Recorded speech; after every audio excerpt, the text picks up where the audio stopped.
Okay, I did not want to be in this category, but F it. I'll stay in that category for now. Alright. We're almost ready.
Okay, I think we're good to go. I think we're ready to go. I'm finally here doing my monthly Gundam live build stream as I do every month. Sorry, it took me a minute to get ready. Had to deal with a couple of things. Had to test some stuff out because I got something new as you see. Boom, added that in. But anyways, hmm, Bygone Deal 7. Thanks for the offer. I definitely appreciate it. But like I tell everybody, I'm going to do this the hard way. I'm going to do this with grinding, doing streams every week, and hope this pays off. That's the best way to put it. But anyways, I'm doing another Gundam live build today. That's what's happening right now. I'm just trying to get everything all fixed up and testing some new stuff. So as usual, I let y'all vote on what you would like to see me build. And today, what won out? Let me see if I can find it. Not in the wrong page. Go to my channel. Community tab. Oh, boo. Okay, there it is. Oh, crap. I messed up. What the heck? Oh, there we go.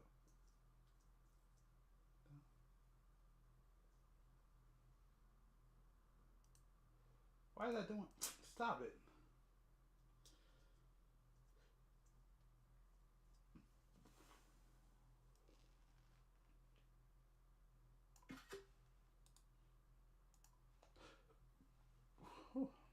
My bad. The one that I had today was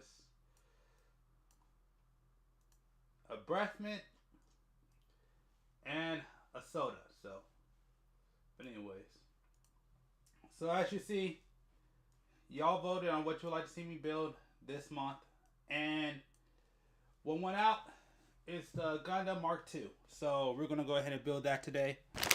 Hopefully the goal is to be done by 2 or 3 because I actually got stuff to do today. But you know, I got a lot of time, so I wanted to make sure to get this done this month, and then we'll figure out what we're gonna do next month. But like I said, I do one of these every week. As you see, we do this. We're gonna. I have no videos to react to. I know last time I liked to play videos. There are a few I may watch. I got some. I wanted to check out some of the new Gundam. What's it called? Gundam Breaker 4 gameplay. So I want to check that out. So maybe we'll watch some of that because I am jealous of the people. I am jealous of some of the people that were able to play it early. I didn't get that chance to, so I would definitely like that chance to try it out. But we'll probably watch some of the gameplay, see what I think about it. And I don't know what else we're going to watch. I don't know what else I'm going to talk about, react to, but we're going to do what we can do. Either way, we're doing this one. So let's go ahead and turn that off. Let me see, is it on the right one? We'll find out right now. Yep, there we go. Oh, it's backwards. Ha! Of course it's backwards.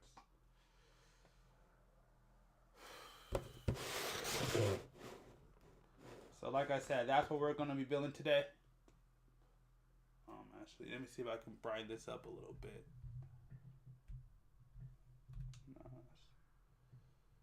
There we go. Alright, brighten that up just a little bit. Yeah, so we're going to build this today. Guess I could turn this off because the stream is started. We're here. Yeah, so let's go ahead. Before I even get started, I'm going to go ahead and let's see what we got. Do you too small? Okay.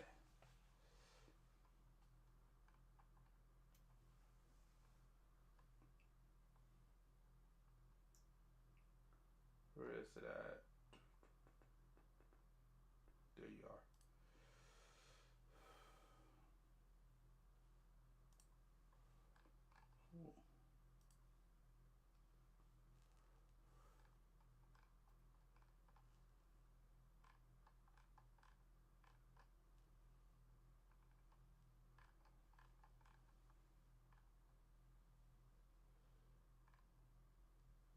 Huh. Challenge to us is interesting. Okay, we got some stuff to react to today while we do this build. But before we start all the reaction stuff, let's go ahead and open up the box. Let's see all the pieces we got to work with, and then we'll go from there. So, okay, I should turn that off, but it's fine. There we go. Y'all want to check out the box real quick?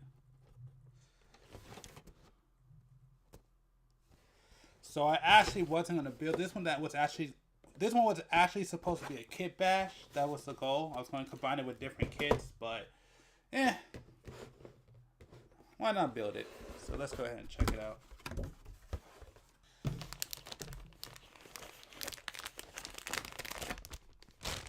Yeah, this seems like it's going to be short, which is good. I kind of need it to be short. It's kind of older kit. I wonder what year did this one come out? 2015. That's what this kit is, a 2015 kit. So this is definitely an older kit. 110%. Ooh, it comes with the bazooka. Yep.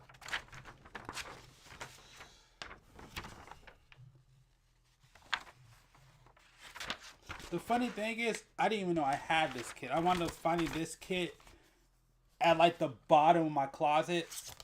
I didn't even know I had this one because I wanted to go ahead and get the special edition.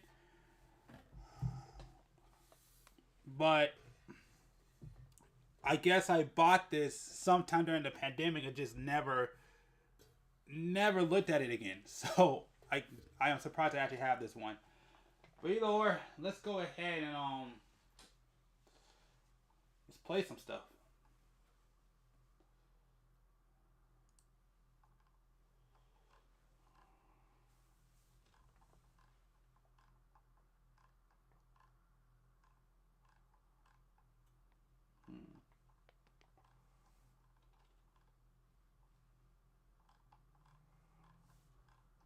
And again, I like to say, anybody who I play in this video, make sure to go ahead and subscribe.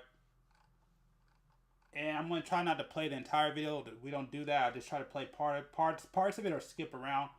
So y'all will actually go check it out for yourselves. So that's kind of how I like doing on this channel. Oh, what?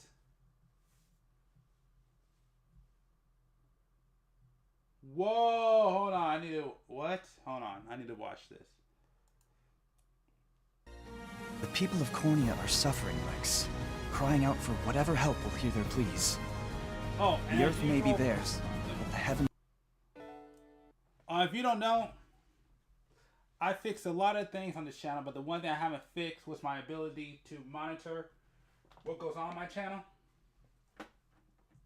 So just be aware when I react or I listen to things, I'm reacting at a delay.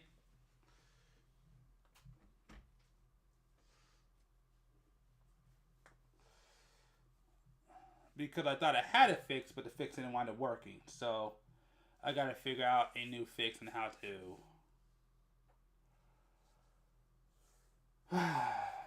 Sucks.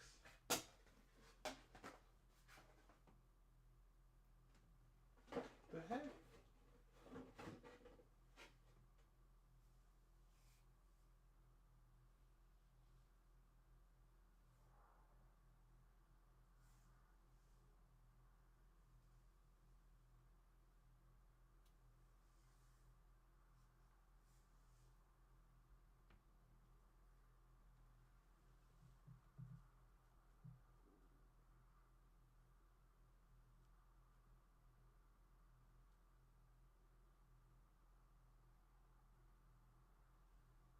Sorry, I'm not being quiet because I'm trying to be quiet, but outside my window right now, there's a cat that's acting kind of weird.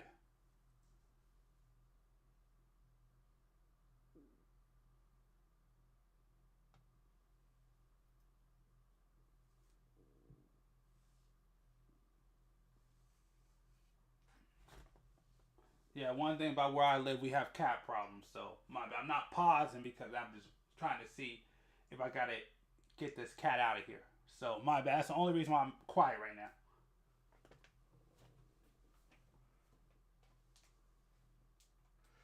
All right, let's go ahead and go to.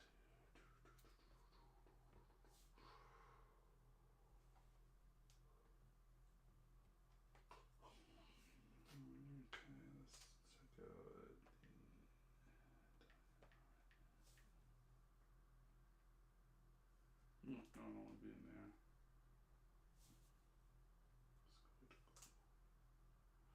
I'm just going.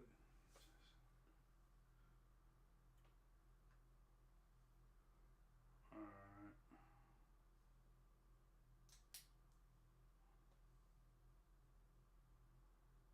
Here we go. All right. Let's go ahead and. Oh, whoa, whoa, whoa. Stop. I can hear myself. Well, at least I know the audio works.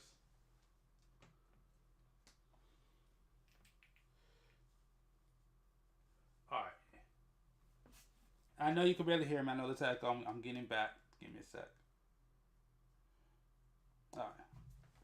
Okay, so we're gonna. I'm coming back. I'm back. Alright. So let's go ahead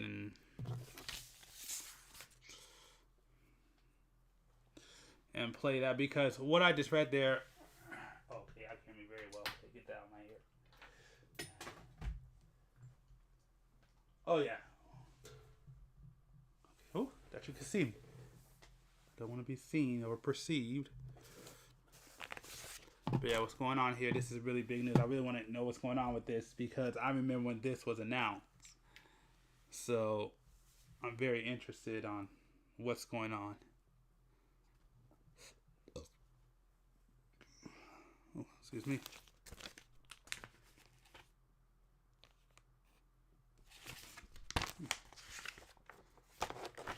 Alright. Let's see, what do we need? Oh wow, the PC.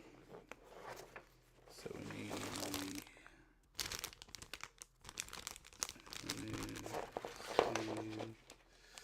that, we need that, and we need what else? B1. You know what? Alright, let's get comfortable. Put you right here.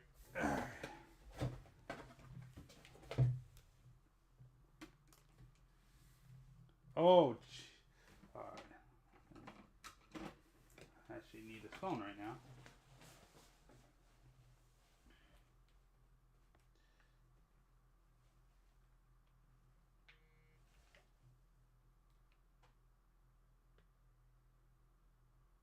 Okay, whatever. It's not a charge. It's fine. Let it charge. Alright, let's go. Let's go ahead and get started.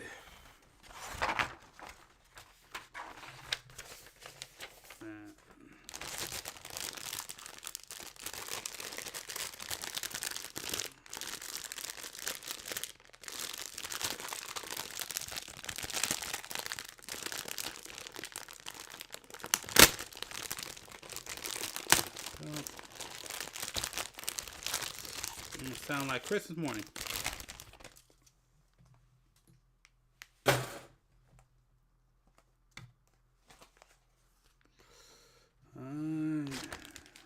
You're done. Whew. Man, it's low energy right now, but it's cool. It's kicking it right now.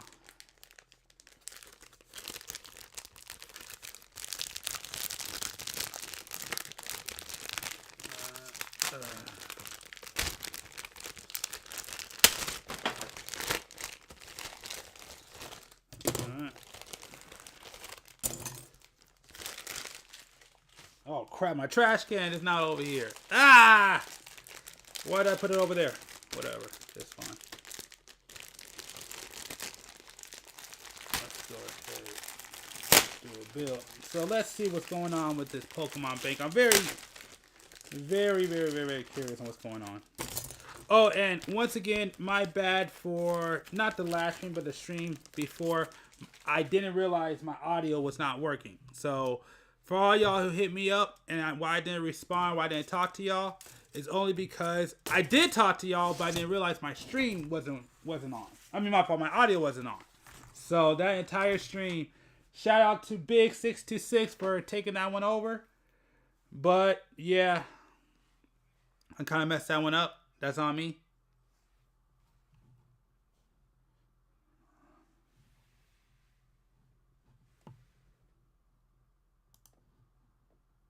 So I want to see what it's about, though.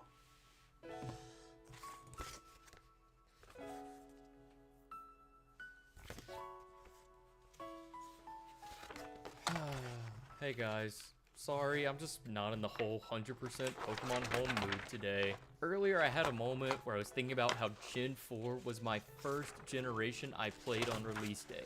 So of course I had to look up exactly what day Diamond and Pearl released on, because it obviously couldn't be that long ago, right? Not me. What followed was that I immediately started aging at a rapid rate as I realized how old I am. I gained 40 pounds and started losing my hair. I stopped understanding how to use Gen Z slang. But most importantly, I realized just how old some Pokemon games are. These games were my childhood. Do you think I'd be...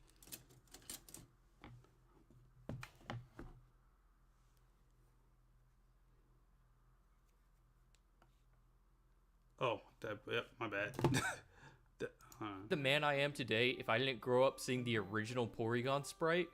I'd probably be a doctor or a lawyer, you know. boring. But despite the passing years and multiple generations, Pokemon games have always remained true to their motto. Gotta catch 'em all. Whether it's trading your original Leaf Green team all the way up to Scarlet and Violet today, or using Pokemon from other generations in situations they probably don't belong in, you can always access your Pokemon, with some exceptions. But with the recent announcement of Nintendo shutting down online services for 3DS and Wii U systems in April of this year, it's got a lot of people wondering, how long is Pokemon Bank going to stay up? As far as we know, once Bank is down, every game from Fire Red and Leaf Green all the way up to Ultra Sun and Moon will be completely inaccessible to modern consoles. And while I usually don't care that much about moving my Pokemon and actually prefer to keep them on their native game, I do like to have the option.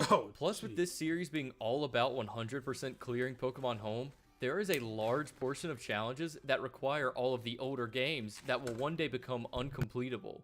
So before that happens, it's time to sit down and go through every generation, completing every single challenge along the way. As usual, this is a guide, but it's not necessarily the most optimized route. Think of it more as my thought process on how to tackle this mountain of a goal that is 100% completing. Okay, my bad. Okay, I thought it was something different. Alright, yeah, okay. Yeah, I thought this was something different. Never mind. So, yeah, make sure to subscribe to this guy's channel. I think it seems like an interesting video, but I'm not gonna go ahead and watch it because I thought they were saying that Pokemon Home and Bank was about to shut down, because that was about to happen. Because I remember when that launched. So the fact that they're gonna shut it down is insane. Which actually, if it is a thing where they do lose some, should I don't even know if I want to go to. Do I want to irritate myself? Right? Do I really want to have a conversation where I'm irritated? I don't know if I want to be irritated right now.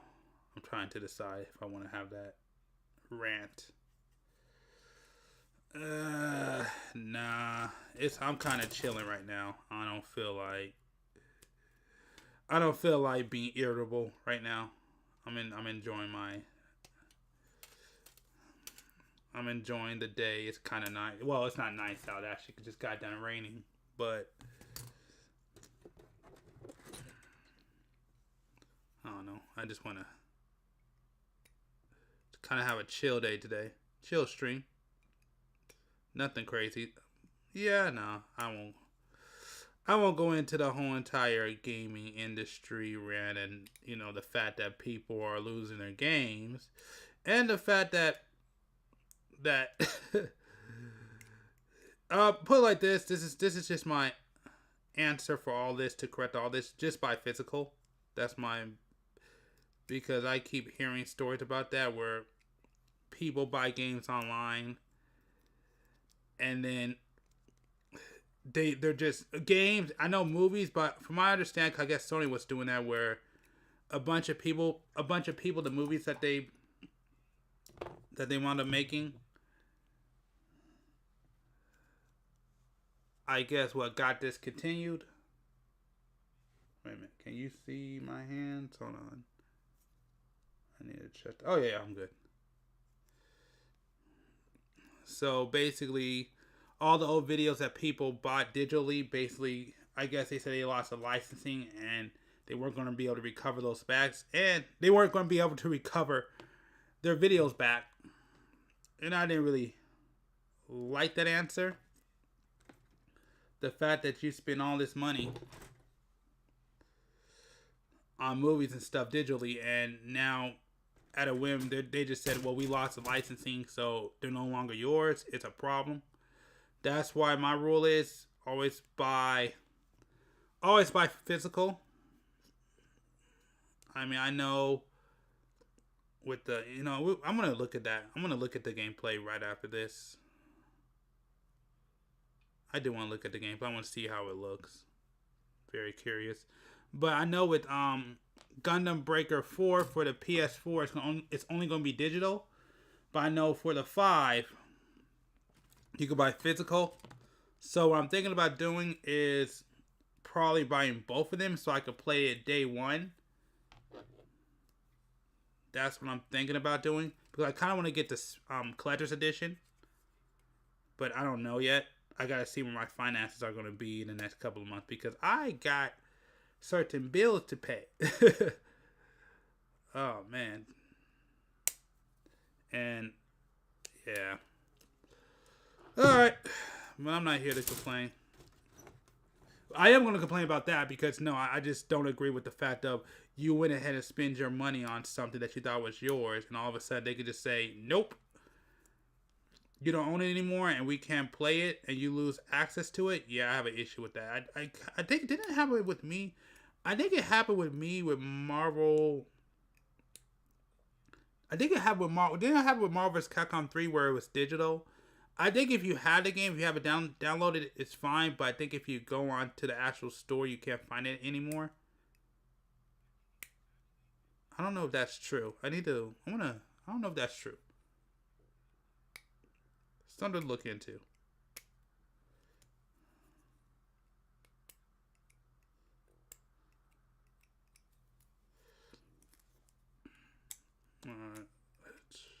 Jeez. You see, I need to probably sand this down. I'm not at that level yet, though, and I don't even have a sander yet. Because, man, oh, that looks horrible. Clean off a little bit, but yeah, that looks pretty bad.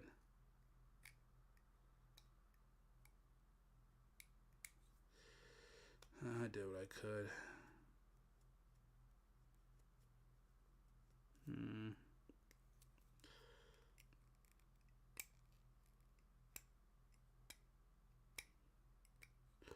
I also wound up seeing Miles Morales Spider-Verse for the first time, and that movie, it was okay. It wasn't bad.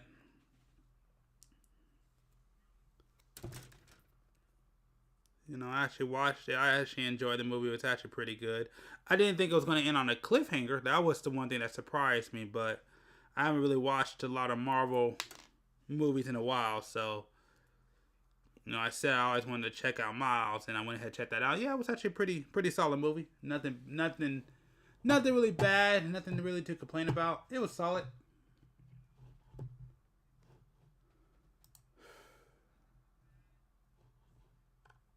Solid movie. Oh, there we go. All right, here we go. Found one. Let's go ahead and play this. I want to know what's going on. I want to see the gameplay. Whoa, the new iPhone 15. With that amazing camera, I wish my family had them. I got a chance to try out Gundam Breaker 4 for the first time during the JP Closed Network test, and let me tell you, I have not been this excited for a game in a long time. In case you weren't aware, there's a closed network test for JP players that takes place over a series of 2-hour periods during the weekend of March 15th, and you had to register a week or two before to get in. But you didn't have to be in Japan to register, so as long as you had a JP account to download the beta client, you were good to go. I think it goes to show how excited people are for this game because they got so many applications that instead of only selecting certain people, they decided to just grant access to everyone who applied.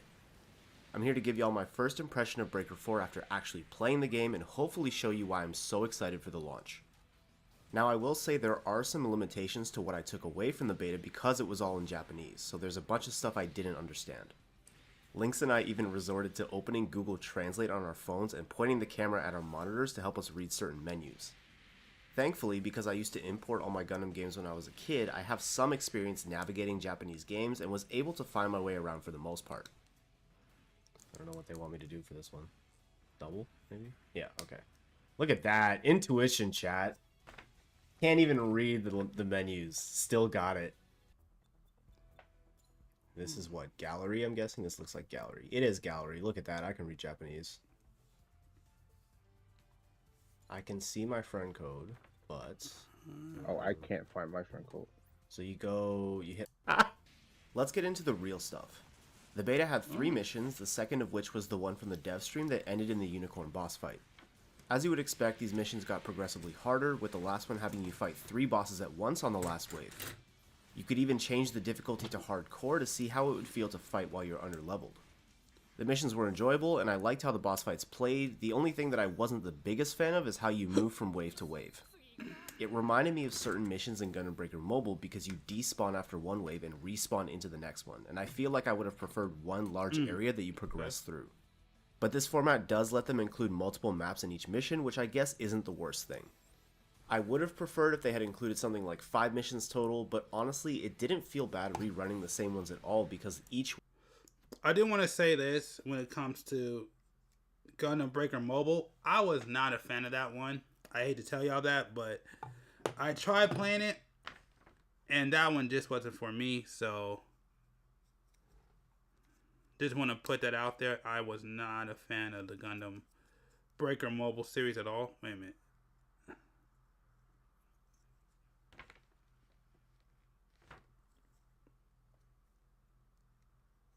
Uh-oh, did I mess up?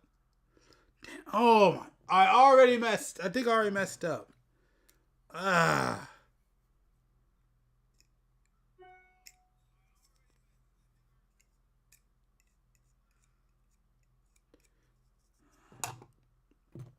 Let's see. Did I? Yep.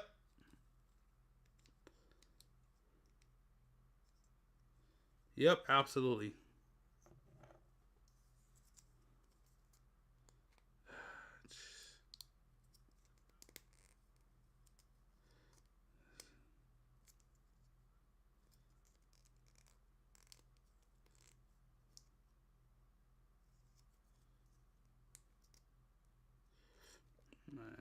Let me.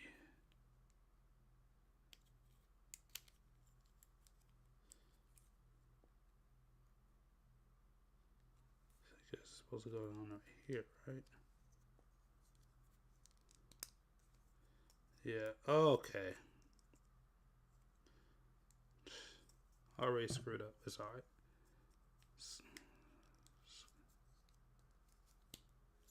Boom. Alright, either way, let's go back and watch more of this gameplay because I really want to see more of it. One had a bunch of suits with cool parts to collect, like the Full Armor Unicorn, the new Gundam, and the Endless Waltz Wing Zero. And the gameplay itself feels really smooth. One question I got a lot on stream and on Twitter was whether or not the gameplay feels like Breaker 3 because people were afraid it was going to be another new Gundam Breaker. It's been years since I played GB3 and I never played New Gundam Breaker, so I might not be the best person to ask, but from what I remember this game does play similar to Breaker 3 and a lot of people seem to agree.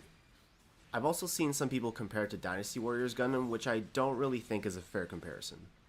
Dynasty Warriors Gundam is a beat-em-up style game, and there are some situations in this game where you end up catching multiple enemies in a combo, but the main focus of the gameplay is usually building up your combo meter as much as possible through single target damage. This is because as your combo counter goes up, you get bonuses to things like part drops. But bonus or not, it felt like the drops from missions were pretty generous.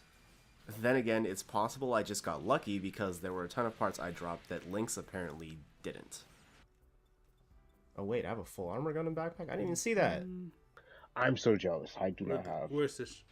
Please give me a still rifle, please. Arms. Oh no. Oh, the head though. That's so fucking fed. I got something for the new Gundam.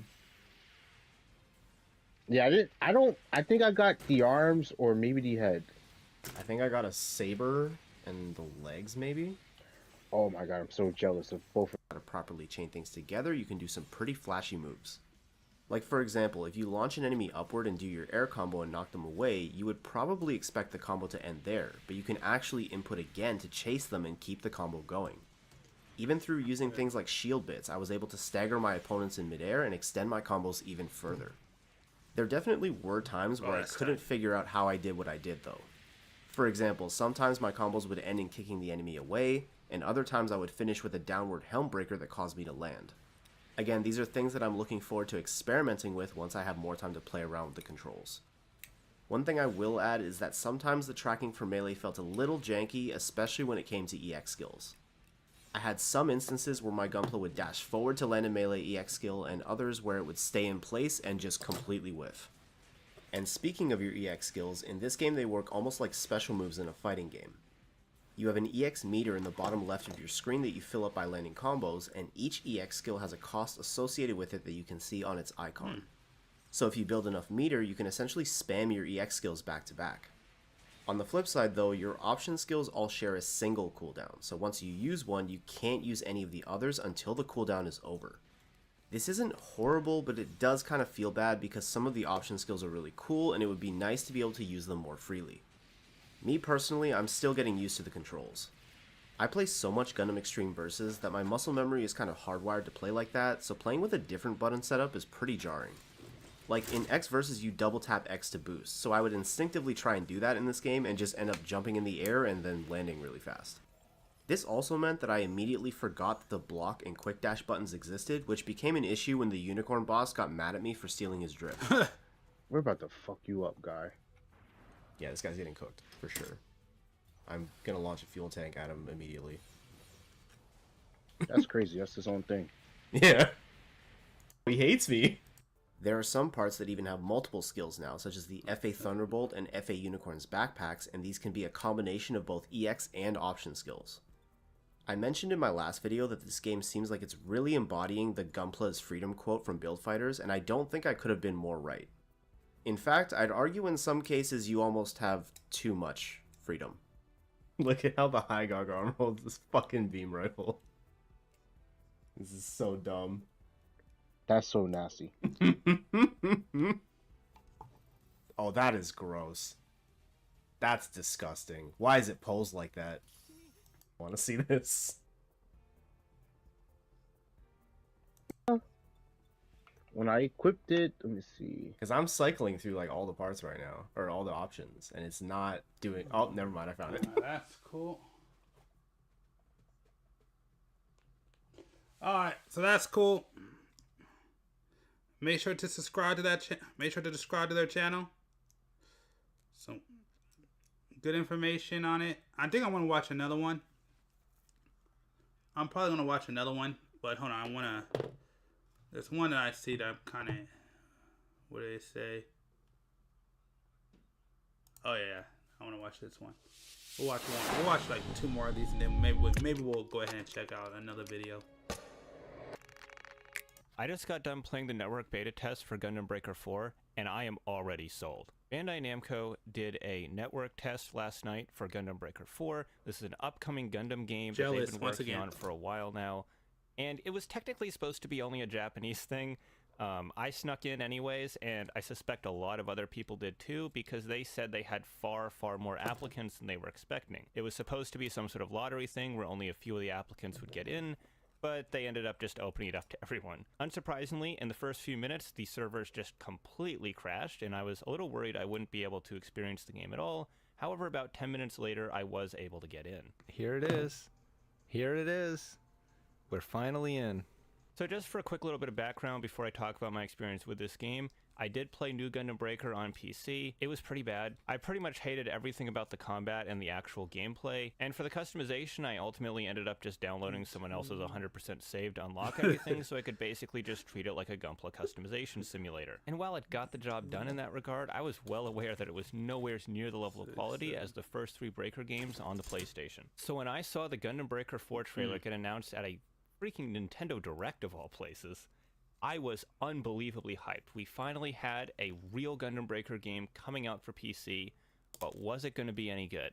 Well, having played a few hours of this game, I can confidently tell you, yes. Yes, in fact, it is that good. Now, I did have to play the Nintendo Switch version of this game because I didn't do a beta test for the PC version, which means that all the footage that I recorded of it is going to be pretty scuffed. I don't have a capture card that's compatible with my Nintendo Switch, so you're going to be looking at some good old DSP-style camera footage. With that said, though, the graphics on the Switch version are pretty crunchy, so you're not really missing out on a whole lot.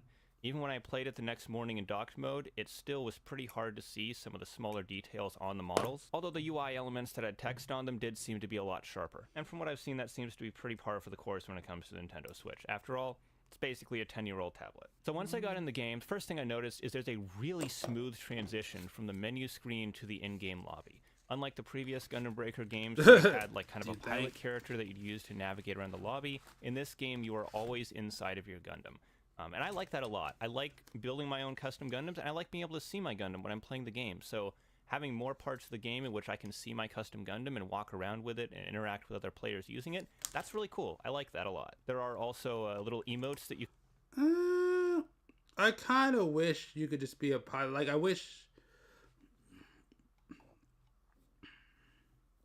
kind of wish that you had two different ones. So I wish you could have one where, like, a portion you can just be your pilot, and then the other one you can be in the Gundam. I think I would rather have that. I mean, I do agree where, like, I want to be in my Gundam as much as possible when playing the game, but at the same time, I also want to, you know, sit back and look at it and look how big it is comparison to what an average human would look like. So I guess I don't think that's a bad thing in my personal opinion. I just think that you should have both. That's what I think I would rather see. Is I would rather have you be able to have time in your hangar to be in your mobile suit and then be out of it and be able to walk around and check it out and look at it. So I think I would probably agree.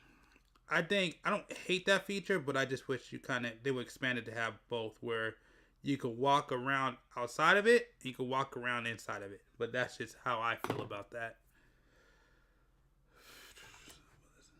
You can use to communicate with the other players. The hub world is a lot more multiplayer focused in Gundam Breaker 4. You're going to be able to bring in your friends and kind of hang out together in the lobby, so they added some emotes for you. I didn't discover these until the next morning. I didn't record any footage then, but it's all the usual standard stuff, your waves, your high fives, your jumping up and down with excitement, you know, that sort of stuff. So the first thing I noticed when I jumped into the tutorial is the graphical style of this game is really nice. So in terms of model fidelity and like how many polygons and how high resolution the textures are and all that, it's not going to be that much better than the previous Gundam Breaker games, but they did a little bit extra to spice it up. So a kind of a common-ish trend that I've seen with some recent games, I know one of the Need for Speeds did this recently. I think a couple of the Senran Kagura games actually did this as well. They've kind of started blending in like 2D sort of anime-style graphic effects with the 3D models. And that's something that Gundam Breaker 4 does as well. So when you slash with your sabers, there's sort of a two-dimensional slash effect. When your character runs, you see these little two-dimensional dust clouds under their feet. It's a really simple little addition, but I think it adds a lot of style and character to the game, and I really like it a lot. And in terms of the combat gameplay itself, it is such a massive step up from New Gundam Breaker. The way the character controls feels great. Going back to that style part, I need to play. I need to see it. I'm interested. I don't know. That sounds cool. I mean, in my personal opinion, that sounds cool to be able to get it. Oh my! Crap! I did it again. Oh my! You ain't even seen me build. My bad. You're not even seeing me build. Wait a minute. Oh, okay. No, that's actually part of it. Oh, okay. Whew. Almost cut off the wrong thing. I started to. Jeez. Man. Okay, no, that's part of it. Oh, jeez. I was about to start cutting off the wrong thing. Oh! Pay attention when you build. Jeez. Let me see how's this going on. One forward like this.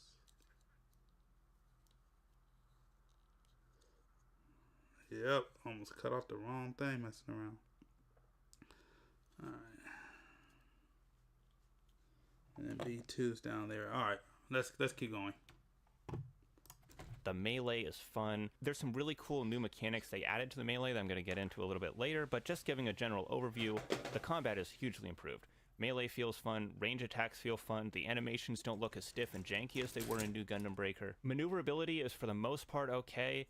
When I got into some of the bigger boss fights, I found myself having trouble consistently doing this sort of boost dash sort of evade. It's like kind of the dodge roll equivalent for this game is like this little side boost thing you do, and you're supposed to do it with B and then pressing a direction on the control stick, and I found that the timing for it was just a little weird because whenever I did it, and I did it pretty much the way they show you to in the tutorial, it seemed like it kind of only worked around 20-30% of the time. And I don't know if that's just a timing thing where I didn't have it Okay, this is being done on the Switch, like they said. I'm getting this for the PS5, so this doesn't really affect me at all. exactly right, or if I misunderstood something about the tutorial and I was actually doing it completely wrong. I did have my phone pulled up with Google Lens on it because the entire game is in Japanese, since this was supposed to be a Japanese network test, so it's entirely possible that I missed something in the tutorial there. With that said, aside from that one issue, I greatly enjoyed the combat in this game. It's a lot of fun to just mow through enemies, and unlike New Gundam Breaker, you aren't forced to run around collecting EXP in order to unlock the weapons that you yourself put on your Gundam. You can use them all right from the get-go. So when it comes to your specialized weapons, your non-like melee and range weapons that you're holding in your hands, there's OP attacks and there's EX attacks. And these work a little bit differently, but they're basically operated the same way. You hold down either L or R on your controller and you press a face button. And this is how you activate stuff like your Vulcans, your funnels. If you have like extra swords or missile pods in your backpack, that's how you activate those. It's basically the same type of things that would have been special skills in New Gundam Breaker, except instead of having to We're going to skip this and go to the arms, and we'll do the head last. I'd rather do the head last on this one. Well, technically the weapons. unlock them and them having massive cooldown times, they're there right from the get-go, and while they do still have a meter that you need to fill up in order to use them, it fills up a lot faster and you can use them a lot more. You also have a ton of customization options as to which skills you want to use. When you're in the Gunpla creation menu, the very last option in the list is to choose which EX skills and which OP skills you have enabled, and you can pick and choose the ones from different parts and where you want them to be in your UI and which buttons activate them. There's a lot of customization in that regard. I never felt like I was limited by that. And speaking of customization, man, we gotta talk about the customization in this game, because that's always the biggest draw when it comes to Gundam Breaker, right? It's all about making your own custom Gunpla, and they've given you some really useful tools in this game to take it to an even higher level. So you've always been able to customize the arms, the torso, the head, the backpack, and the legs of your Gunpla in the previous games. However, a big new thing in Gundam Breaker 4 is they let you have asymmetrical arms. As in, you can have a Zaku arm on one side, and you can have an RX-78 arm on the other. You can do this with any pairs of arms in the game. You can just mix and match them however you like, and there's a lot of cool opportunities that arise because of. Okay, I just want to say that arm, I was hoping that they would do the legs too, but honestly, when I think about it, that doesn't make any sense. To have the arms and the legs, that probably wouldn't work out. I think there would be some animation problems. But even with that being said, I would absolutely love. Yeah, I actually do love the whole entire different arms. I think I do like that. The one thing that matters though, because I couldn't concede on the legs. That makes sense why you can't do the legs also. But the one thing I would like to see though, the one thing is the paint. The paint that's what matters. As long as I can paint each leg individually, that will be tight. That's what I hope they'll let you do. I hope that you can paint one arm and the other arm and one leg and the other leg differently. If they could do that, that's all I would ever need.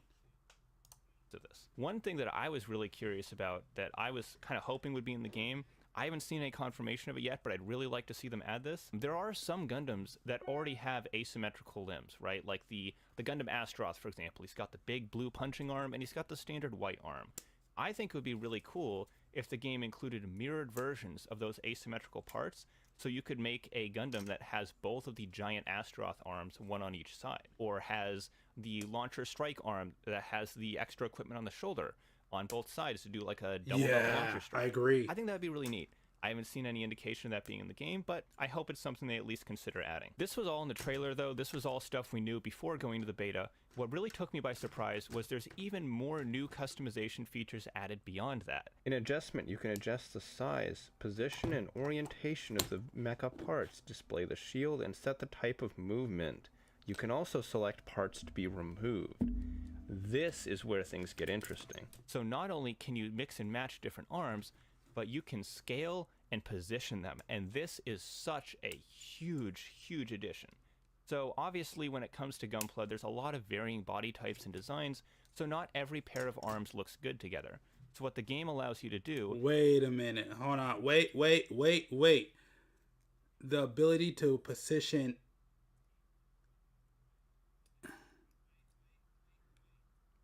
The ability... Okay, let me take time out here. The ability to position each arm to make sure that it. Oh, that's huge. Oh man, hey, shout out to the designers for y'all to take that into consideration. That's freaking genius. Oh man, yeah, I'm definitely getting Gundam Breaker 4. This game sounds like it's gonna be amazing. The fact that you thought about that detail, it's those little kind of stuff that matter. It ain't the big stuff. It's the small little things that people don't think about. That's the stuff that always matters. I'm telling you. Is change the size and positioning of these arms so you can make your kit look, well, more symmetrical. So for example, I tried making a kit that had a Ground Gundam arm and an RX-78 arm.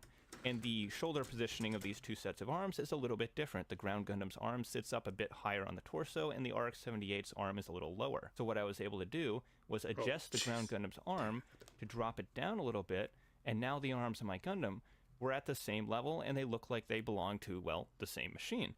And I think that's a huge, huge addition, because there's always been parts in previous Breaker games that were kind of hard to use with other kits because they just had really weird body proportions and weird connection points that made them not look good with a lot of other parts. And by the way, this doesn't just apply to the arms. You can do this for any part of the body. You can make the head bigger or smaller. You can position how high the waist is. All that stuff's completely adjustable. But it goes even further than that, because some pieces in the game have elements of the design that can be toggled on and off. For example, if you have the Zaku arm with a shield on it, you can actually take that shield right off and just have the base Zaku arm. You can take a Goof arm and you can remove the spikes from the shoulders. You could take the RX-78's head and remove the V-fin so you can replace your own with a builder's part. This is a huge move that completely took me by surprise, and it massively opens the opportunities you have to make your own custom kits. The new tools they've added in this game for customization are incredibly useful, and I cannot wait to see what people create with them. Builders parts are back, and in terms of functionality, they seem to be pretty much as they used to be in GB 1 through 3. I didn't really mess around with it a ton, but I added a few builders parts to my kit at the end of my playthrough, and I found them to be pretty effective. Thankfully, they're no longer doing that crap from New Gundam Breaker where there's buffs and debuffs attached to them. You can just use whatever parts you want, and playing around with the stats is a big part of this game, because unlike New Gundam Breaker where you unlock one version of a part and that's it for the whole game, in Gundam Breaker 4, every time you grab a GM arm, every time you grab a Zaku leg, every time you grab an RX-78 beam rifle, it's going to have slightly different stats, and it could have a different star value or a different level. And you actually have to harvest and farm a bunch of copies of this part if you want the perfect optimal version of that weapon or the perfect optimal version of that part for your custom Gunpla. And you don't have to just grind for it. There are going to be ways to level up those parts on your own, to combine them, to craft stuff. This was a big part of the older Gundam Breaker games, and after it was removed from New Gundam Breaker, I'm really happy to see it back. You can get so lost in this game if you're one of those stat nerds that just loves tweaking and adjusting the numbers of their character. This is absolutely the kind of game for you if you're into that. Now, when it came to the network test, this was a simplified demo version of the game. So there were only 3 quests you were able to do. You were not able to do the main story mode, but quests are basically just these kind of standalone missions. You fight some enemies, you fight a boss at the end. We did get a little bit of a taste of a story because there is a character named Theo who introduces you to the... I really want to play this day one. I really want to play this day one. You know what? I wonder if I can get somebody to let me borrow the PS5 for about a week. I might do that. I might hit somebody up. They're probably going to say no, but I'm going to try it anyways.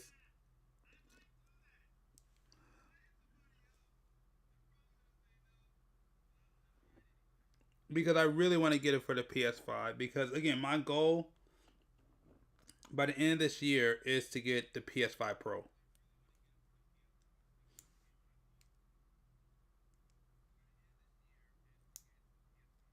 That is the ultimate goal this year. Why is this not going in? What am I doing? What the heck?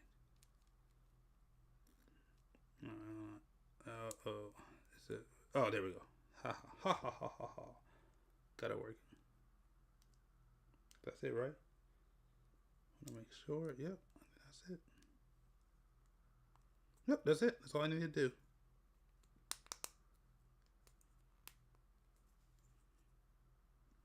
Alright, cool. Oh, wait a minute. Did I miss? No. Okay, no, we're good. Okay. Now we just gotta do it to the other side and we're good. Alright, just gotta do it to the other side.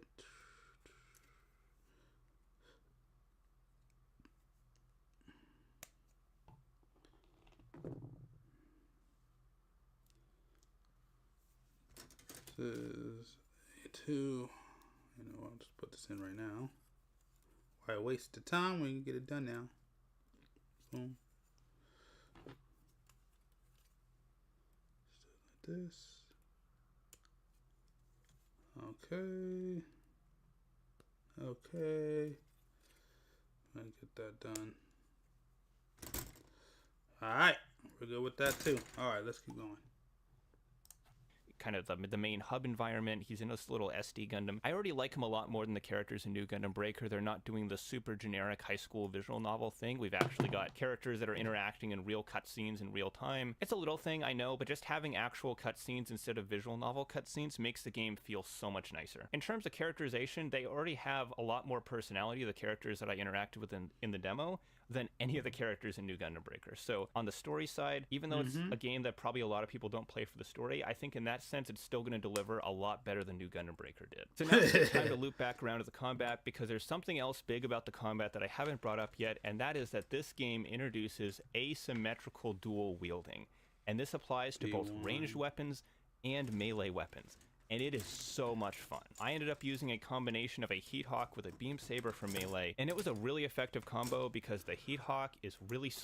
I talked about that in the trailer. That was sick.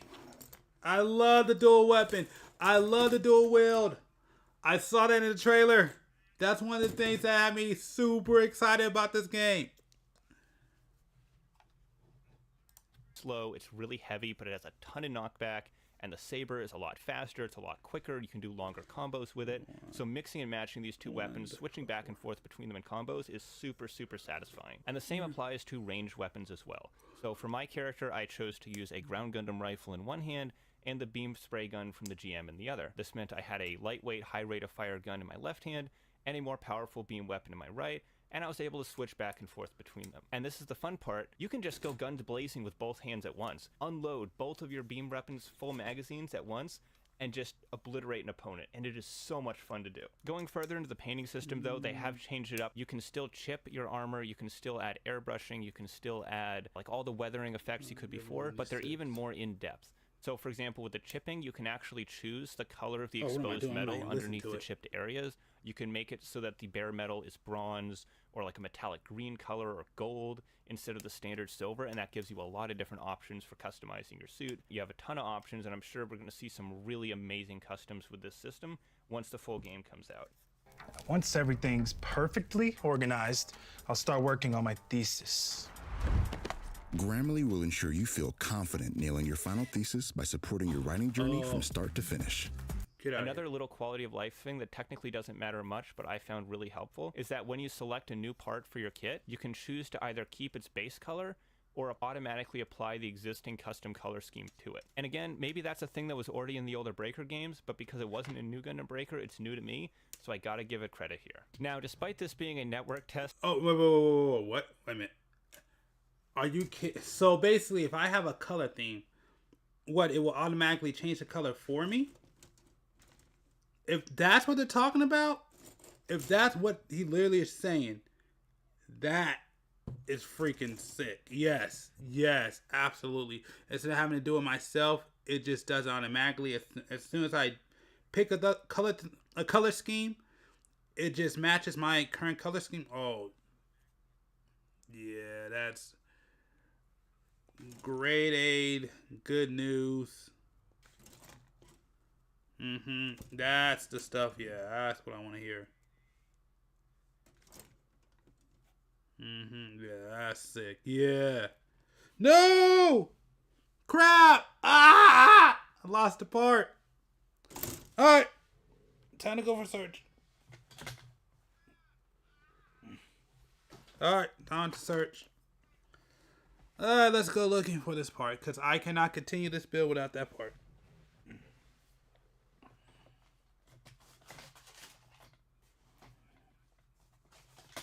Yeah,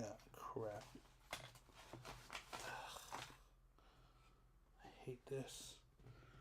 Alright, give me 1 sec. Nah, it's crap. This sucks. Every single freaking time I do a build, it always freaking drops. I gotta get up and find this stupid part. Alright, where are my parts at? Where's this part at? Alright, let me look for it.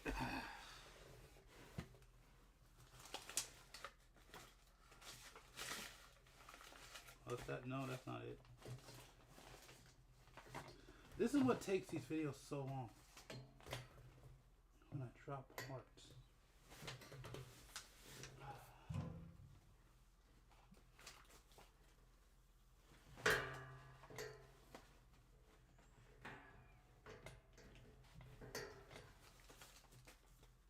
Oh, this is trash. Where's my trash? It's right there.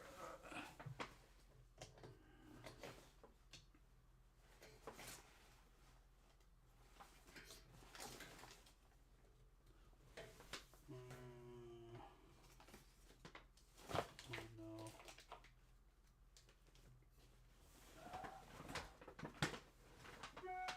I cannot move ahead without that part. Ah, no.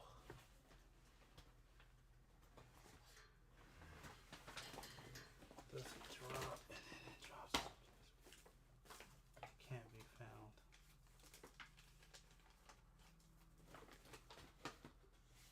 Did it drop in something, on something, around something?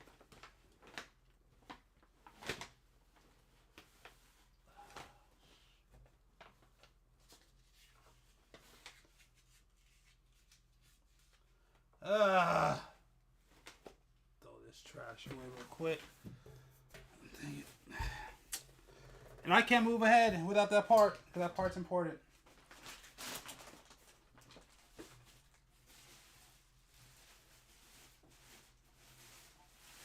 Trash. Trash.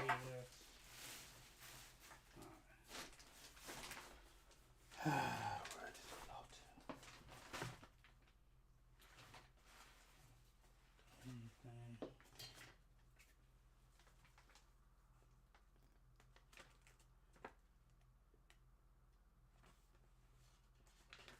Oh, my business license.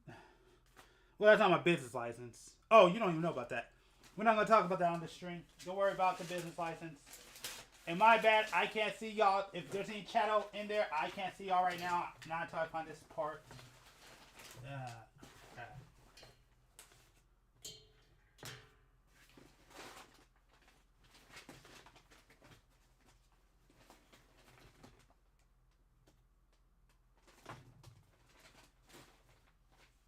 Not here. Come on, no, it dropped.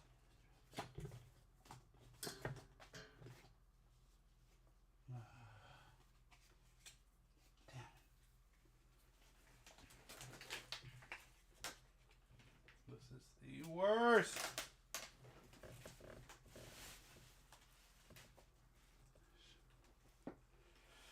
Crap. No, I'm dropped in that area. Dropped in this area.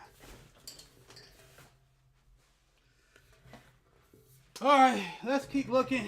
Stupid, stupid, stupid.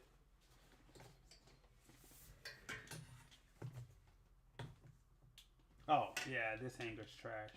Throw that away in a sec.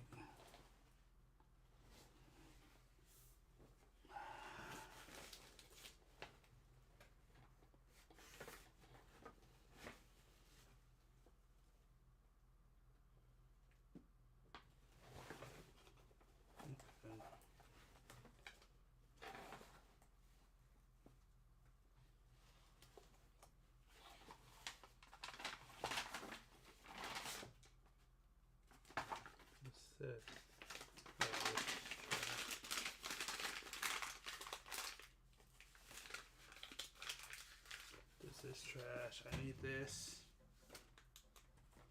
This is trash.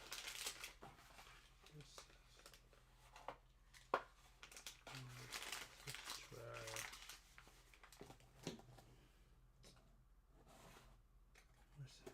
This is trash.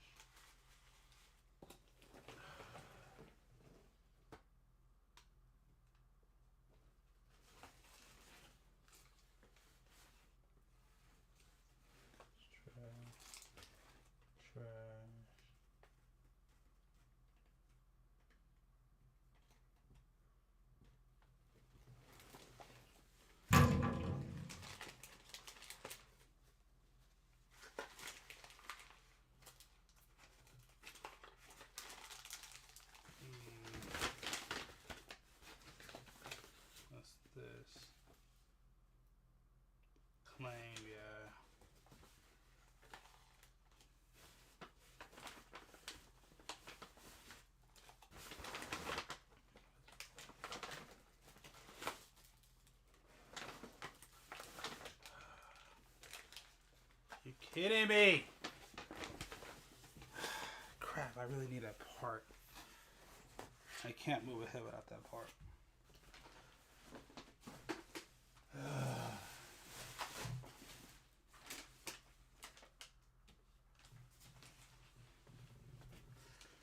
Alright, let's keep looking. Crap.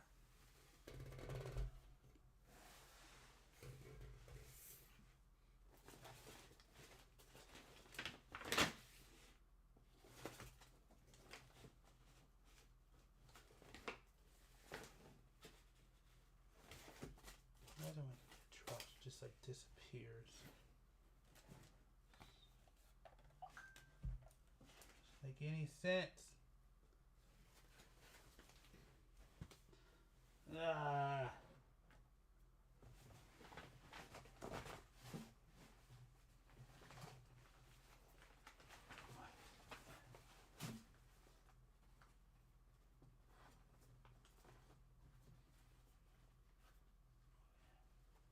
That's trash. That's trash.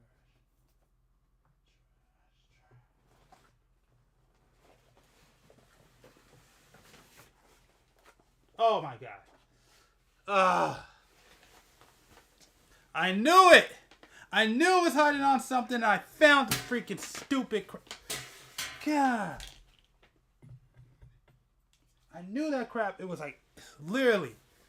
I knew it. It didn't fall on the floor. It fell on something black where I couldn't even see it. I knew that crap was going to happen.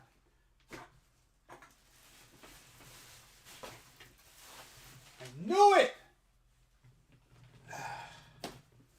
Freaking annoying. So one thing I hate about doing this is when I drop freaking parts.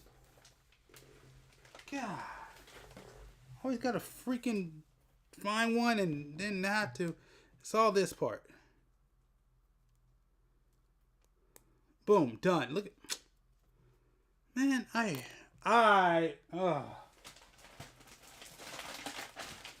that pisses me off every single time. Every single time I do that crap. Cause it always takes me like that's what mainly that. This is what takes these live streams so long. It's literally that problem right there. Every single time. It's me dropping parts. And then me having to get on the ground and try to find it.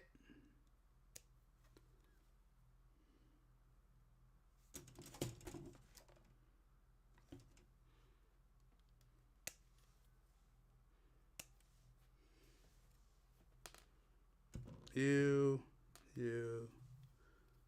And this is 1. I don't care right now. I just want to get this finished. 1. And then where's the other?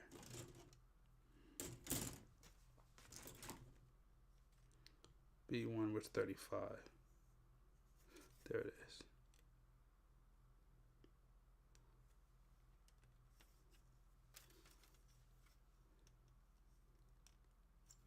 Alright. Stupid. I'm tired of freaking losing parts all the time. I'm still frustrated. Okay, wait a minute.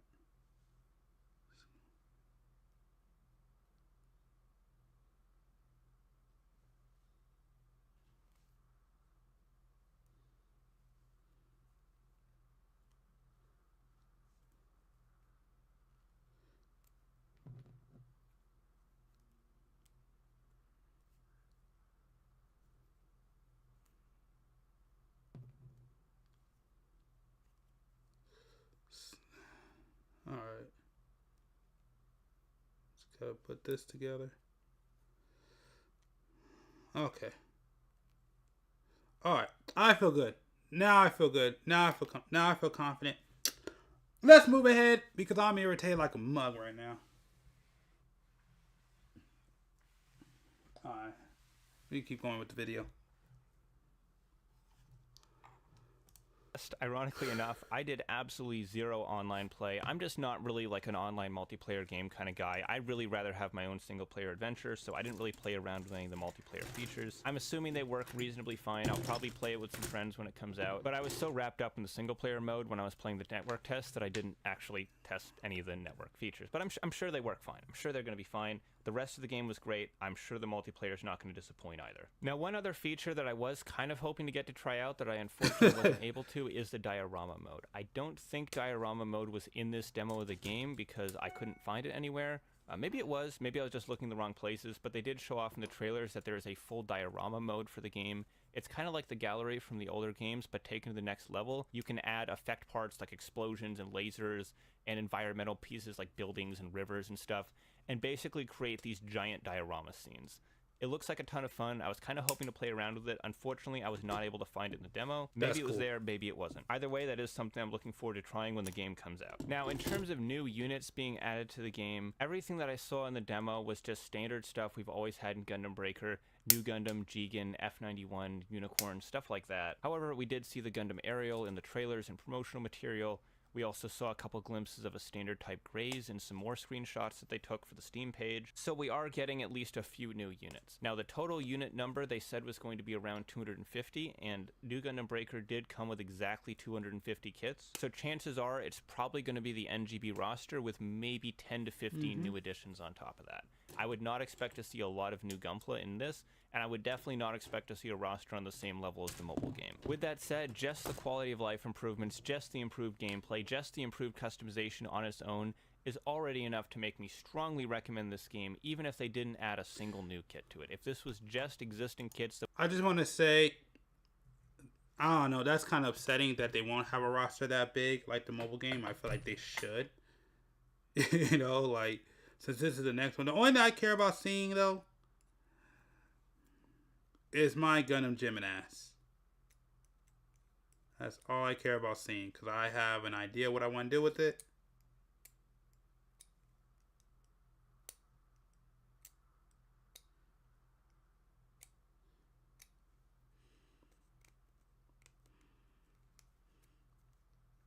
So that's the one thing I care about seeing. Oh!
Sorry, oh my god, I do not know why I didn't play the video, but shout out to Antonio Banderas for hitting me up and messing up the stream. Appreciate it. Appreciate it, Antonio Banderas. Yes, I'm letting people know who you are. Well, nobody really knows who you are. I don't even know who you are. That's why I didn't pick up the phone. But shout out to fake people calling my phone. And I need to go eat. I'm hungry.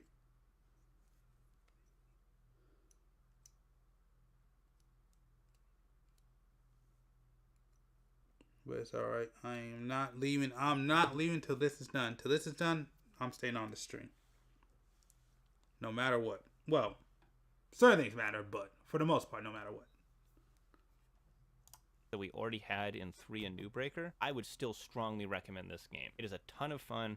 It's a huge step up from New Gundam Breaker, and I'm absolutely ecstatic that we finally have a Breaker game that's actually good across all platforms. This game is going to be a day one purchase for me, and I cannot wait until it comes out. But if any of you managed to play the demo as well, I'd love to hear what you thought about it in the comments down below. If you want to support the channel, I am a partner of New Type HQ, so there's going to be an affiliate link down in the description. If you want to buy some kits there, support the channel, it would be appreciated. Do the usual like and subscribe, and while I know it has been a very, very long time since the last time I said this, I promise I will see you next time. Take care, guys. For most Americans, daily electricity use is the greatest contributor to their carbon footprint. Every time we watch TV, charge our phones, or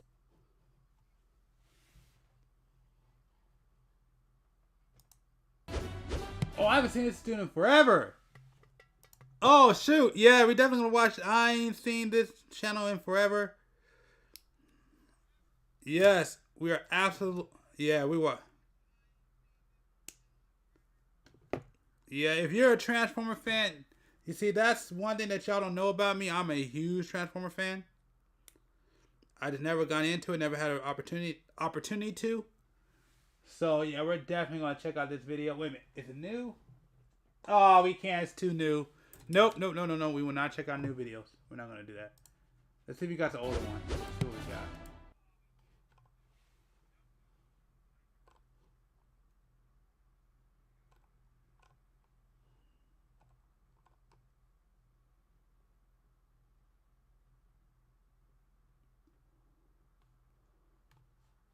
Alright, we'll do this one. Let's go into Snarl.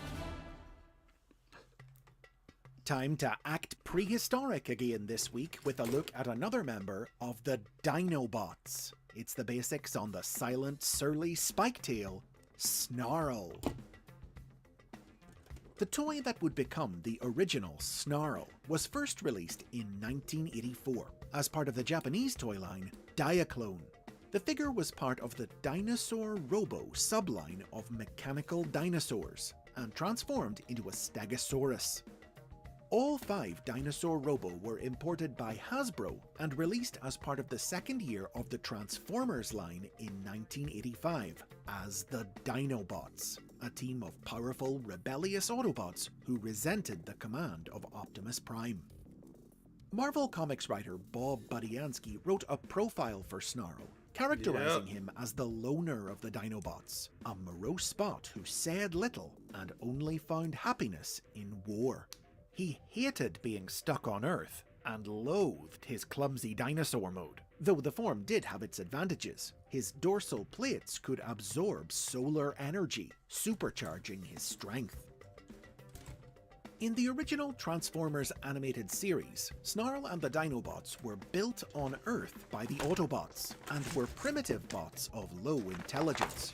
Snarl was part of the second batch of Dinobots constructed, alongside Swoop, and their first mission was to battle their predecessors, Grimlock, Slag, and Sludge, who had been duped into working for the Decepticons. Once the rogue dinos had been brought back to the Autobot side, the team went on to enjoy multiple showcase episodes across the show's first 2 seasons, their brutish nature and rebellious attitude sometimes causing as much trouble for Optimus Prime's forces as it did for the Decepticons. The continued availability of the Dinobots toys in 1986 earned them supporting roles in The Transformers the Movie. But for some unknown reason, Snarl was infamously missed. Again, this channel right here is probably one of my favorite channels. I will tell anybody, if you're a true fan of Transformers, I forgot it's him and there's one other person, but there's 2 people. I absolutely do recommend if you really want to get into Transformers, this is one of the guys. Man, this channel is great. I love his channel. His channel is legit. I would call a couple years ago, I used to watch it all the time. But then I think I just got to a period where I kind of caught up on everything, and so I stopped watching. But I've always liked this channel. It's one of my favorite Transformer channels of all. You know what I might do for the YouTube? I should go in and do like my top favorite YouTube channels or something. Just so y'all can can, you know, look at YouTube channels that may be in this lane you may want to check out. Because I have a couple when I'm looking for like certain things that I'm a big fan of, and I think y'all will like it if you're into certain fan bases and certain fandoms. So I may do that video maybe around, I don't know. I'll do that video in the future. We'll see what happens. I'll probably work on it and try it out. See how it works. So yeah, so I'll do that in the future. I'll go ahead and put that together and then put that video on the YouTube channel. Not saying I'm going to put it out anytime soon, but it will be happening crap. What is it? A1, A2. Okay. A1, 3, A2, 3. Okay. Cool. But yeah, I'll make sure. I will make sure to create that list and put that video up one day for the future. So we'll definitely do that. What is it? Is it A1? It says A1, 3, right? Yep, that's it.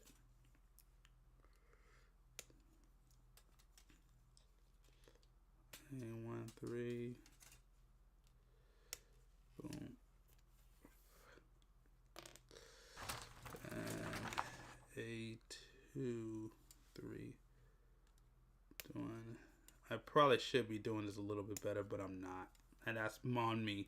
But anyways, let's get back, because again, this dude, one of my favorite YouTubers when it comes to this fan. Like, this dude's one of my favorite YouTubers. Definitely check out his channel, but we're going to go ahead and keep playing.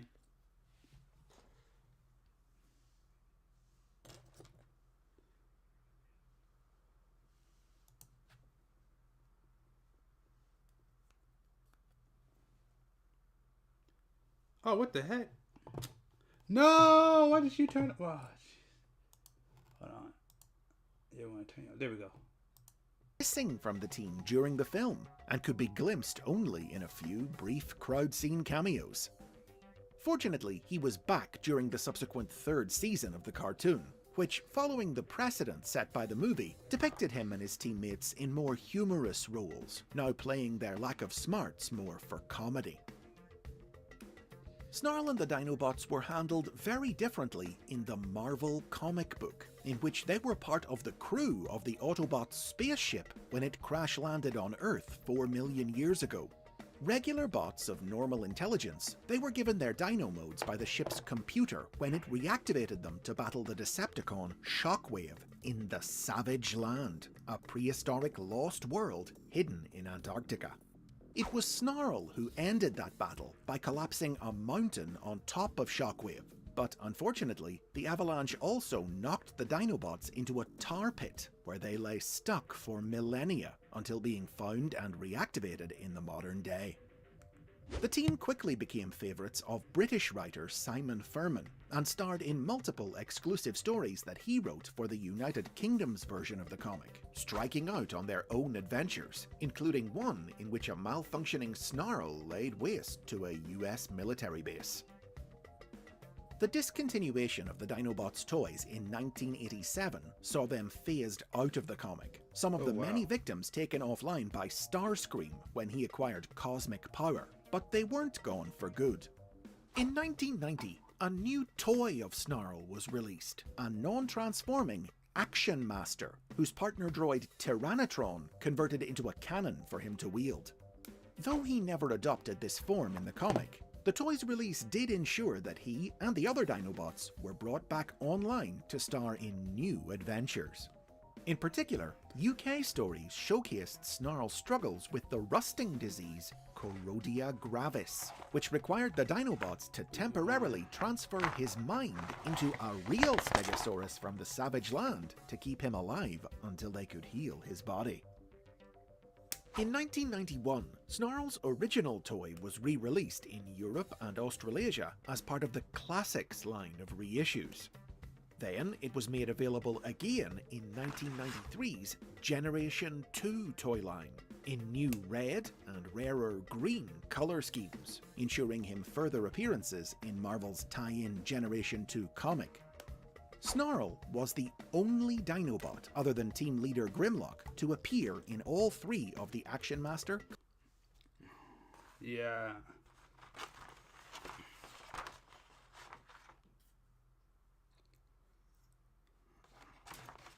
Yeah, I remember it. I remember the Dinobots as a kid. Shout out to my grandma, man. It's my grandma that got me into. It was my grandma that gave. Well, it's not really my grandma, but my grandma was the one that fostered my love for Transformers. So, yeah, shout out to my grandma. Classics and G2 ranges. But despite this prominent showing, he's always sort of been the other guy among the Dinobots, never really standing out from his teammates. Best known for not appearing in the movie, instead of for anything he's ever actually done.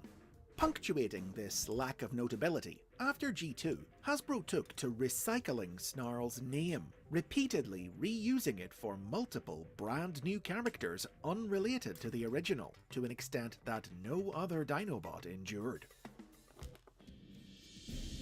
Mobile games are going big. Play the official PC version of Clash of Clans with No. The first of these new Snarls was released in the Beast Wars toy line in 1997, a heroic Maximal who transformed into an organic Tasmanian devil. Characterized as a ferocious surprise attack specialist, this Snarl didn't appear in the Beast Wars cartoon, but in the 21st century he was featured in several comic books from IDW Publishing. In the Japanese market, meanwhile, the toy was released as a separate character named Tasmania Kid, a mischievous, insubordinate young warrior out to make a name for himself, who served as one of the main cast members in the Japanese original animated series, Beast Wars 2nd. A new toy of Kid was released in the Transformers Legacy toy line in 2024. Beast Wars sequel series Beast Machines featured its own Snarl, released in the year 2000. This one... You know, I'll be honest with you. I would love to see... I would love for them to bring over Beast Wars 2. I actually did watch, like the first 2 episodes of it because it was translated, but I don't think they ever finished it. But I would like to see Beast Wars 2. I would love to see that come over.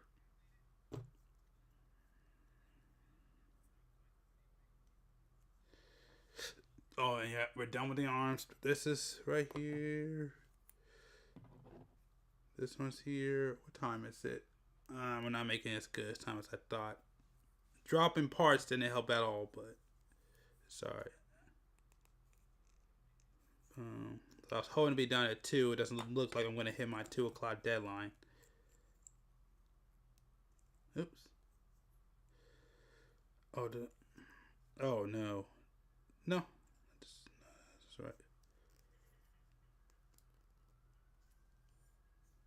Alright, yeah, this is good. Cool. Come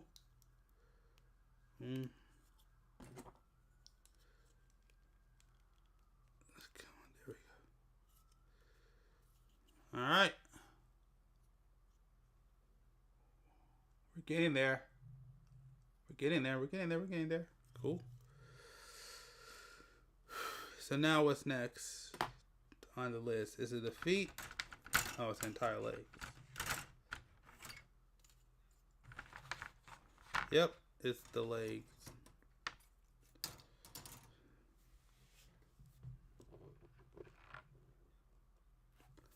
Yeah, it's the foot. Okay. So PC7's coming right now. Yep. And we need B2, B1, A2, A1. B2, B1, 3. Here's B1, 3. And we'll do B2, 3. Oh, crap.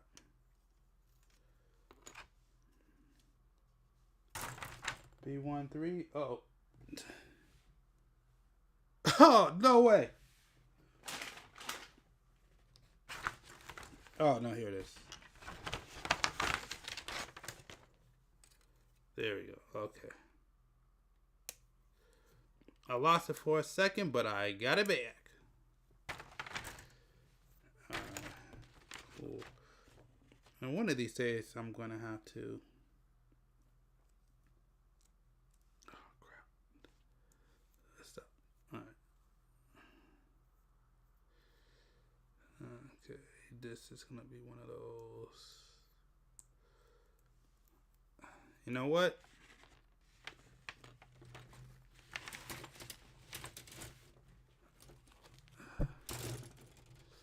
There's a lesson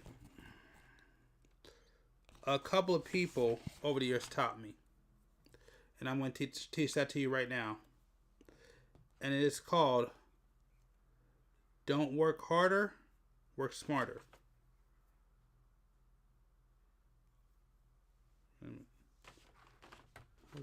Oh, okay. So it's this way.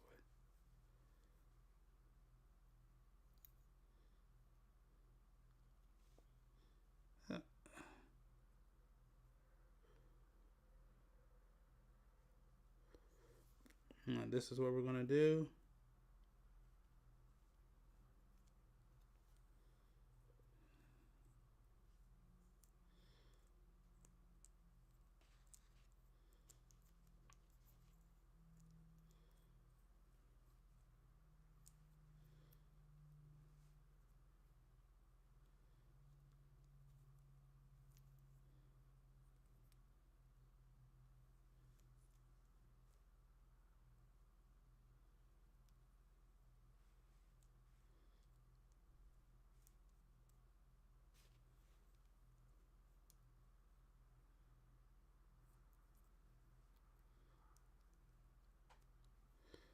All right. Yeah. Oh, yeah, that works a lot better. There we go. I'll do it like that. Think I got it? Nope. Don't got. Oh, come on.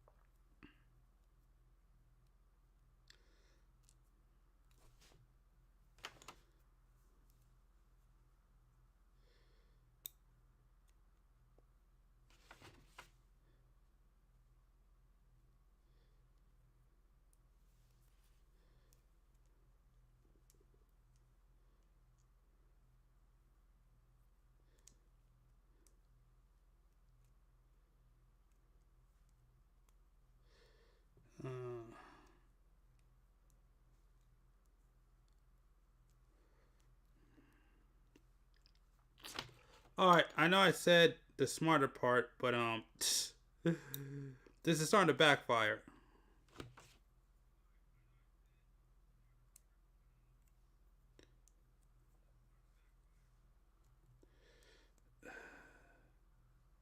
Oh, do I got it now?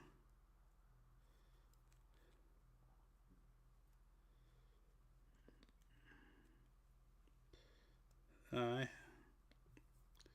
You know what? There's one other thing I can do.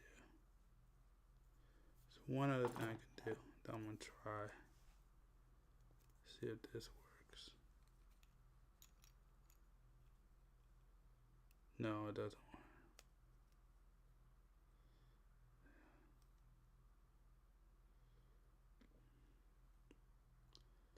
work. Oh, no, no. If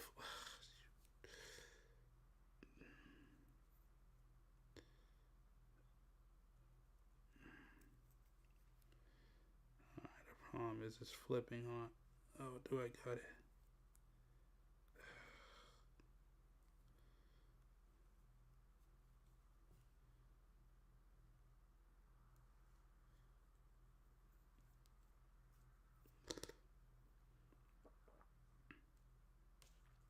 Come on.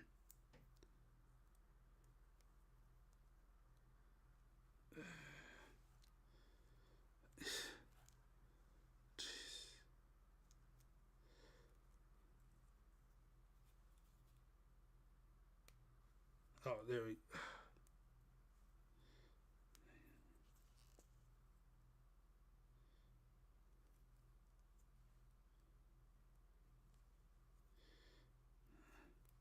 There we go. Jeez. I take back what I said about working smarter because holy crap, did that take me forever. Yep. Like, this really took me forever. It doesn't make any... Come on, you.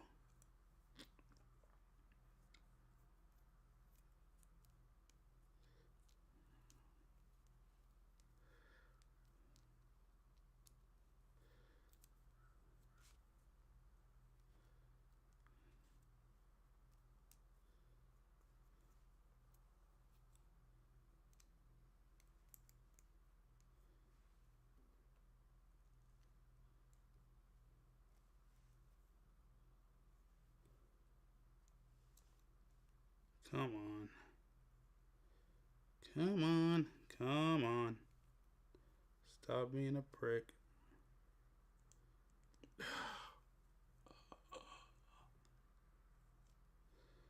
Oh.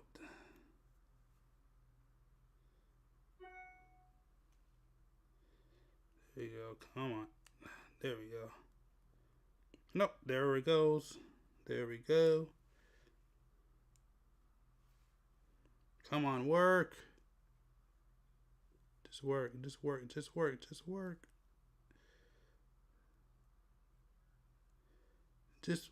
Just work. Frustration is starting to take hold.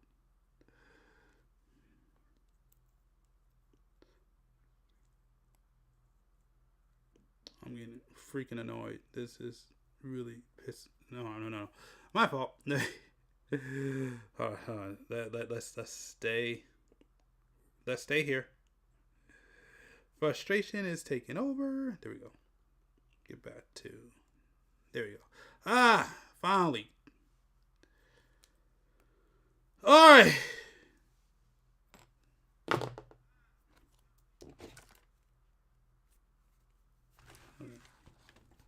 That was a pain, but we got it done. Either way, let's keep going with this video.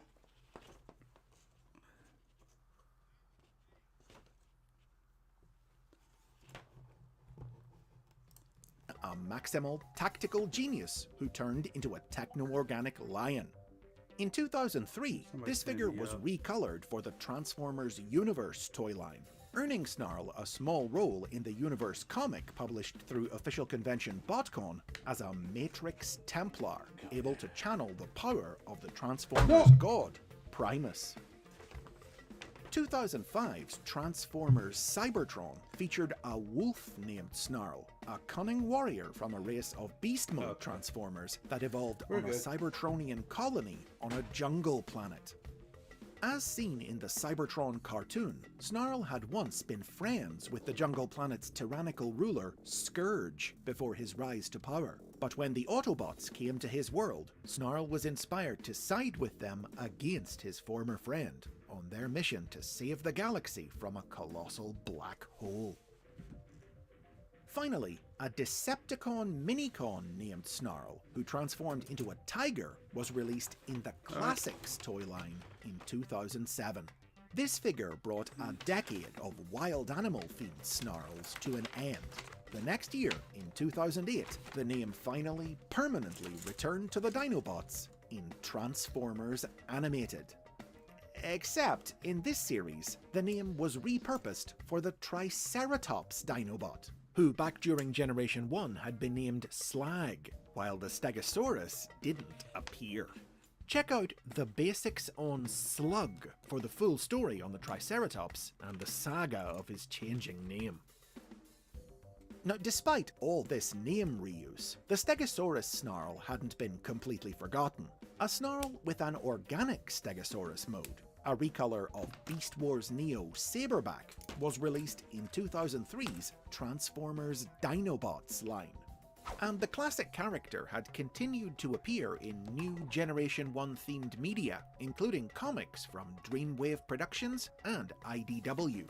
But it wasn't until the 2010s that the full original 5-man Dinobot team really started to return to prominence, beginning with 2012's Fall of Cybertron video game. In this version of their story, Snarl and his teammates gained their dino modes when they were captured and experimented on by Shockwave during the war on Cybertron. Their adventures continued in tie-in comic books, in which Snarl served as pragmatic advisor to Grimlock, while the team fought to survive on the dying planet. A live-action movie incarnation of Snarl was introduced in the tie-in toy line for the 2014 movie Age of Extinction, though unfortunately, once again, the character wasn't among the Dinobots who appeared in the film itself. Still, the film pushed the Dinobots to the forefront of Transformers media, and many more appearances by the team, Snarl included, would follow over the next decade. In 2018, new toys of Snarl and the Dinobots were released in the Power of the Primes toy line. Styled after the original Generation 1 figures, they could combine to form the giant robot Volcanicus, and earned the team appearances in assorted pieces of tie-in media, including Machinima's Power of the Primes webtoon. In 2020, Snarl enjoyed a bigger role than usual when he and Sludge made a few guest appearances in the second season of Rescue Bots Academy, in which they befriended Academy student Hoist after he overcame his fear of the two hulking dinos to teach them the value of caution and careful planning over brute strength. In 2021, Snarl featured in Transformers Cyberverse, which reimagined him, Sludge, Slug, and Swoop as young Transformers from a Cybertronian colony planet who idolized Grimlock from afar. When their world was destroyed by a gang of mercenaries, they pursued the villains to Cybertron, where the mystical enigma of combination merged them with their hero Grimlock into Volcanicus to save the planet from meeting the same fate as their world. Most recently, Snarl's kept busy in 2023 with both a large figure in the Studio Series toy line, based directly on his appearance in the original cartoon, and a small one in the Legacy line, part of a range of small-scale combining Dinobot toys, once again able to merge into Volcanicus. He might be a bot of few words, with a tendency to stay out of the spotlight, but these days, now that he's reclaimed his name, wherever the Dinobots tread, Snarl will almost certainly be charging into battle alongside them. And those are the basics on Snarl. Where does he rank among the Dinobots for you? Or maybe one of the other Snarls is your favorite? Share your opinions below, and remember to subscribe. Make sure to check out this channel. It's one of my favorite YouTube channels of all time. I used to watch this dude all the time. I just stopped watching it because I caught up on all the videos. You know, I had a sometimes in certain aspects or certain times in my life,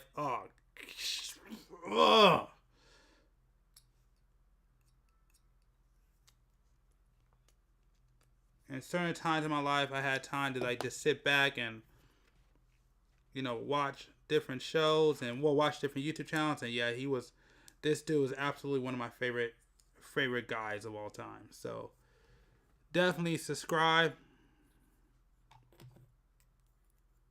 You know, if you're an actual Transformer fan, I think you'll definitely like. Was this right? Yeah. Yeah, if you're an actual Transformer fan, I think you'll absolutely like the channel. This channel's really good. So I like this channel because I got to learn a lot about different Transformers that I didn't even know about. So that's what was really cool about this channel. So yeah, shout out to this dude. Great, in my personal opinion, a great YouTuber. Great YouTuber. Although he is kind of niche, so unless you're into a niche, probably you won't like him. But hey, I'm a fan of this dude.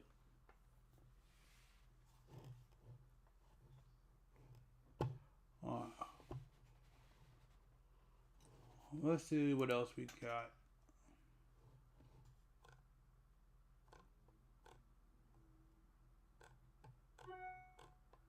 To listen to.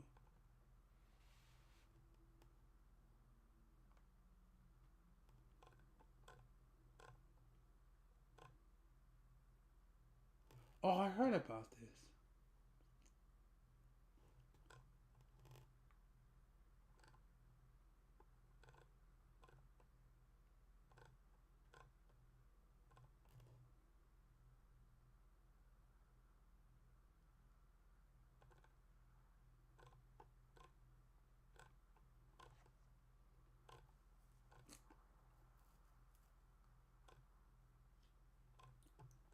What do we want to...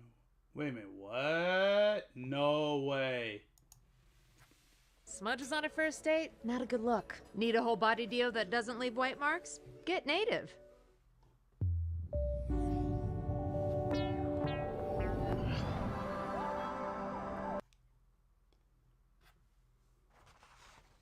Matt Cross is getting a new game. Oh. Or is this a Japanese exclusive? There's no audio.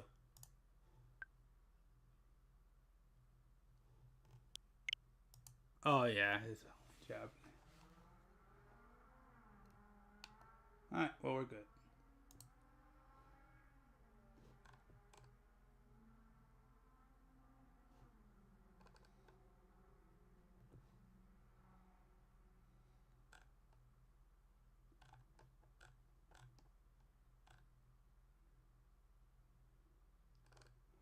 Okay, we'll watch half of this. Welcome to the complete story So spoilers of Final ahead. Fantasy VIII. Spoilers ahead. A game that many consider to be the black sheep of the Final Fantasy series, while others consider it among the best it has to offer. As a game, Final Fantasy VIII has come under attack for its innovative junction system that proved too complicated for some to master, or even give a chance, while others found a system that is infinitely fun to play around with and greatly increases the game's replayability. The story itself features an intricate plot filled with personal drama and romance, set in a fantasy world wherein military force is considered necessary enough to justify the establishment of private educational facilities that... This dude sounds like Patrick Stewart. I ain't gonna lie. ...train children and teenagers to become mercenaries for hire.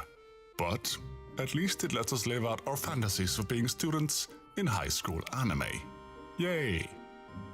But anyway, I'm Peter from Birds of Play, and in this video, I hope you'll join me as we celebrate one of the more underappreciated entries in the Final Fantasy series. It's time to go back to school. We have a lot of material to cover, but I hope you'll be with us every step of the way. Again, we're only watching half of this. We're not going to watch all this. I'm not going to watch all this video on stream at all. Again, spoilers ahead, but I'm just letting you know, we're only going to watch half of it. It's only 20 minutes or until I get done, and then we're going to stop because, no, if y'all want to watch the entire thing, you can watch it yourself, but we're at least, bare minimum, going to listen to half of this while I'm over here trying to get this build completed because this needs to get done. But yes, Final Fantasy VIII, real quick. I never actually owned Final Fantasy VIII. My friend back in the day let me borrow Final Fantasy VIII, and I actually did enjoy the game. I will say, even though I didn't beat it because I had to give it back after a while, it was kind of... I feel like once you got to the end, it did, at least in my opinion, got kind of weird. But there were some interesting things. Yeah, I think at the end it was just kind of like, You know what this reminded me of? When I played it, it reminded me of, what's it called? No, but not as bad because it's actually had an ending, was Xenogears. But yes, Final Fantasy VIII was one of the many Final Fantasies I never beat. The only Final Fantasy, which I'll probably bring this up again, but the only Final Fantasies I've ever beat, the only ones I've ever beat, even the ones that I own, the only ones I've ever beat was Final Fantasy VII, which I didn't complete everything, but I did beat that. Final Fantasy X, technically, I didn't beat the game because I bought that one. I had to get that one back. But my friend did beat the end and let me see the end, so I technically beat it. I played through the almost the entire game, but technically, well, yeah, Final Fantasy X. Technically, I did not beat that game, but I did get to see the ending because my friend played the ending, so I could watch it. And then what else did I play? What else did I get to watch? What other Final Fantasy did I get to be at? There's one more I think I beat. I'm trying to think what it was.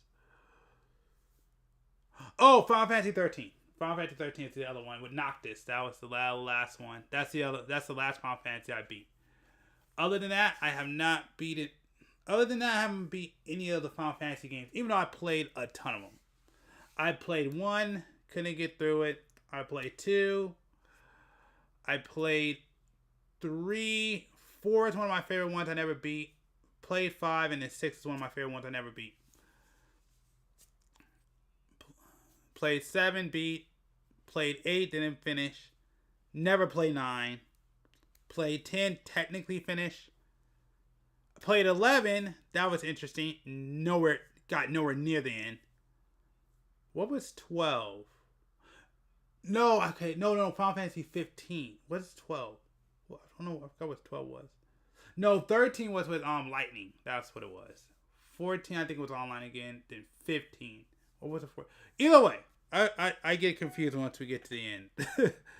But either way, I beat the one with Noctis. And yeah, that one was super underwhelming. Great concept, but some of the decisions in that game, some of the choices in that game, that was a rough one to... I mean, that one was kind of But either way, let's go ahead and watch half of this retrospective. After a sparring match gone wrong, Squall Leonhardt wakes up in the school infirmary with a gash across And remember, subscribe. Subscribe to this channel. his face that is sure to leave a permanent scar. He is greeted by Dr. Katawaki, the resident doctor, who asks him his name in order to verify that he is of sound mind. Once she is satisfied, she goes to call for his homeroom teacher. And while she's away, Squall is greeted by a mysterious girl through a window next to the bed.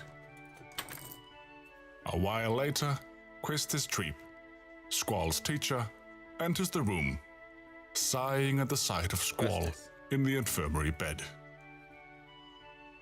As they walk over to the classroom, Quistis tries to get to know Squall a little bit better, but he brushes her off, telling her she has no business prying into his personal matters. Quistis laughs and they walk the rest of the way in silence, as the students of Balam Garden go about their business. Back in the classroom, Quistis informs the class about an upcoming exam that will determine whether or not students will be accepted as members of SEED. I'm actually a fan of her character. I actually do like her.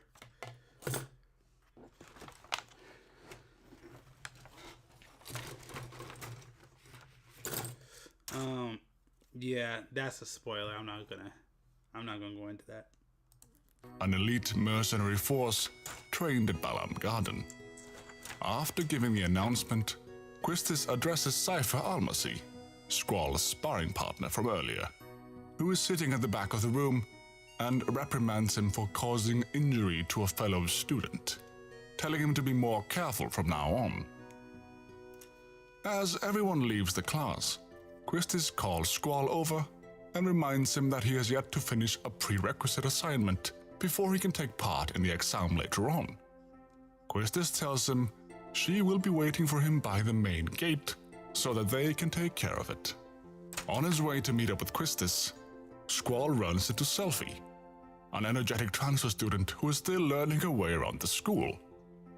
Squall gives her a short tour of all the different facilities, using the directory in the lobby before heading to the main gate. Together with Quistis, Squall makes his way to the Fire Cavern to the east, where he has been tasked with acquiring Ifrit, a guardian force capable of augmenting his powers. After besting Ifrit in battle, the beast agrees to lend them its power, which means that Squall has passed the prerequisite assignment. Nickelodeon was kid everything, but that marked one of the darkest chapters. These are 3 predators who worked at Nickelodeon. You get comfortable with people until you're not.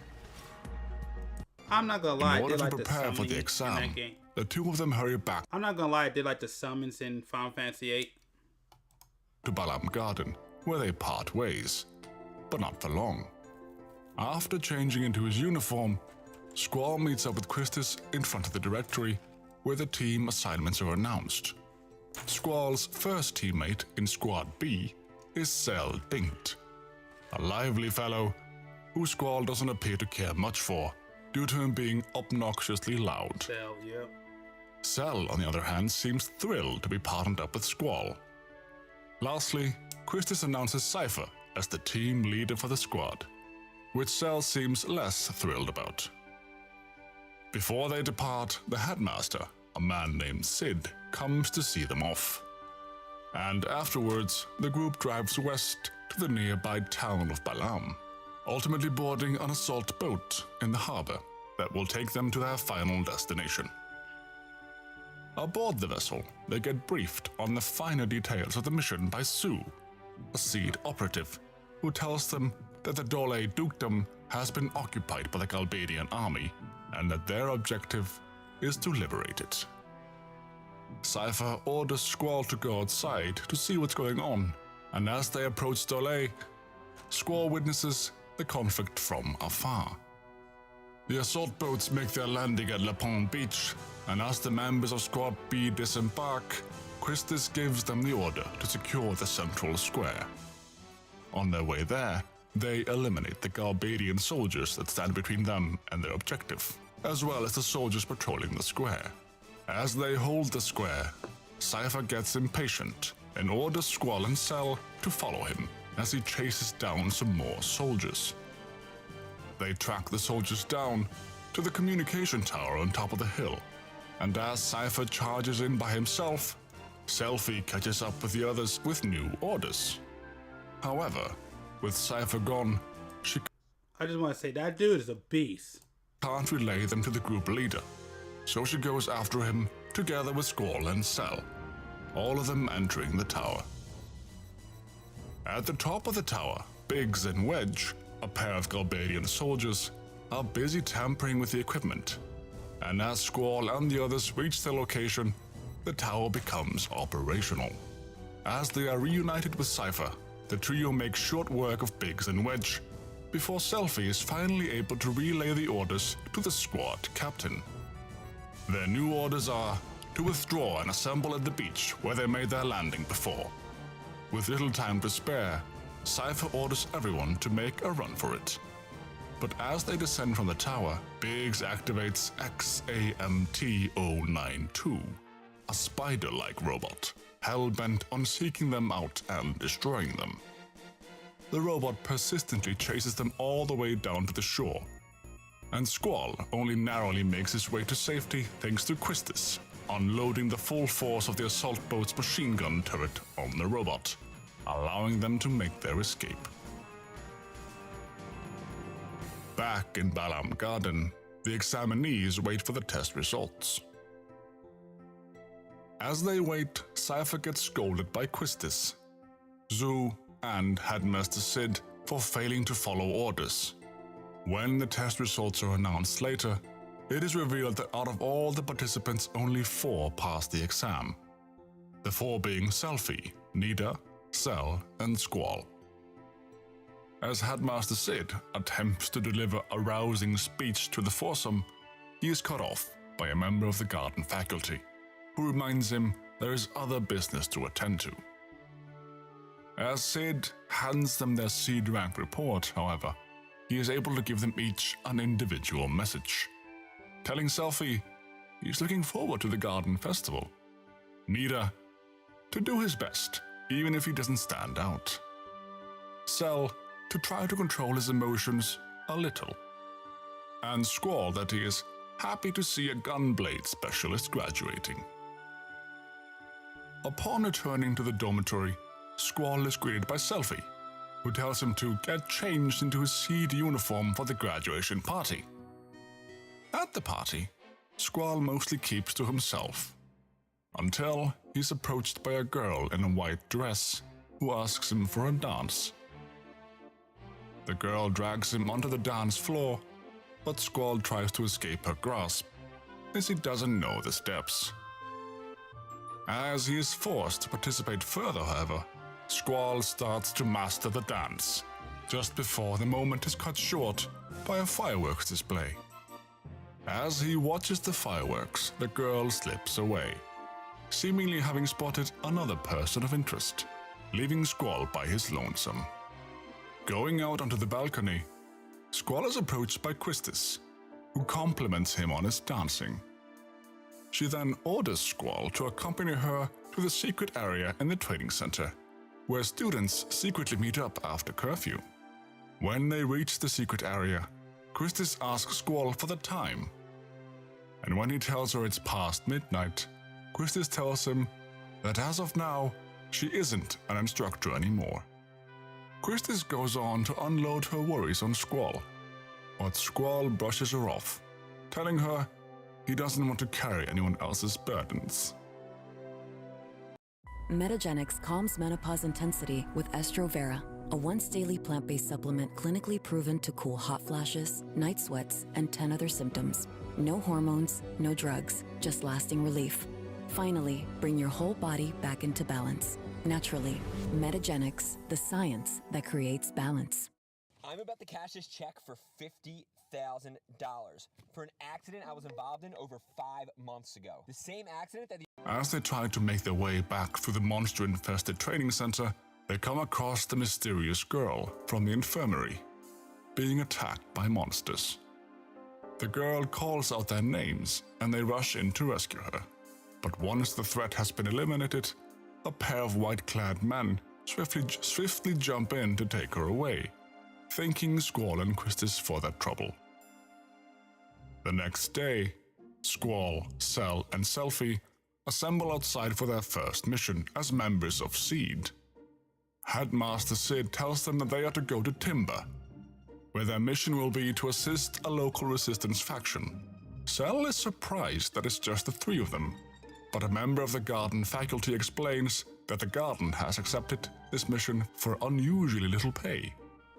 Squall is appointed as squad leader, and Cell and Selfie are instructed to give him their full support. The 3 of them board a train from Balam to Timber, but on the way there, they experience a strange phenomena as they mysteriously fall asleep in their cabin. While asleep, they have a dream about 3 Galbadian soldiers, Laguna, Kiros, and Ward, that are on their way back to Derling City, the capital of Galbadia. There, the 3 men visit a local piano bar that they frequent due to Laguna's infatuation with Julia, a pianist who regularly performs at the establishment.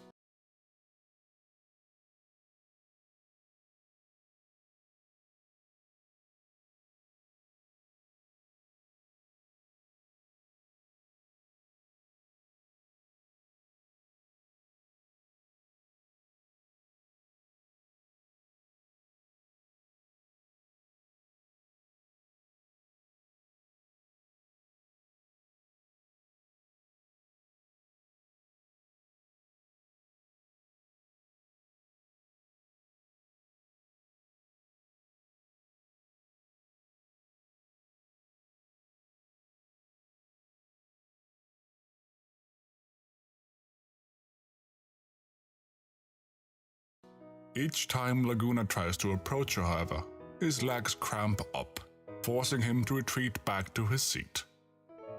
After her performance, Julia asks Laguna if she may join him, and she ends up inviting him up to her hotel room so they can talk freely. My bad. My audio. I didn't realize my audio was off again. But I'm back. Well, everything I said was not important, so we're going to keep moving forward. When they are in private, Julia confides in Laguna that she dreams of becoming a singer, and after Laguna has told her all about his adventures and dreams, she tells him that he has inspired her to write some lyrics. The dream ends as Squall, Cell, and Selfie are awoken by an announcement announcing their arrival in Timber. They realize they all had the same dream, but since they all appear to be unharmed and they don't have time to figure out the cause, they decide to solve the mystery another time. At the station in Timber, they meet up with Watts, a member of the resistance group known as the Forest Owls, and he takes them to their base, which is actually another train. Aboard the train, they meet Zone, the leader of the Forest Owls, who tells Squall to go to the back of the train to fetch someone they collectively refer to as the Princess. Squall finds the princess lying on her bed, but the princess is actually the girl from the other night, the one in the white dress. She jumps into his arms, ecstatic that Seed has come to their aid. She then tells him she was at the party because Cypher was going to introduce her to Sid, and she seems a bit disappointed that Cypher wasn't dispatched as a part of the team. Before rejoining the others, the girl introduces herself as Rinoa and forcefully shakes Squall's hand. As Squall and Rinoa rejoin the others, the Seeds are invited into the Forest Owl's strategy room, where they are filled in on the plan to kidnap Vincent Delling, the president of Galbadia. The plan is demonstrated using crude handmade train models, and once the briefing is over, it's time for the real deal. Along with Rinoa, the Seed members run across the train cars in motion as they expertly uncouple selected train cars, ultimately substituting the president's train car with one of their own. The plan is a great success, but once they attempt to interrogate the president, they realize it was a trap all along, and that they only managed to capture a decoy. The decoy attacks them in the form of a monster, but is promptly beaten back, thanks to the expertise of the Seed members present.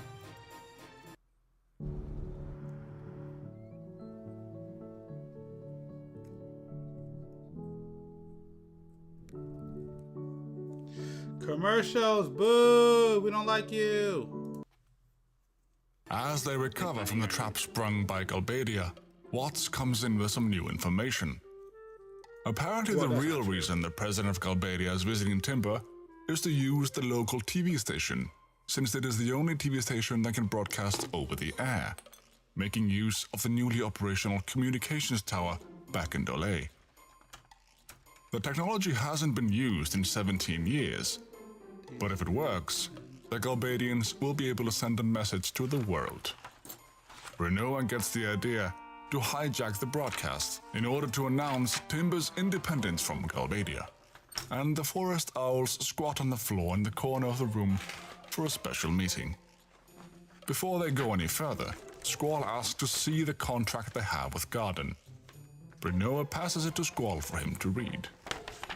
The contract is rather unusual, and vaguely stipulates that the three of them are to aid the Forest Owl until Timber's independence. On the way to the station, Rinoa confronts Squall about not being willing to make decisions for himself, which leads Squall to directly question how serious she is about the whole operation, seeing as she and her fellow Forest Owls have been acting like rank amateurs.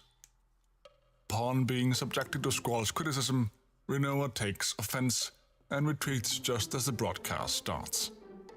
The announcer of the broadcast bids everyone welcome and gives President Delling the floor. But surprisingly, Delling uses his time on the air to introduce the new ambassador of Galbadia, the Sorceress. Suddenly, Cypher breaks into frame, cutting down soldiers and knocking the camera off its balance. Christis follows suit and asks the Timber team to come to her aid. Squall and the others rush over, and as they arrive, Cypher is already holding the president hostage. Cell, enraged by Cypher's actions, thoughtlessly blurts out that they are from Garden, thereby making the school a target for the Galbadian military. Cypher retreats into the next room, still holding the president. and as all escape routes seem closed off to him, the sorceress appears out of thin air, shielding him from the others and whisking him away with her magic once he has let the president go. Just as Cypher has left, Rinoa arrives on the scene looking for him. With Cypher nowhere to be found, they make their escape, but quickly find out they have nowhere to go, since the Forest Owl base has been destroyed. As their client, Rinoa asks to be taken to a safe place away from Timber, but before they leave the city, they take refuge nearby at the home of the leader of the Forest Foxes, another resistance group seeking to free Timber from Galbadian rule. There, Christus tells them Cypher came hoping to help Rinoa, and after they're done pondering his fate, they think about where they should go next. After a reminder from his old instructor, Squall, the team leader, decides to follow protocol and report to the nearest garden.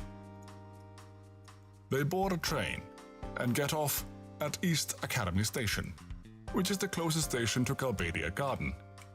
But as they attempt to make their way through the forest that separates the station from the school, Squall, Christus and Selphie fall unconscious once again, sharing a dream of Laguna and his friends in arms. This time the threesome run into Estar forces, excavating a gargantuan crystal structure at a Centra excavation site. In Galbadia Garden, the Seeds are enlisted to assassinate the sorceress with the help of Galbadia's General Caraway, Rinoa's father, and the master sniper, Irvine Kinneas. Squall suspects they are being used, as Galbadia Garden's Master Martine wants the sorceress out due to her interest in his garden, but cannot fathom the General's motive. The assassination is planned to take place at Erdair's inauguration parade in Deling City. Rinoa, determined to prove herself, comes up with a plan to suppress the sorceress's power with an Odin brand item, but is dismissed by Christus when she brings it up.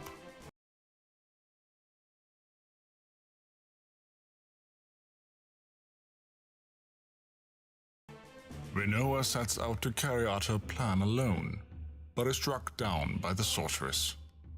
Erdair kills President Deling and sets Rinoa up as a sacrifice. But Squall and Irvine save her. Cell, Selphie and Christus trap the sorceress inside a gated archway, as Squall, Irvine and Rinoa arrive at their post, where a high-caliber sniper rifle has been left for them to assassinate Erdair. Irvine nearly breaks down, but with a little help from Squall, he fires at the sorceress. At Not Howie says Taco Bell only really hits after midnight, which is why I'm going to use the Cantina chicken menu to help him see the Taco Bell light. It hits. Hi. Are you at Not Howie? Food hits, right? The Cantina Chicken Crispy Taco isn't just for late night. She blocks a shot with a magical barrier, forcing Squall to attack her head-on. Squall is surprised to find Cypher at the sorceress's side, having become her knight. Sorceresses of legends are said to have had male protectors referred to as their knights, and Cypher has always had a fascination with the concept, referring to it as his romantic dream in the classical meaning of the word romantic. Erdair is disgusted upon discovering Squall is a seed, and pierces his shoulder with an ice javelin, rendering him unconscious. While unconscious, Squall dreams of Laguna's stay in the rural town of Windhill, where he stayed with a woman called Rain and her adoptive daughter alone, after having been rescued by the former when he got injured at the Centra excavation site. Alone was orphaned when the nation of Estar raided the town to kidnap girls to be assessed as Sorceress's adult successor, Estar's ruler. This was one of the many parts of the Sorceress War, in which Adel set out to the path of world domination, mainly being opposed by Galbadia. The war had suddenly ended when Estar went silent, but during Laguna's times, threat from Estar forces was still real. Laguna vowed to protect alone Rain and the village. Laguna learns Julia has married General Caraway, after her true love never returned from the war. Squall awakes in Galbadia's D-District prison, where his friends are being held nearby. Cypher tortures Squall on Erdea's orders, demanding to know why Seed persecutes sorceresses, confusing Squall, who only knows Seed as a mercenary force for hire. Squall is knocked unconscious, but a worker Moomba, an intelligent animal both Galbadia and Esther use for labor, frees him, calling him Laguna, which puzzles Squall further. He joins his friend in a jailbreak and learns that Erdea, who plans to retaliate for the assassination attempt, has ordered Trabia and Balam Garden to be obliterated via missile strike. The crew hurries to stop the attacks, but once out in the desert, they witness missiles launched from the Galbadian missile base. The group splits. Selfie's team tries to stop the next missile launch, while Squall's team goes to warn Balam Garden. Selfie's party fails to stop the launch and barely survives by hiding inside a wrecked tank when the launch base self-destructs. Squall arrives to find Balam Garden in an uproar with students fighting each other, some siding with Headmaster Sid and some with Garden Master Norg. Norg was the one who funded the Garden's foundation and sees it as a mere profit venture. He declared himself the Garden's true ruler and dismissed its true purpose. The conflict of interest sparked the Balam Garden revolt among Sid's Seed and Norg's Garden faculty. During the commotion, Squall learns the Garden can be made mobile and moves the building away from the spot the Galbadian missiles were programmed to target. But as the Garden's steering devices have broken down due to the lack of maintenance, Balam Garden is left adrift in the ocean. After having saved the Garden from the incoming missile attack, Squall is summoned to the Garden's basement level, where he meets Garden Master Norg himself. Norg tries to kill Squall and his companions to appease the sorceress by proving Garden was not behind the assassination attempt, but fails as Squall defeats him. During their conversation, Norg lets out that Sid and Erdea are married, and a confused Squall confronts Sid, who admits this is the truth. Sid explains the Garden's true purpose is to enter a fated battle against the sorceress. He is conflicted, as the sorceress Sid is destined to face seems to be his wife, but nevertheless wishes to stay true to the organization's origins. The Adrift Garden is intercepted by the White Seed ship, and the crew, calling themselves Erdea's Seed, want to take Alone away for her safety.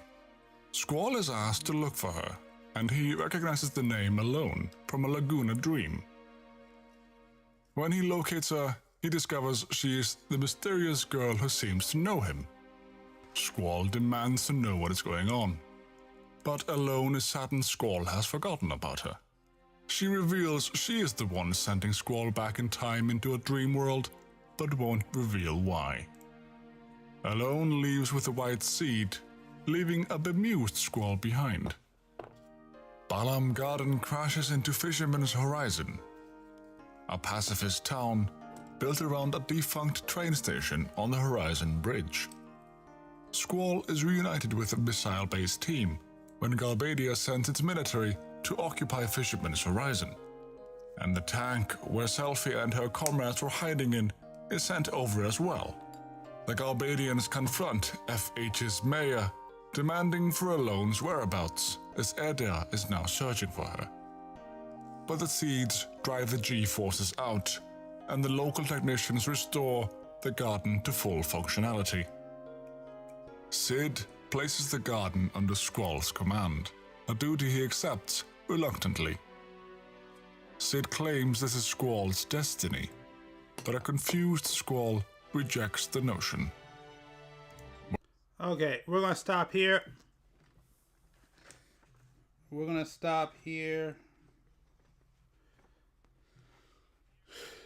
Let me see. So anyways, if you want to see the rest, you gotta check out his channel.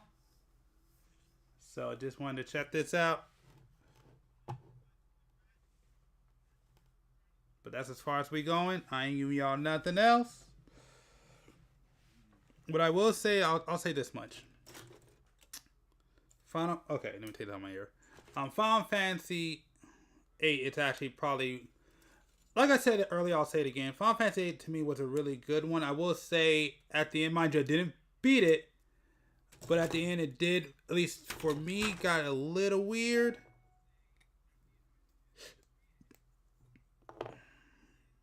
But I still loved and enjoyed Final Fantasy. It's still, Final Fantasy 8 is still a really good game. It's probably one that I will still recommend to this very day. Why is this not? Looks like it's gonna work. No, this is it.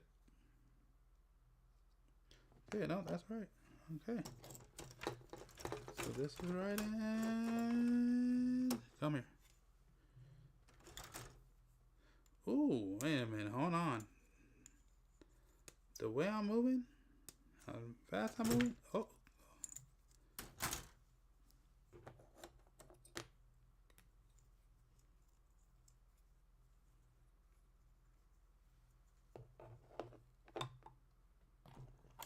Alright.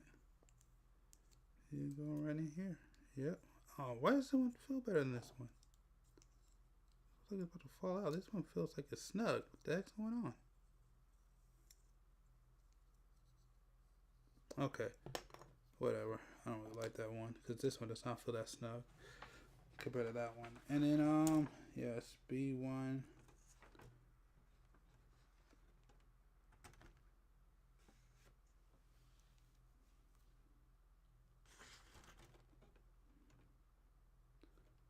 B1 26 28.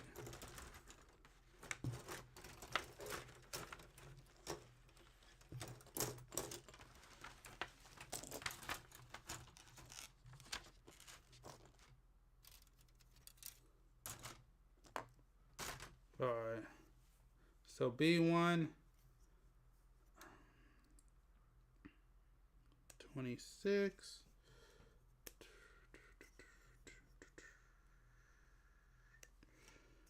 26, boom, and 28.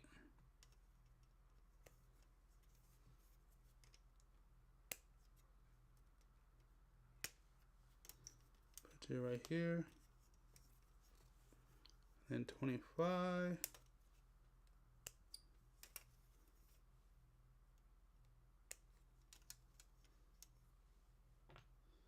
And 27.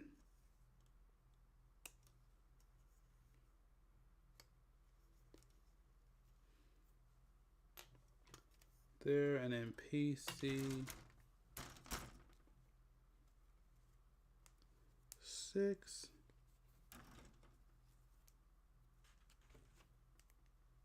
Go right here.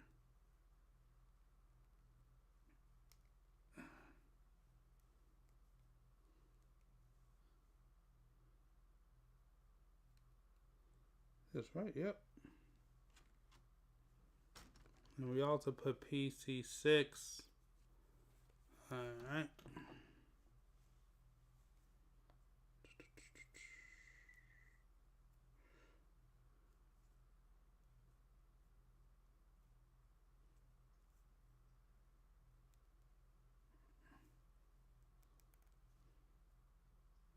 Okay, right there. There we go. Then we put them together.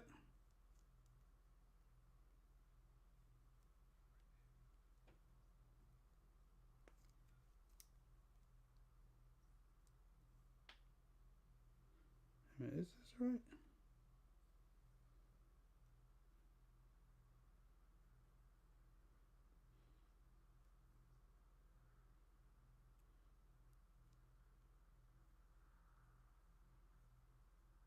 Oh, it's not. Okay.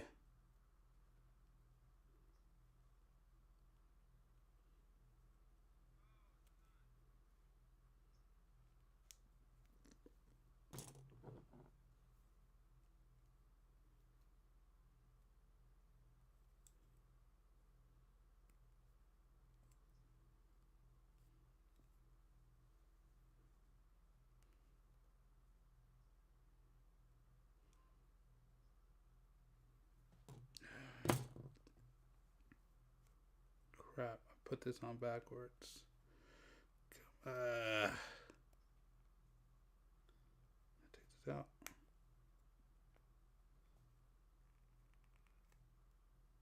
Jeez, man, this soft plastic, man. I'm doing damage. Oh, you know what? What am I doing?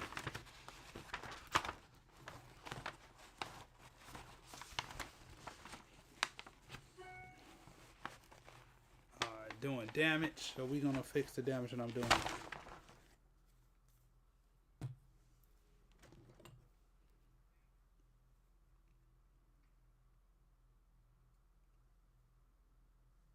Goes like that, right? I think so, right?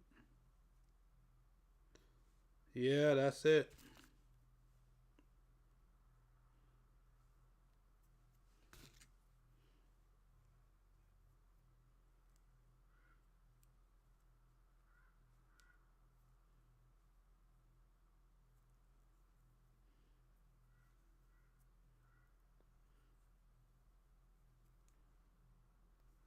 Jeez, man, I tore this one up. Oh, that's not good at all. Same with this one. This needs to be turned around now too.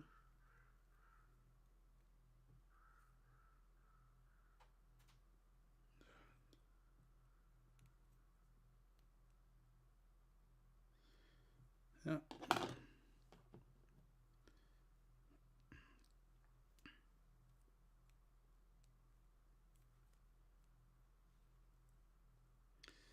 Then you go, oh yeah, right here.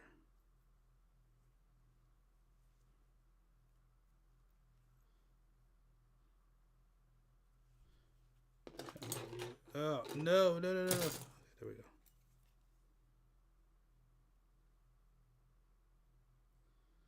All right. There we go. Whew. It's a long one. Come on. Go in. Yeah, go in. All right. We got it. Cool. All right.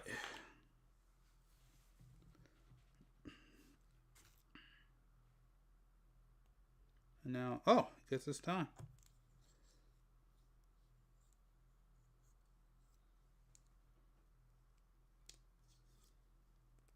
Go right there.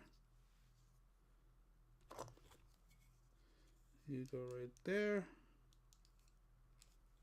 Boom. You go right here. Right. Oh no.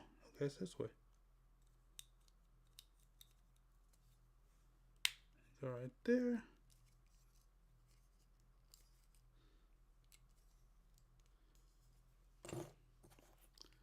And then boom. First leg down. Same thing with this one.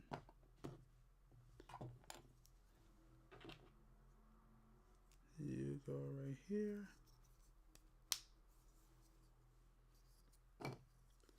You go right here.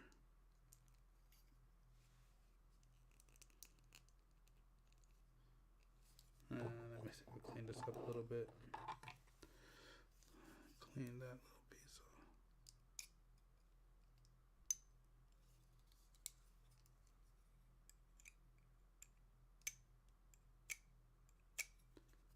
off. Alright, that's done. This one goes right here. Boom. Boom. And there we go. Legs are done.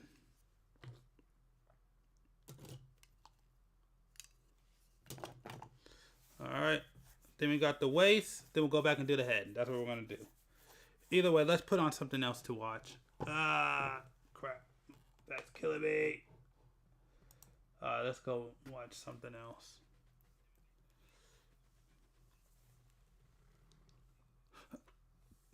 We're not going to go through 10. Or should we?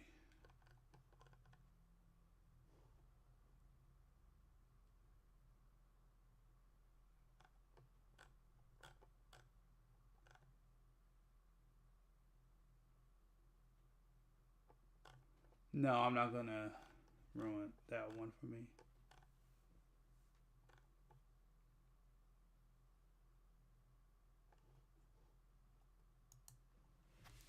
Disaster Okay, duo. let's check out this video. I That haven't seen this one yet. sucks. Fleas and ticks suck too. Seresto can help with this one. The #1 vet recommended flea and tick collar for 8 continuous months. Stop sucking with Seresto. Metagenics soothes vaginal and urinary tract discomfort with Ultra I Flora hate that I did Women's. that. A one-stage.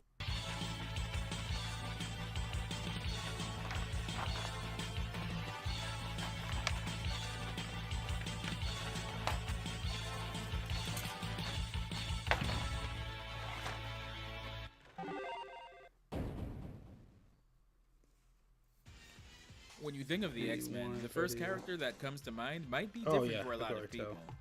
Could be Wolverine, could be Storm, could be Nightcrawler. It probably depends on your favorite. But let's take a small step back and look at the bigger picture. When you think of the X-Men as a unit, Wolverine. a squad, a team, who's the first to come to mind then? I don't know about anybody else, but when I think of that specific context, there's only one person that comes to mind. Longtime field leader of countless teams of mutants, Scott Summers, the mutant known as Cyclops. Cyclops. One of the original 5 mutants recruited by mutant telepath Charles Xavier, Cyclops has been with the X-Men from the very beginning. The son of Christopher and Catherine Summers, Scott and his brother Alex, who would grow up to be the mutant Havoc, were orphaned at a young age after a plane crash seemingly killed their parents. Though the brothers were safely sent away by parachutes, it caught fire as they were descending, resulting in Scott manifesting his optic blasts for the first time, using them to slow he and his brother's fall. Scott hit his head upon landing, giving him minor brain damage. This ended up injuring the part of his brain that would have dictated his control over his optic blast, leading to him never 100% quite being able to keep them in check, at least without outside assistance. The two were sent to an orphanage that was secretly a front for the evil geneticist, Mr. Sinister, who had Alex adopted to separate the two brothers in order to bring out Scott's potential as a mutant. After escaping Sinister's clutches, he was taken in by Charles Xavier, who had recently established the Xavier School for Gifted Youngsters. Together with Jean, alias Marvel Girl, Warren Worthington, alias Angel, Hank McCoy, alias Beast, and Bobby Drake, alias Iceman, Scott was a part of the original 5 members of the first ever team of X-Men. No. Being one of the longest tenured residents of Xavier's school, Cyclops gradually grew into the role of field team leader of the X-Men, despite his more reserved personality and self-esteem issues. In spite of the aforementioned personal issues, Cyclops is one of the most reliable people you can have behind you in a battle, and a seasoned battle tactician at that. Ask any longtime Marvel reader who the best leader in Marvel is, and they'll probably either say Cyclops or Captain America. Though he still lacks total and complete control over his powers, he has an uncanny sense of spatial awareness that allows him to calculate where his beams will hit and how they'll bound off objects almost instantly. It's impossible to talk about Cyclops without talking about his longtime love interest, Jean Grey. Much of his life experience is intertwined with hers, from growing up in Xavier's school, to Jean becoming the Phoenix, to marrying Jean's clone, to, well, just about everything regarding Cable. I want to remind y'all, if you listen to this, I'm listening to this video at a delay. So I just heard myself and I sounded totally off. Didn't even make sense. And that's because, once again, I'm listening to this video at a delay. A113, A117.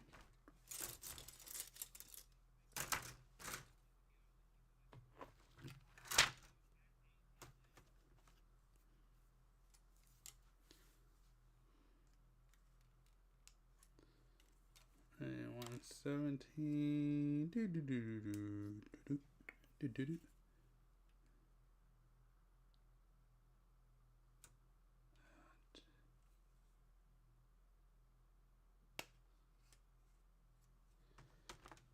117 and A113.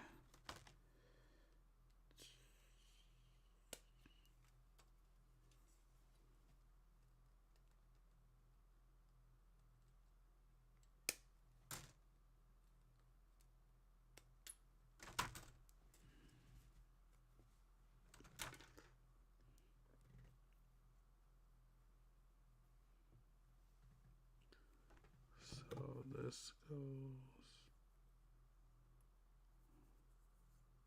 Oh, okay, I see. This goes in here.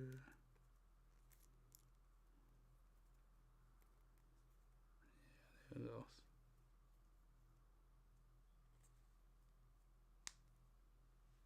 Yeah, that's pretty cool. Kind of like that.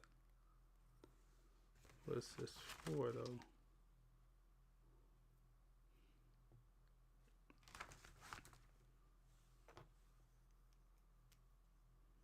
It goes in like this.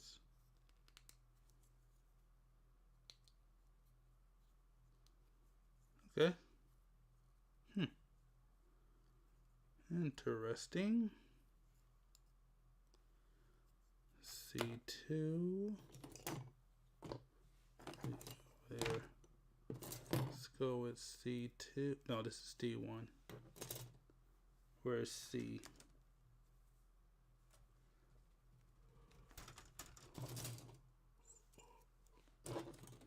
Alright. Oh, jeez. Oh, that was about to be bad. C2. No, I didn't cut it wrong.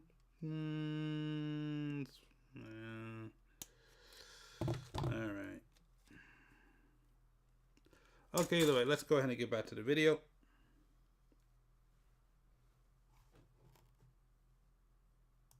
Or his alternate timeline son, Nate Gray. X-Men stories get pretty wild, y'all. Don't even get me started on that family tree. Of particular note for Cyclops was the time period after M-Day, the day Scarlet Witch decimated the vast majority of the world's mutant population. Now the figurehead of a nearly extinct species, Scott stepped up to provide a safe haven for what few mutants remained in the world, the nation of Utopia. This era saw Cyclops at his absolute most pragmatic, taking something of a middle ground approach compared to the ideals of Charles Xavier, and the more militant abrasive approach to protect the mutant kind of Magneto, the latter of which was impressed enough with Scott's work that he flat out joined his side. I don't know if I've ever mentioned this, but Cyclops is one of my favorite comic book characters ever. He was the first X-Men character I'd ever seen, since my older sister had a copy of the Sega Genesis X-Men game where he was on the cover, and as a young child still in Pampers, I'd always sit and watch her play it. Thankfully for me, Cyclops is one of the main playable characters in Capcom's first Marvel fighting game outing, X-Men Children of the Atom. His voice in Capcom's Fighters was provided by the late, great Norm Spencer, who also notably provided his voice in X-Men the Animated Series. Cyclops has some of the most memorable voice clips in fighting games, let alone the Versus games. I can't even hear the word behold without thinking about Cyclops. His design in the Versus games is styled after the iconic Jim Lee design from the early 90s, that went on to become the de facto design for him for most of that decade. Look, if I go on any longer, this will just turn into incomprehensible rambling about how cool Psych is. So, without further ado, let me tell you the untold history of the church and its connection to the Omen. Back in 1971, religious attendance was at an all-time low, people no longer believed, and the church was losing its grip on power. But at the highest levels, a select few met under... I'll just be honest with you, Cyclops is not one of my favorite ones. Mine was always... My top three was Wolverine, Gambit, and Nightcrawler. But in recent years, not the same.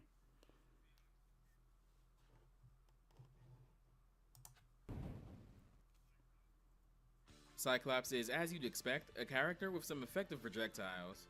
His biggest strength, however, is just how well-rounded he is. Cyclops can get in your face as easily as he can keep you away from him, thanks to some pretty great normals. He has a double jump, which can allow him to not only camp up high and build meter with optic blasts, but more importantly, he can chase down other characters employing the same strategy, particularly flight-capable characters like Storm. Cyclops can perform a double kick by pressing heavy kick twice. The second one will pop the opponent up into the air, allowing for air combo follow-ups. Cyclops can notably cancel his standing heavy kick into a crouch, then quickly perform another standing heavy kick, allowing him to chain them multiple times, assuming you don't mess up the inputs. He can also alter his jumping heavy punch and kick by holding down when doing them. Speaking of heavy punches, Cyclops has an especially unique one, Optic Bullet. This is a single projectile that Cyclops can fire off while either standing or crouching. The neat thing about this is that it's special cancelable, so you can throw out a special behind it to pressure your opponent. Speaking of specials, his first one is his most obvious, Optic Blast, done with a quarter circle forward and punch. Cyclops has 3 variations of this depending on the punch button pressed. The light version is a low crouching variant. The medium version is a standing version. And the heavy version goes upwards at a 45-degree angle. It's an okay option to snipe a predicted jump, though he does get more from hitting them with an air-to-air normal instead. Gene Splice is Psych's anti-air, done with a Dragon Punch motion and punch. This is a multi-hit uppercut that ends with an upwards optic bullet. Mashing the punch button increases the number of hits and damage of this move significantly. Rapid Punch is done by pressing forward twice, followed by Light Punch and Light Kick at the same time. This initiates an advancing series of punches and kicks that can be extended by mashing either punch or kick, ending with an optic bullet. This does a pretty decent amount of damage, though it might be tricky to find openings to use this. Pressing forward, and heavy punch and heavy kick initiates Neckbreaker Drop. Cyclops briefly takes up a running stance before charging forward, and if he connects with the opponent, does a leaping throw. Keep in mind that this will absolutely whiff if he does this full screen. It's a pretty risky move to throw out in general though. Cyclops' first super is Mega Optic Blast. This is a large multi-hitting beam attack that does decent damage, but has a good deal of recovery. It's not bad to throw out if you know it'll guarantee a chip kill, but otherwise, this is best used if comboed into with a juggle combo. Cyclops' second super is Super Optic Blast. This is a smaller multi-hitting beam, but the catch is that it's omnidirectional, letting you control the direction you fire it in, and if it hits the ground, it'll actually bounce off of it at an angle, which can be used to catch your opponent off guard. Notably, this can also be done in the air, where it has less recovery, making it the more ideal use of Cyclops' meter. Cyclops' stage in this game is the Danger Room. The Danger Room itself was constructed to serve as a combat training room for the X-Men, being upgraded various times over the years, usually after incidents that saw the X-Mansion destroyed. As it would turn out, the Danger Room AI at some point would actually grow sentient, reaching out to Professor Xavier and questioning their existence. Come on. Xavier, jerk that he is, elected to ignore them, causing the AI to grow bitter and hateful towards Xavier. Understandably so, honestly. There it is. At one point, after being upgraded again, the AI, taking the name Danger, started taking over other machines in hopes of finding a body. While she was bound to her prime directive of never killing the X-Men, she had no such qualms in attempting to kill Xavier, though she'd be talked down from it in a few cases, notably by Emma Frost. In Children of the Atom, the Danger Room has 4 distinct locales that it'll switch between at random. The standard Danger Room setting, an underwater setting, a tropical setting, and a space setting. The neat thing about this now we're on is how to it the. reacts Now to we're gonna go ahead and actions get like the your head character done. Dashing, backdashing, or jumping. So, for example, in the standard and tropical locations, jumping will usually result in either a sharp spike or vine protruding from under the player's jump, just barely missing them. It's not an actual stage hazard or anything, and it isn't capable of damaging the player, but it's really cool that the designers added these reactive touches to emphasize the danger I think we're done. well, the Danger Room. In the standard room, forward dashing has a giant press come down, just narrowly avoiding crushing the player. And the backdashing has several lasers appear and shoot at the spot that the character backdashed from. In the space room, in addition to the lasers, several meteorites rain down occasionally, just narrowly missing the fighters. In the tropics room, there is mainly only the vines that pop up whenever you jump, but there is some wildlife in the background, like a squirrel, a parrot, and even a bird that flies by if you super jump high enough. My personal favorite, though, is the underwater room. There's less in the way of overt background hazards here, but you see various sea life swimming across the stage, like some fish and even a stingray. There's all manners of reefs adorning the background, and if you super jump high enough, you can even see a sinking ship with rays of light from the water surface beaming down on it. In every variation, the control room window is visible, with Professor X observing the combatants through the window. This is an element that would actually be carried over into the Ultimate Marvel vs. Capcom 3 reinterpretation of the stage as well. Cyclops' theme is an upbeat guitar-led banger composed by Hideki Okugawa, best known for being the lead composer of the Street Fighter 3 games. I already talked about him in Frank's video, so I won't dwell too long here, but I love that opening riff of the song like you wouldn't believe.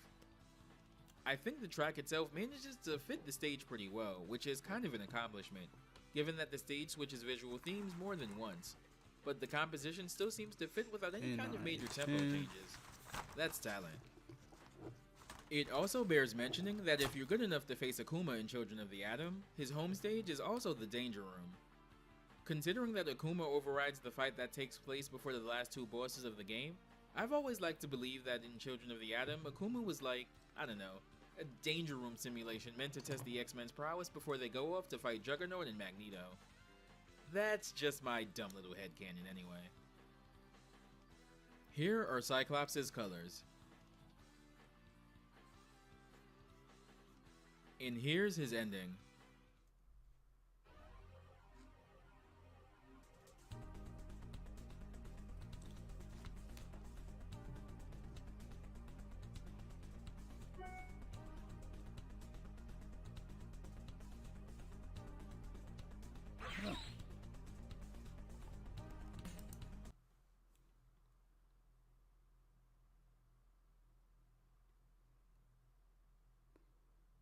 Okay, we're gonna put on a pause for a set.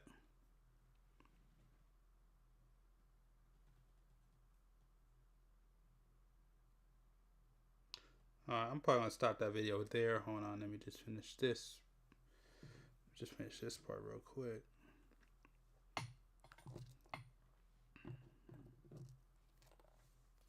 So it does on the back. No.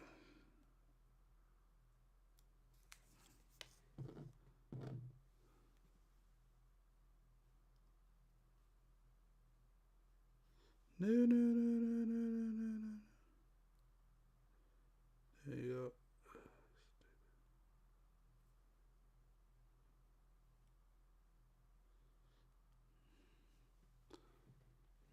All right. And then we go E1, which this is done now too. Done.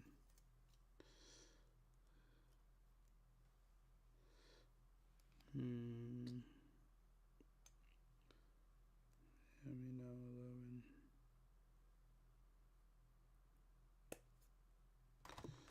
All right.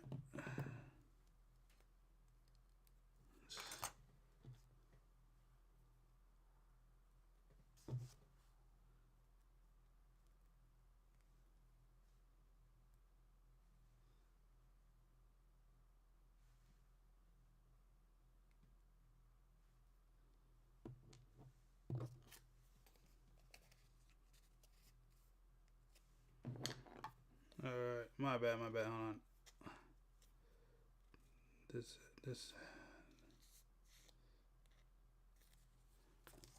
These heads gotta be very, very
Alright. There we go. Give me a sec. I'm going to turn something on in a sec. I just have to get this done.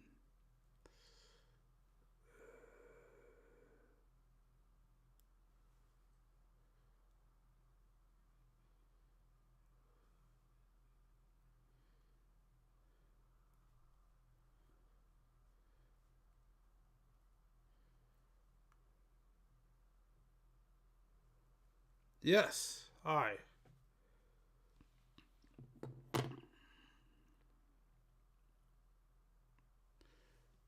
Okay. All right. Okay. All right. The hard stuff is done. But anyways, yeah, if you want to, I never watched this guy's channel before, but again,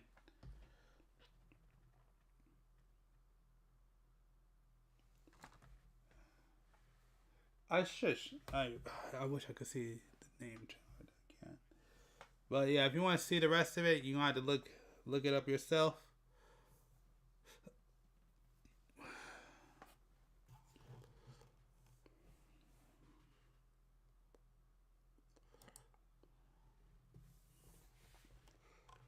We go on to another one.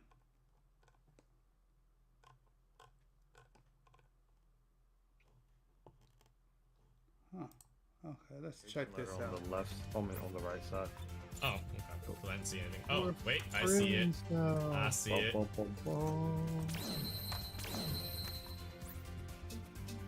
think triangles delete, I guess.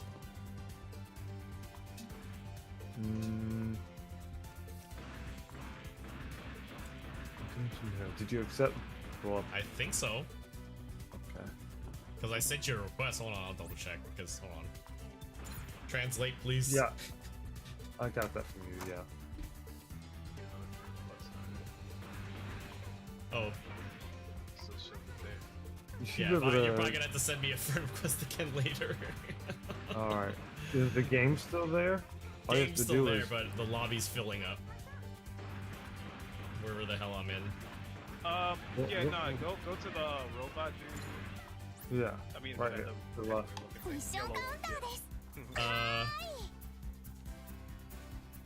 Top one, I think. With the first, yeah, top option. Yeah, top option. You click top option. It won't let me. Oh, wait a minute. Hold on. Wait.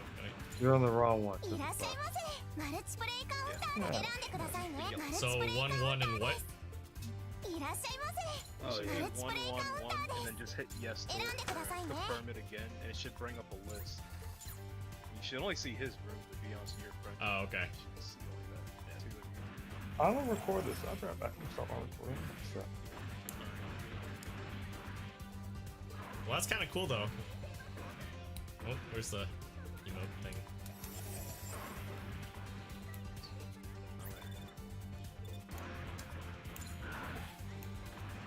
Oh, yeah, that's right.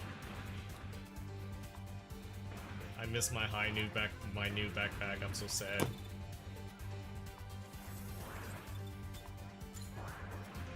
Oh, alright, let's go. We ready? I'll hold start, so the confirm being ready, just hold down to start. Yeah. I did. Okay. Boom. And then... Oh, then you don't hit nothing else. I guess you just sit on it. It's like A128. Yeah. It'll take a sip from there. There you go. Oh, I think. Do we have to like ready up or something? Yep. Okay. But you're good. You're good. It did a sip. Oh man, look at that. Playing grandpa. With all these freaking dark looking. I don't know. I'm just like, we're shiny. Why is well, mine I'm bright shiny. as hell? I feel Gotta even it out. Oh man. This is on hardcore, so that's fine. I'll probably get slapped around. It's okay. I need my parts.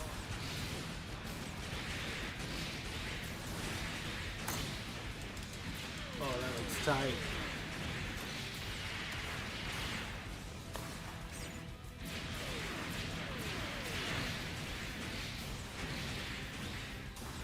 Ooh, bruh. Oh, who would have thought? Been playing some Gundam Breaker with the boys.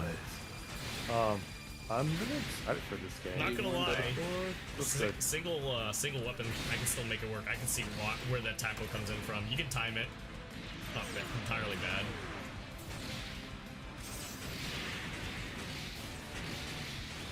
It's like some of the, what is it, the heavy attacks that some of the melee suits have in GBO2, where it kind of lurches you forward, chain thing like that. Yeah, see, I am really excited to see the crazy combo stuff you can pull off. Oh.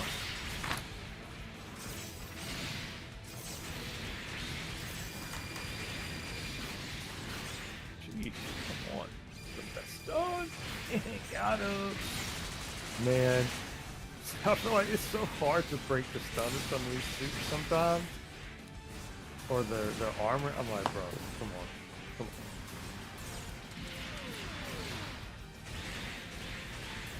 Oh. Get him. Get him. Man, that was about to be the head. Well, the thing is, the nice thing though is if you're running dual melees, it's like Tekken. But even then, like right now, it's still like Tekken in a way. If I'm able to do my business. Yeah, that's like I like that's a good analogy. With Tekken, like that combo and that delay and whatnot. I am a fan.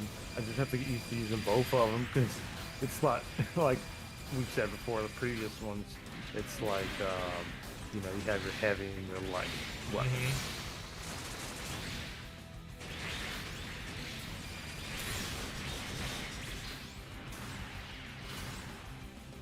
Oh, oof, dang. That was close.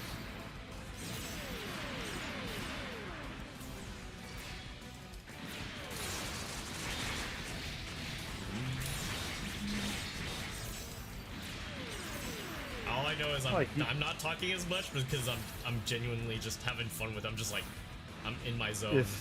It's yeah, so I'm just like, let's go, man. let's go. In back of my head, like I don't even have to say that. This, like, I am convinced this is gonna be one of the best Gundam games to come out this year.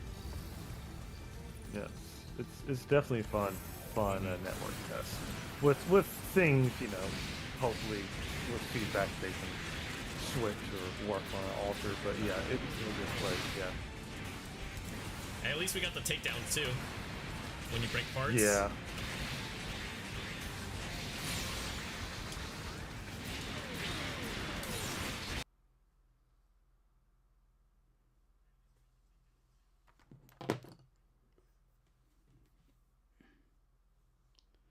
Alright, grade A just messed up.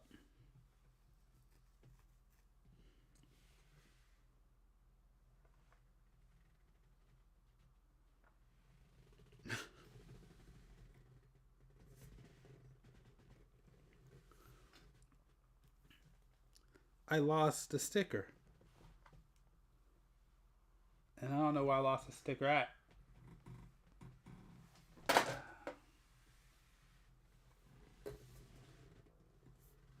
I just flipped it and I don't know where I flipped it at. And it was on accident. Oh no. Oh no.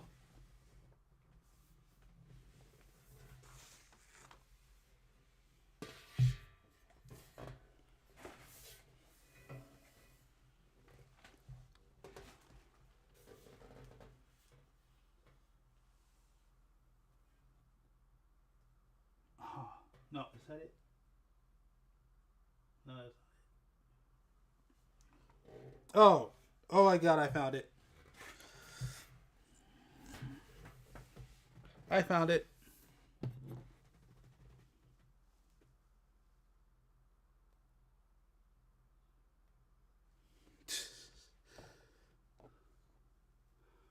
Wow, that's incredible.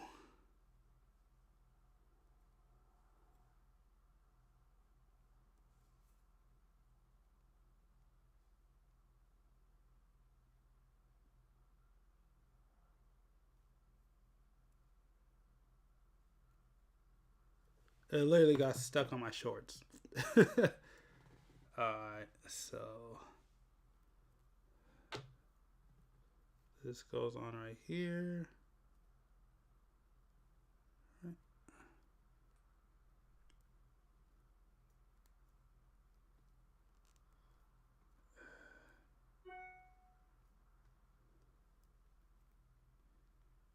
this or is it this way? Oh, okay.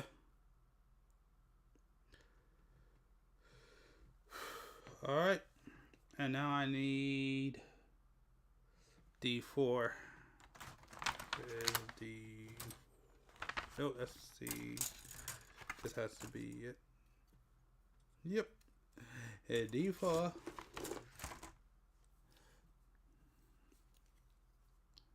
Not this one out. What time is it? Oh, yeah, 2:39. Dang, I'm kind of late, but it's fine. It is fine. It doesn't matter. I will not leave till I get this build done. Doesn't matter. I'm still making good time though.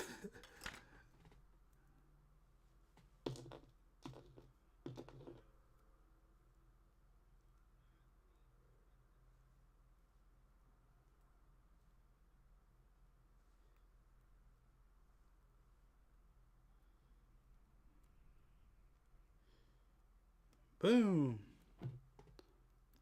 There we go. It. Boom.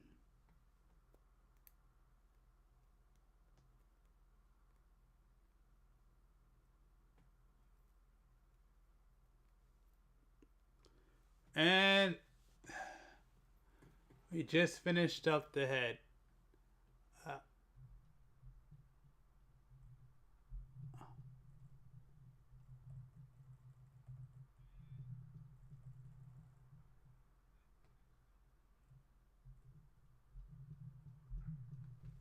Oh, it's not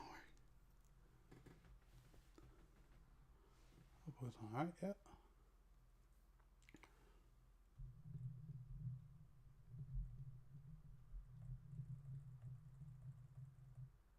Uh-oh. That doesn't sound good.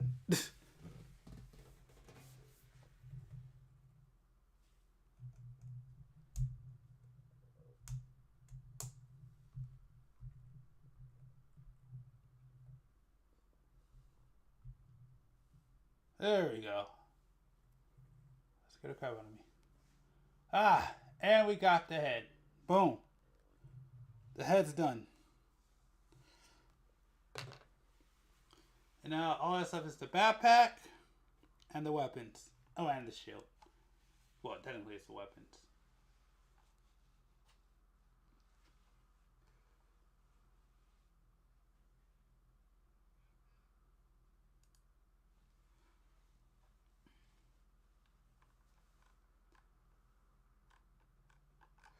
You know what? We'll watch Final Fantasy V. I don't know if I'll ever go back to Final Fantasy V. I forgot what that one's about. So we'll finish it up with Final Fantasy. No, we won't. We're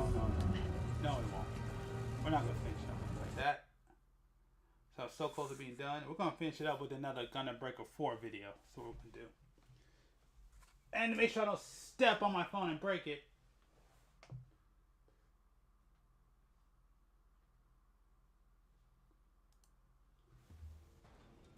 What's going on, y'all? Welcome back to the channel. It's your boy Corsitio, bringing you some Gundam Breaker 4 network test gameplay. I wanted to bring this or kind of post this a little early because I wanted to show some transformation gameplay because I didn't see, or I when I watched the dev stream at least, I didn't see any transformations or anything like that they did showcase. So I wanted to get this out so that people can actually see how transformations work in this game. So they kind of work how I thought they would, where they don't have a cooldown and they are 3 bars, pretty much how I thought they would be earlier. So they are 3 bars, they don't have a cooldown, and as long as you're comboing and keeping your break gauge and your hit combo counter up, you're able to pretty much keep your transformations up all the time. And transformations do make you faster in this game, same as Gundam Breaker 3. They do speed up the game quite a bit, and it does make the game feel way better, at least in the early stage, before we get like response speed and boost speed buffs and stuff like that allow us to move even faster. I'm pretty sure we can move even faster than this in the late game and the mid game. Before I go ahead and peace out, though, I do want to say that I will be streaming the Gundam Breaker 4 network test day 2 tomorrow at 9 on twitch.tv/CorsitioTTV.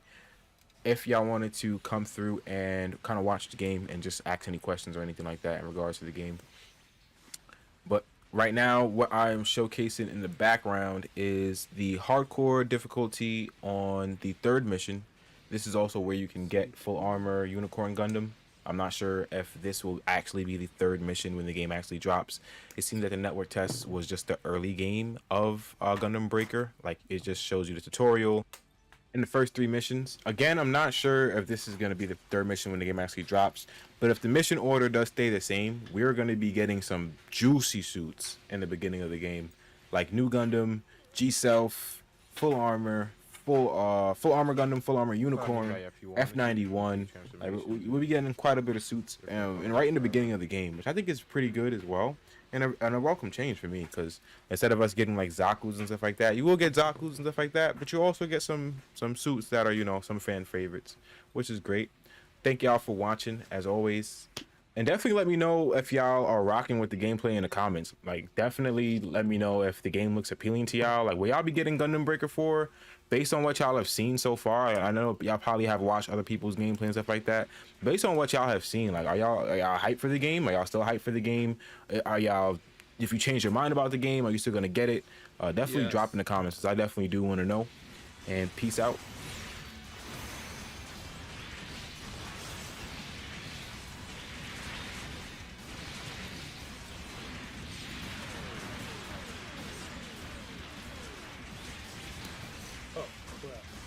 Ah, There's no more bursts. I just realized. I messed up. Unless there's gonna be bursts in the full game, and we just haven't unlocked them yet.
Dude.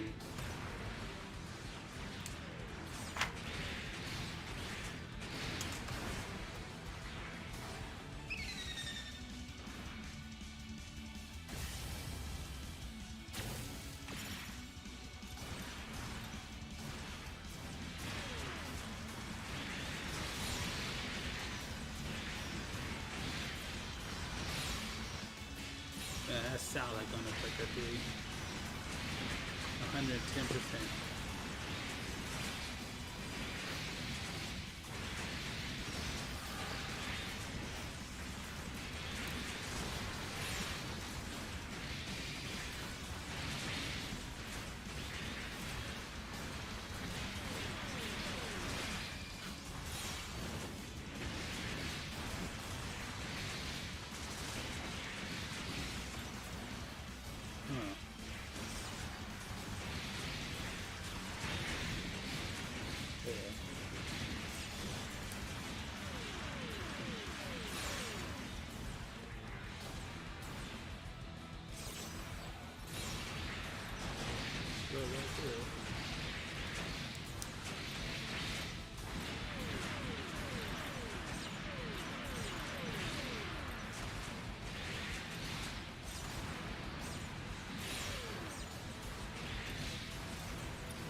There it goes again. Yep, okay, I'm gonna stop it.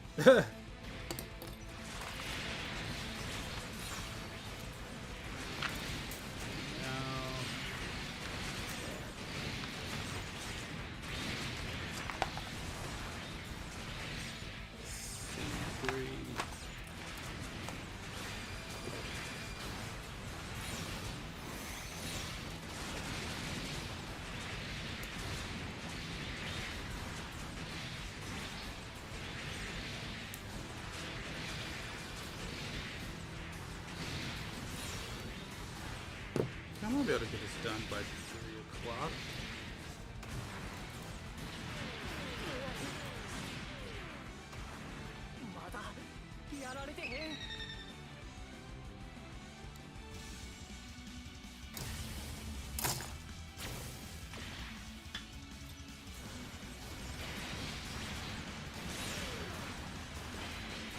Oh. Whew.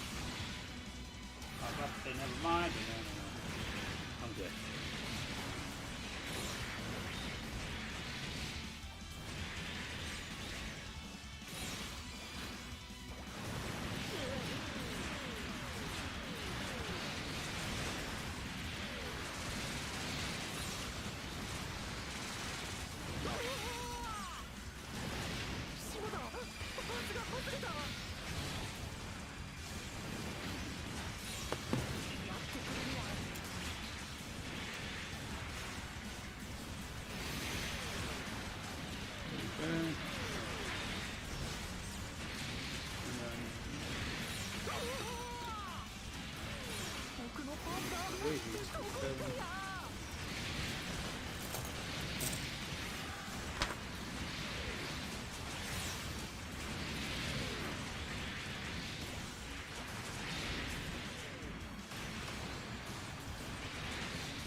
The other one was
Getting bullied. Stop that done. For the focus, probably not. But yeah, that's done. Well, I keep missing the bazooka. Yeah, there we go. Right there. Boom. Backpack done. Alright. Cool.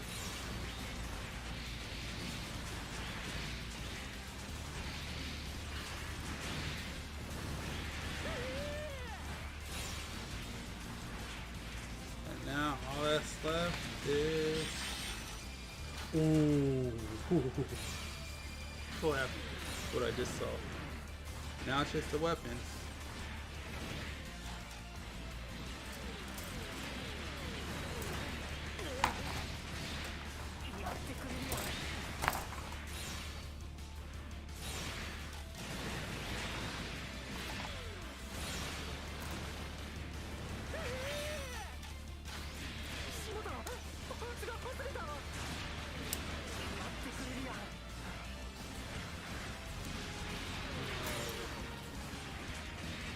last home stretch.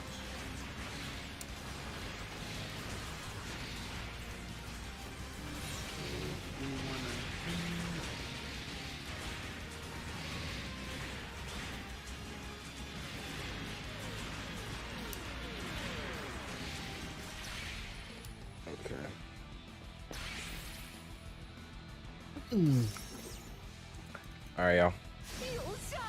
All in all, it is pretty okay. I'll play some more tomorrow. Oh, this is about to come off. Trying to see what else.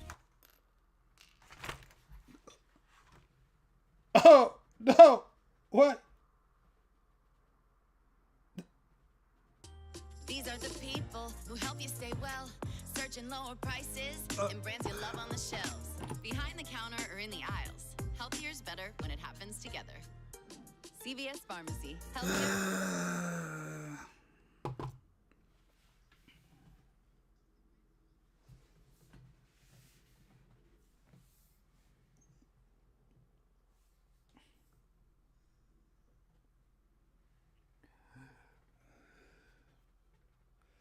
Another one dropped.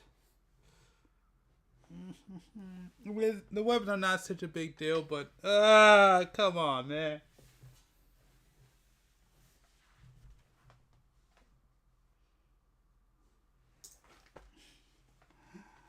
Come on.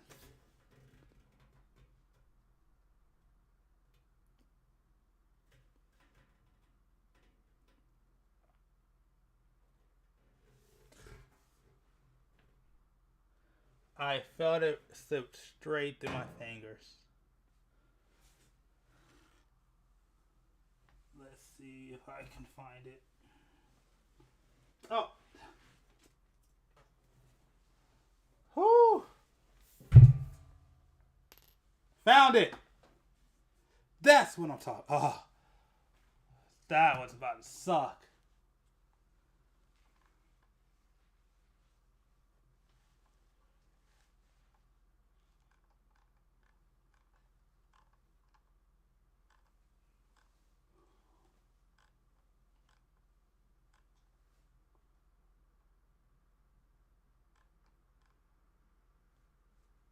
Ooh, I'm interested in this.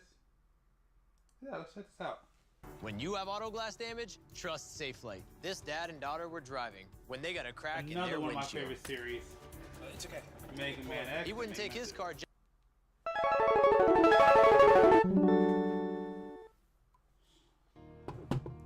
Back in April of 2002, Mega Man Zero dropped on the GBA and really shook the players with its drastic change in the design of the sword-wielding Chad everyone had come to know and love. One major question was, why? What is the reason for this design change? It's so drastic. Over the years, assumptions and theories were formed, and the release of Mega Man Zero 3 really put a whole new spark in the discussion with its final boss. So, what is the reasoning behind the design change? Let's cut into it and see what the dig dang happened.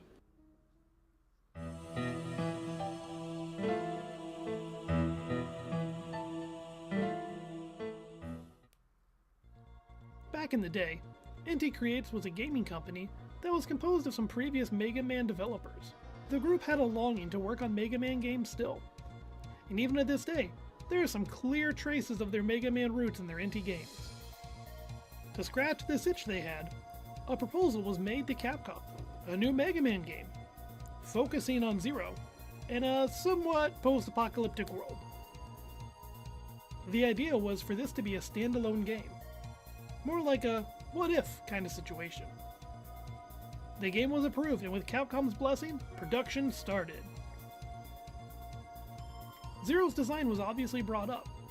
According to the Rockman Zero Tell-Us booklet, a CD of remastered tracks from Zero 3, there was a Q&A that addressed this actual question. 3 games in, at long last, we had our answer. Why was he so different? The Zero of the Zero series that we, NT Creates, developed is, ultimately, Mr. Nakayama Zero. Maybe you can call it a different representation. We're drawing the same Zero from the X series, with a Nakayama touch to it. In some animes, the characters might even change in design for a movie or so, no? Think of it as something similar to the above. From this passage, the design change was simply to give the series its own look. They describe it as Nakayama Zero, which reminds me of how Gundam does a similar thing. There's a model line called the version KA, which stands for the designer's initials. As you can see here, some designs change drastically, while others are just slight tweaks. As an April Fool's Day gag, Capcom even mimicked this style, which was so well received, it actually became reality. So with this answer, more questions raised, more debates ignited, and as usual, the fan base was divided on the topic. From what this answer stated, it sounded like Zero himself was never actually redesigned in the world of Mega Man. It was just a thing done for artistic purpose to make the series stand out. For all intents and purposes, in lore, Zero would be the same. That's why Omega looks like you. It's intended to be the same Zero from the X series. An artistic change for distinguishing purposes I never knew that. Was clearly the original concept of the redesign. But keep in mind, this series was not made with sequels planned. This was a one and done. Zero comes in, defeats his evil ex and their 4 kids, and nopes out to the desert. As time went on, the world expanded both in terms of the story moving forward, as well as retroactively addressing issues of the past. Bridges between the Zero and X series were built in all sorts of obscure places, from interviews, CDs, guidebooks, official websites that are no longer active. Much of the lore was scattered and created as a secondary thought, so it's no surprise that some things slipped through the cracks for many fans. If only they had made something where they could put all of this info in. An omnibus of Zero. Oh well, we're asking too much there.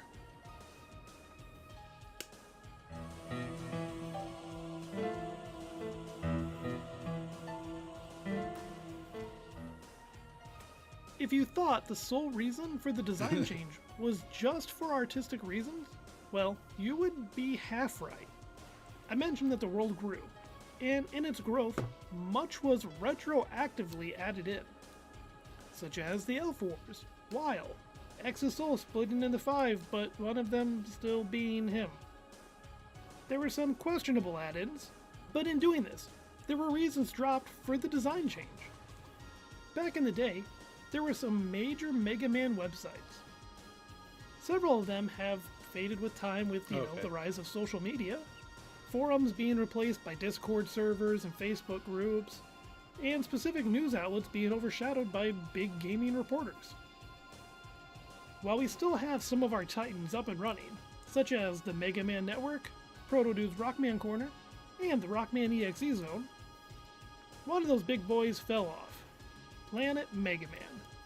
Why do these old sites even really matter?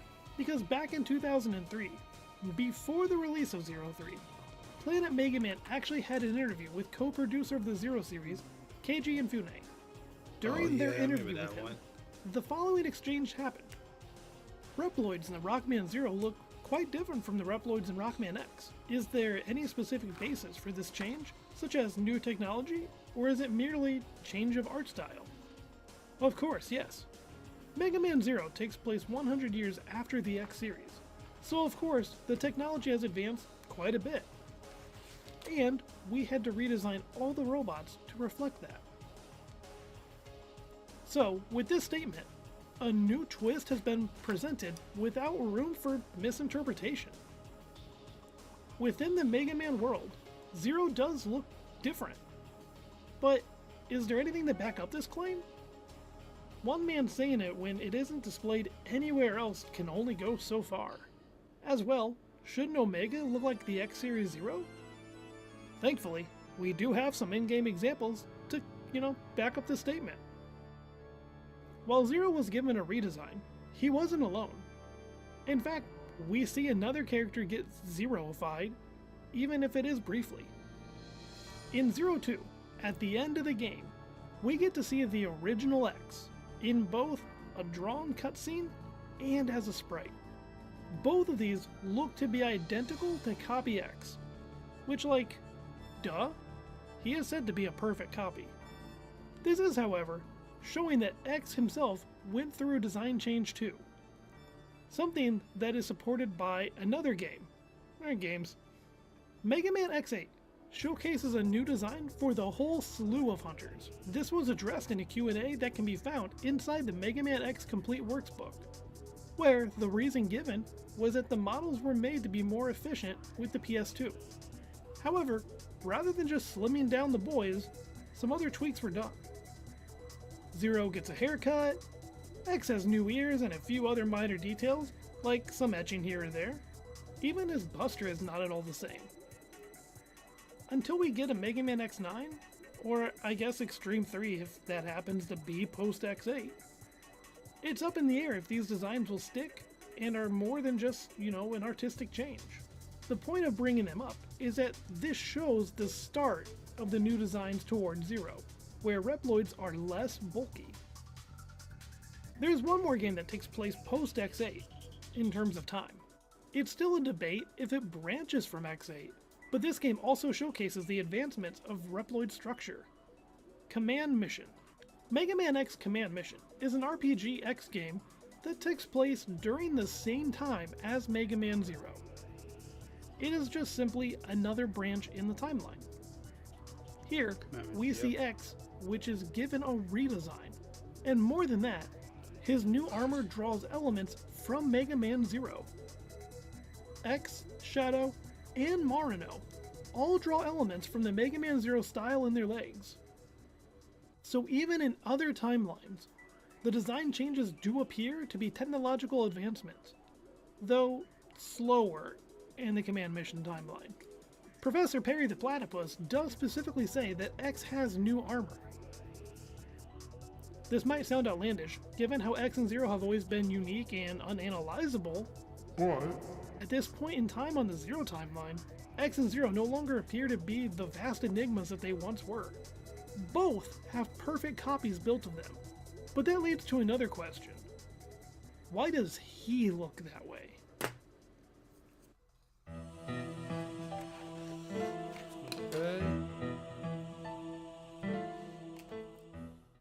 It's a common belief that Omega should look like our old school Zero, while the main protag Zero should look as he does. 22. This line of thinking isn't outlandish, and frankly it's completely understandable. The Zero we know is a copy, it would be more likely that he would have a different design. As time went on, new sources have emerged to shed some light on what all happened. Debates ragged on about this and that, but from an unlikely source, we have a little bit more info. Rockman X-Dive, the mobile gacha game that ran for 3 years, dropped some lore on this subject for us. The first time was during their promo video for the ZX event, which featured Omega as the boss.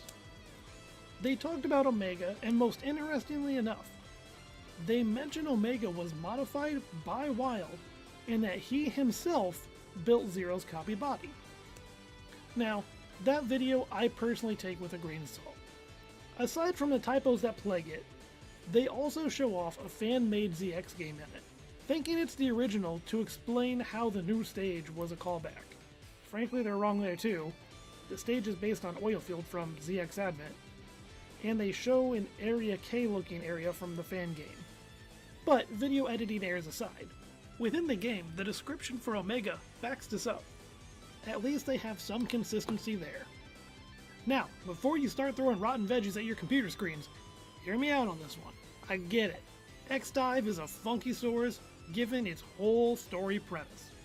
While many interactions are awkward, to say the least, one thing X-Dive does get right is its character profiles. Those are for you, the player, to know about the origin of the boss or playable character. So depending on when the copy body for Zero was built, that would determine how it looked. If Weil had already updated the original, then the copy would be the same, thus explaining why the two look alike. I even theorize that Weil built the copy in secret and pulled a switcheroo at some point in prep for Project El Piso, but that's just a theory, do not take that as fact. At the end of the day, what started as simply an artistic change transformed into a real in-world upgrade. I'm sure this debate will rage on until the end of time, but hopefully you learned something here. What do you think about the redesign? Any theories on it? Let me know below. Also, feel free to hit that sub button if you like Mega Man info, or just like or dislike the video. Special thanks to Sprigween for her amazing art, and Reploid Rebel for double checking my claims on the topic. What am I With doing? so much scattered info, it can be easy to miss some conflicting stuff. Lastly to Mega Quinn. Yep, definitely. Well, don't dislike the video. I disagree with that. This is a good video. Yeah, don't dislike, like the video. It's a good video. I enjoyed it.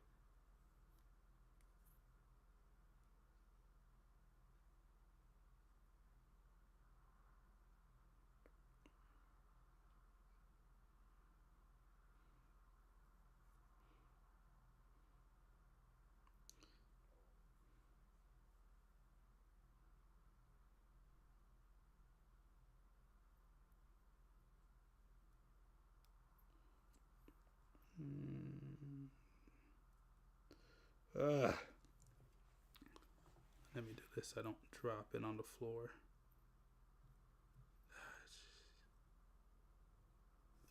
Stupid stickers.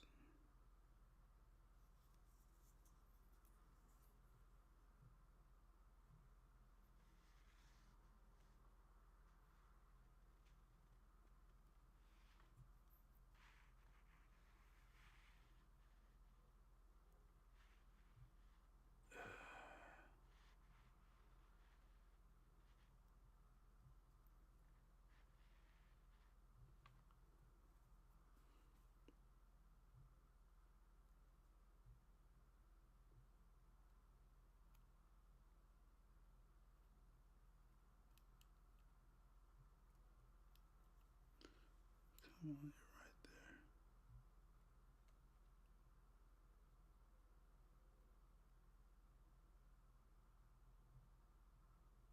Oh, geez, you're right there. Just stay right there. And you got it all.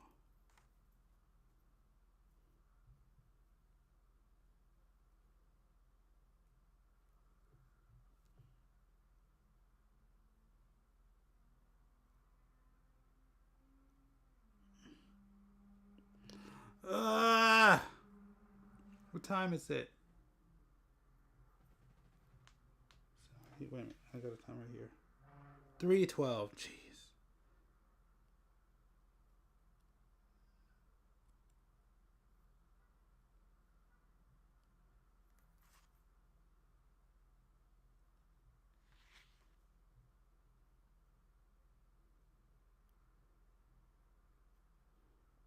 Stupid little stickers.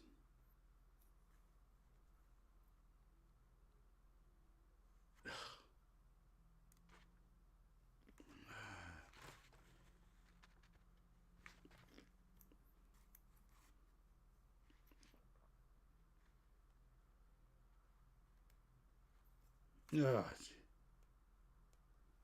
yeah, no. Nope. Oh, I almost had it.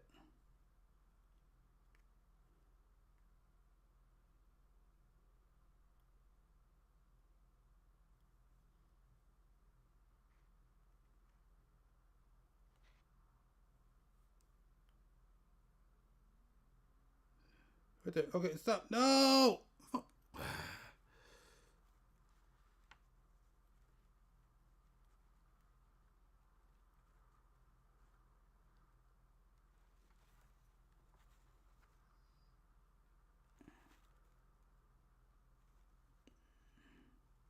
There we go, finally. Alright, we got it.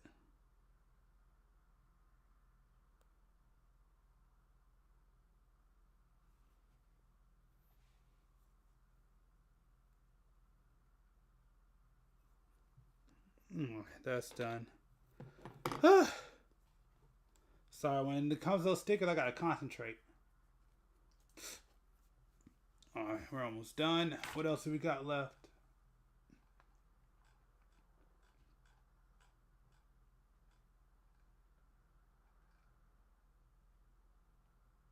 Wait a minute, there's...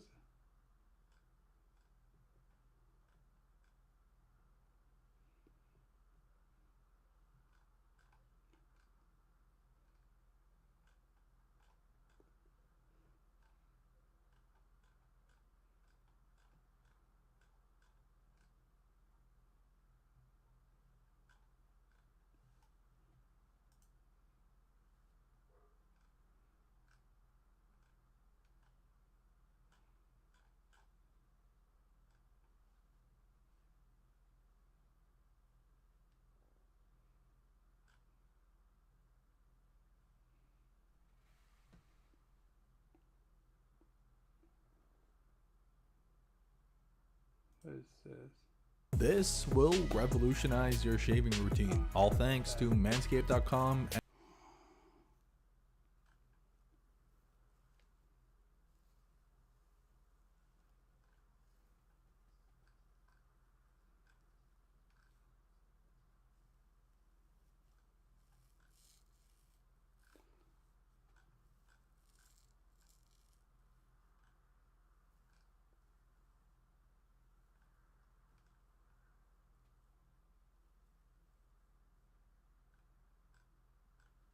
This mic is good, by the way. A little too good.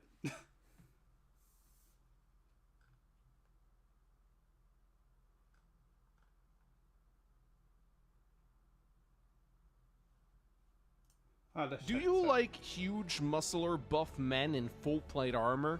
Or cute, blonde cleric girls with insanely over-detailed jiggle physics? Or even better, do you like archers named Rolf who are actually good units? Then you need to play Fire Unicorn Overlord.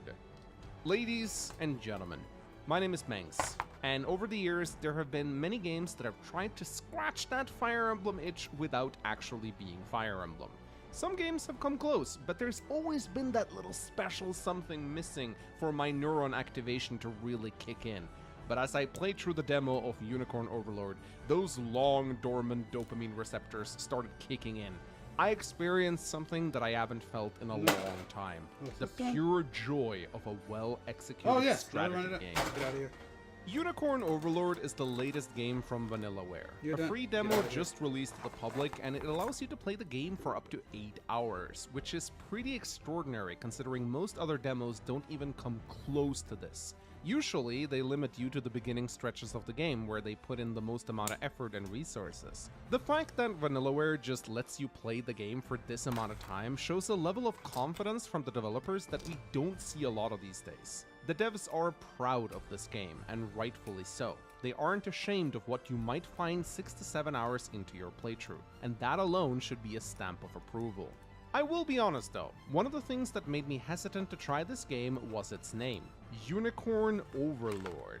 It just sounds dumb, and while the title makes thematic sense, I really just wish they'd go for something else. I'd take something like Dragon Overlord any day, even though it sounds a lot more generic, but hey, this is what we got, might as well make it work. Now, once you get over the hurdle of the insanely stupid name, this game will very quickly hook you in. I think the opening tutorial of this game is one of the best I have ever seen. It doesn't bombard you with dialogue or instructions, it teaches you just enough to grasp the basic fundamentals of the game. If I have a criticism of the prologue, it is that some of the first combat sequences you encounter can drag on for a little too long. But I also think it's cool that the game shows you what high-level combat looks like out of the gates, and it does sort of set a scope that you can measure your own progress up to when you start fighting with your own low-level scrubs. This game is basically telling you, this is how combat will look like when you're higher level. And that's kinda cool. As a Fire Emblem player, it is impossible to miss the obvious references Unicorn Overlord makes to the franchise. While this game doesn't play like Fire Emblem at all, it sure as hell feels like it was made by Fire Emblem fans. The story sees the young Prince Elaine escaping a besieged town alongside his retainer and protector Joseph, who then flees to a nearby island to race him away from the evil empire, who is currently taking over the world. This is a plot that most Fire Emblem fans should be pretty familiar with. It's essentially Marth and Leaf's story from Fire Emblem 1 and 5. But here's the deal. I don't really care about originality as long as the game is solid and presents itself well. Hell, you can rehash the Dark Dragon is taking over the world plotline for all I care. All I want is a good game that feels fun to play, with beautifully designed characters and a banging OST. And that's exactly what Unicorn Overlord delivers on. Just look at how beautiful the intro cutscene of this game is. The lightning effects of this game alone are out of this world. I have always been a huge proponent for how beautiful 2D sprite-based games can look, and the fact that modern Fire Emblem still hasn't tried to adopt this style is absolutely beyond me.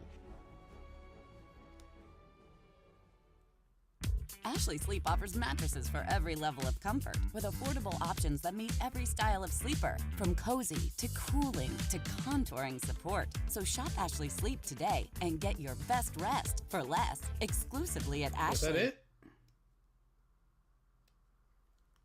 Oh, that's all the video? Okay. It's Michael's lowest prices of the season. Shop now for up to 70% off store-wide and score huge deals on spring stems, art and craft supplies, and custom frames. Plus, save... Oh, no, it's not. Okay. The gameplay of Unicorn Overlord is, as I said, very different from Fire Emblem, but it still falls into the same ballpark and scratches the same itch that Fire Emblem does. At least, that's how I feel. This game is not turn-based in the traditional sense, but it features an overland map where units move in real time. And when two units come into contact with each other, you get a battle sequence which you don't control directly, but you do control everything leading up to it, from how you put your units into formation, to what items you equip them with, and the amount of customizations you can do with this alone is absolutely crazy. If you lose a battle in this game, it's because you didn't prepare properly for it. There is always a strategy that ensures you will come out on top. At its core, Unicorn Overlord is a game about building squads and putting them up in formations, and having them go up against other squads, which will try to counter your formations. This is my second time encountering such a battle system. The first one was actually an indie game called Nephilim Saga Symphony of War, which I streamed on my channel a little while back together with Clockinator. But I also know where this game is inspired from. Yes, you can stop telling me about it now, guys. I only get like 100 comments about it every day. Anyway, back to Unicorn Overlord. One thing I absolutely adore about this game is how well it does resource management. Limited resources on the battlefield is what I live for. You get a limited amount of Valor points which you can use to deploy units and perform special skills, and you earn these Valor points by scoring victories on the battlefield. And how you know this is a good resource is that you always want more of it. When I play, I always wish I had more Valor points, and I always look for ways to get more of them, and that is resource management done right. You also have a lot of consumables that you can use, which can buff your units in different ways, but regardless of the amount of them you've hoarded before a battle, you only get to use 10 items during a single one, which means that it becomes a lot more about how and when you use them as opposed to how many you're willing to burn through. Another amazing aspect about this game is that you're always on a timer for each battle, and if it runs out, you just get a game over. This means you can't just turtle your way to victory or farm endlessly spawning reinforcements. You need to push forward, take too long, and you will lose.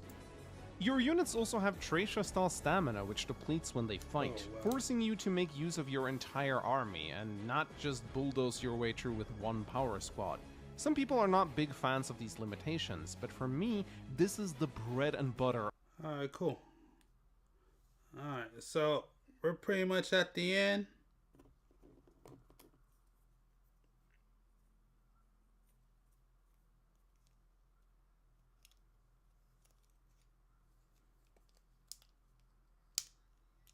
We're gonna just put this all together, and then after that we're done. Uh-oh.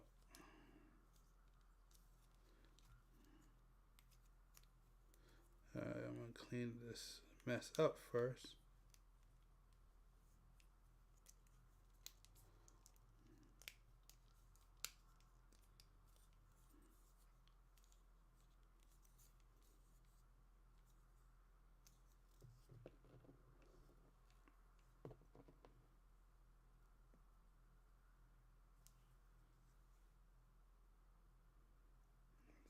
Oh.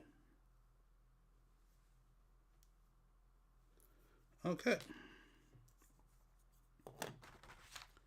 And that's it. Whew. Alright. Uh-oh. I'm missing some. Oh, no, there it is.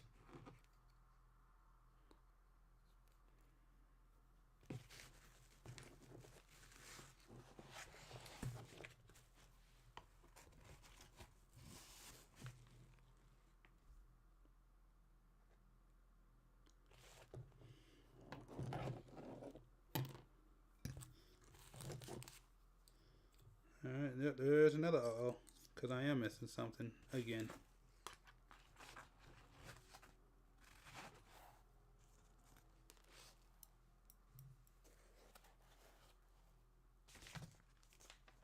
Oh, there it is.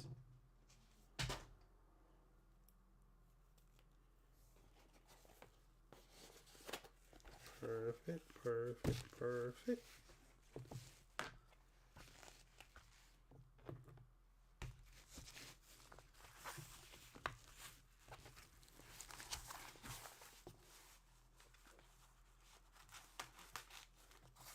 Okay, we're gonna put all this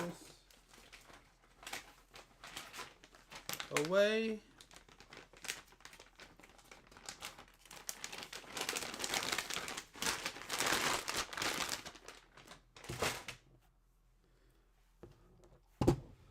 Let's close this out.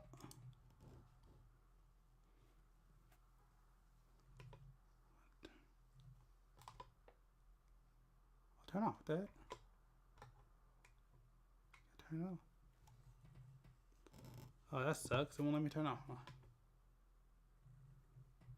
Interesting. Oh, that's why.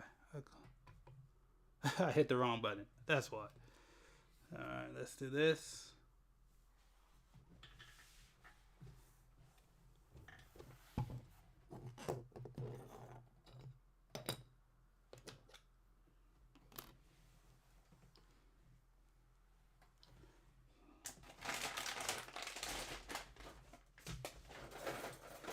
So we put everything together.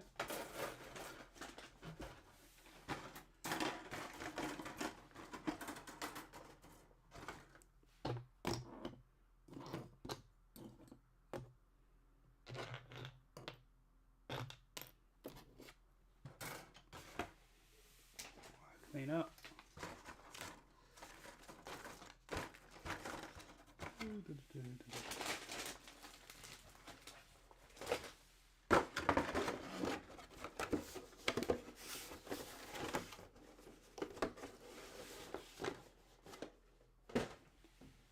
All right. Now, here we are. We're going to go ahead and put this all together. And after that, we're going to be done. Oh, you know, hold on. I still need to make, oh well. So let's finish this up.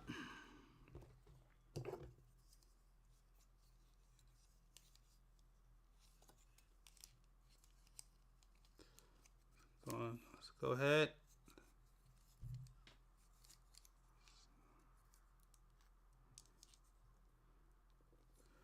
Go and do the legs.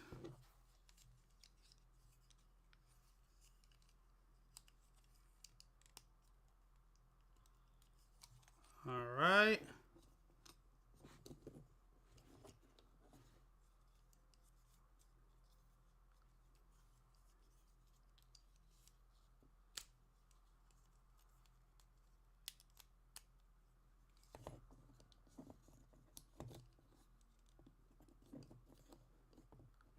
All right. I did torso.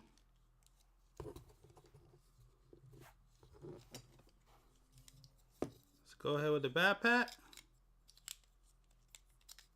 What the heck's on the backpack? Uh-oh. Oh, no. Okay, yeah, there it is.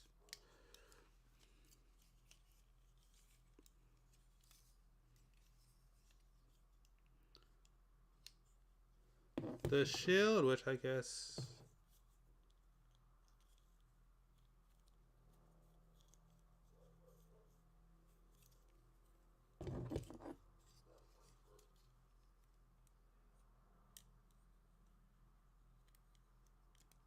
we'll just do it this way.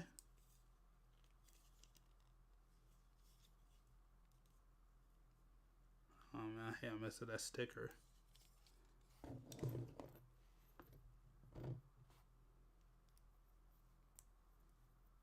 Go here like this. And now we form the head. Boom.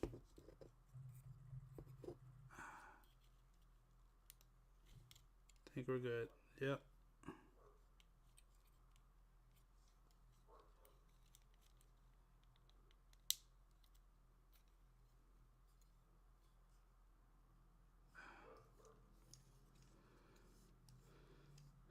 And here it goes. I don't like how this looks like it's leaning. Oh, it's no. Doesn't go straight on. Why does it not feel like it's straight on? Is it that? I think it is kind of tilted to the side. Why?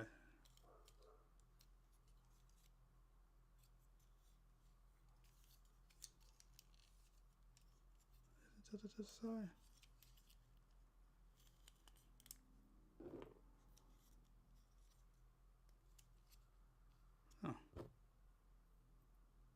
Oh, I think it's just yeah.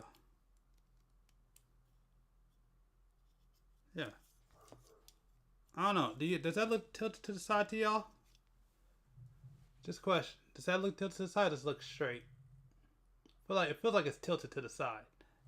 But either way, we are done.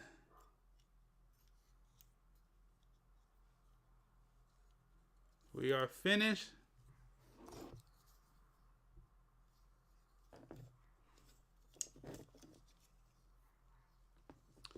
Oh, hold on. One that I need to check. Goes on this way, right? Hold on. I didn't need to check one thing to see how it goes on.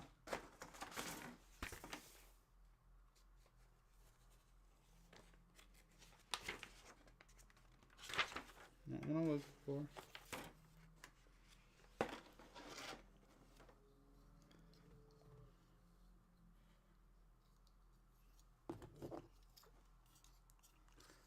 I guess it does go this way.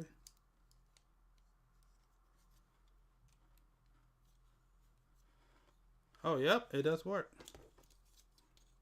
And then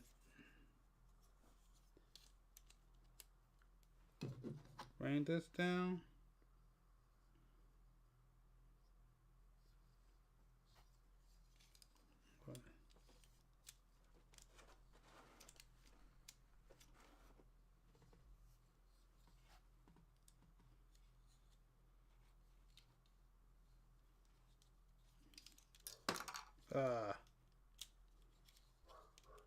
Just like that, yeah.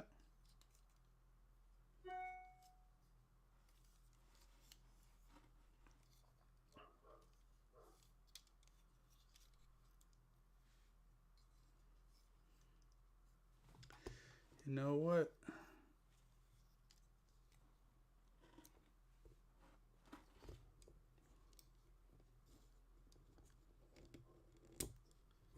No, I'll keep the blaster. Not the blaster. Whatever it's called. The beam rifle.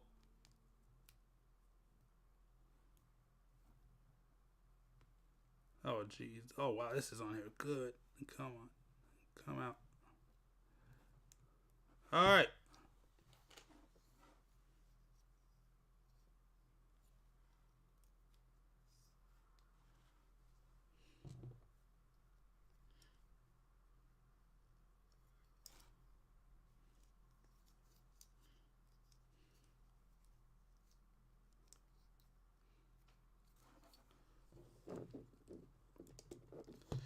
And there we go. It is done. We are finally finished. Whew. And we're done just in time so I can finish up what I need to do. But I just wanted to finish this out.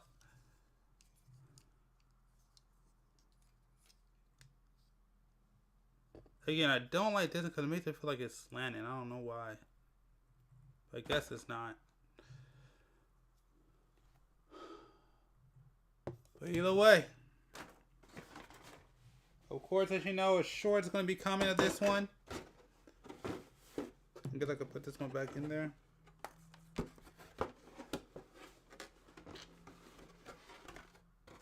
I think I will cut this off. I'm probably going to need it.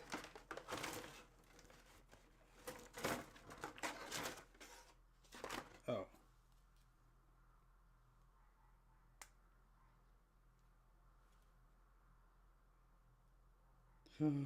Oh, no, please don't.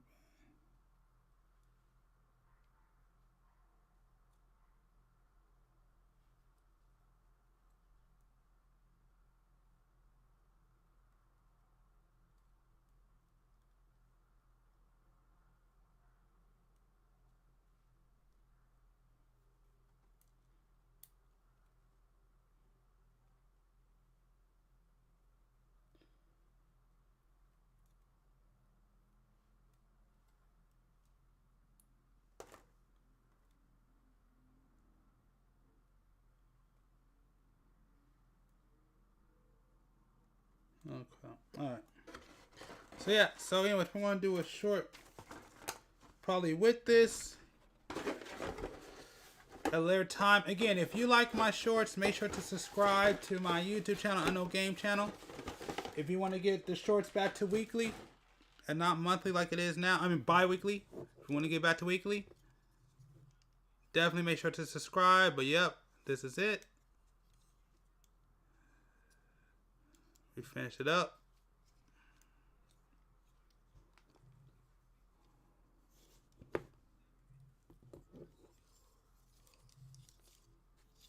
I don't know. What do y'all think? It's cool? You like it? I like it. I like these kind of... I kind of like this Gundam design. This is one of my favorite Gundam designs out there. Love the color scheme. But yep. This is it.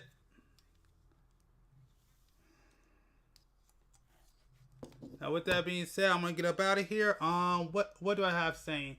So yep. So for April... because I don't really have any to choose from. April, I think I'm gonna go ahead and do the what's it called?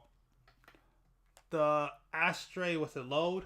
I'm probably gonna just go ahead and do that one next month. That's what I'm thinking about doing because I don't have enough for y'all to choose from. And again, if you want to change that, all you gotta do is just hit that subscribe button on YouTube or follow here on Twitch, or even there on Kick. You know, we're on multiple platforms, of course. Love it. What else do I have to say? Not much else I gotta say, but yeah, if you definitely want to see more of these builds, again, the next month will probably be Astray Load. It's what I'm thinking about what it's gonna be. I don't know. We'll see what happens, but that's probably gonna be next month. What else? What else do I have to say? Oh, I'm probably gonna come out. Probably sometime this week, upcoming week, as a recording of this live stream. And let you know my recommended Gundam series for people who want to get into Gundam without having to watch the original Gundam series. That's not going to be the title. That's a long title, but that's the premise of it. Because I have watched Mobile Suit Gundam multiple times. I can never finish it. So this is just something this is just a video I'm going to do that kind of gives you a good idea of what Gundam is. So yeah, I'm definitely going to put that one out. I think I talked about it here on live stream. It was going to be a clip, but I decided to go ahead and put it out in an actual video. So that's what else we're going to do. So yeah, so stay tuned for that. That's going to be a video coming up this week. And I think next week I'll probably have an idea what video I'm going to do then too. But yeah, this is pretty much it. So I hope you enjoyed this live stream. Definitely appreciate it. As you see, we got to check out a couple of things. One thing oh yeah, I guess I should showcase this real quick.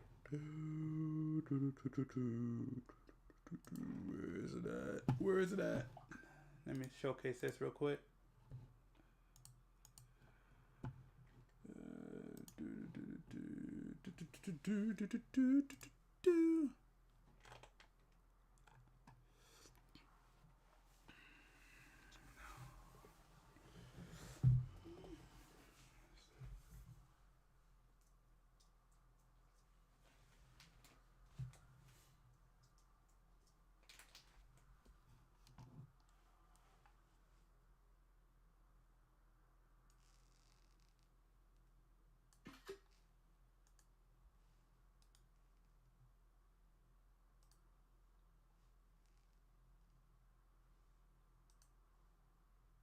Oh no. No. Okay, hold on, I messed up. Let me do this again. Let me do this again.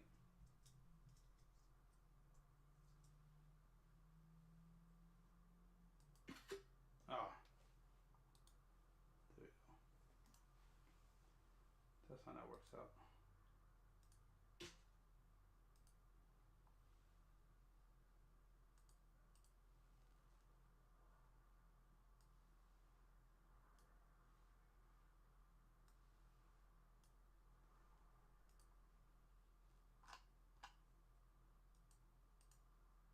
Okay, I want to get back to that one instead, but first. Oh no, it's too big. Oops.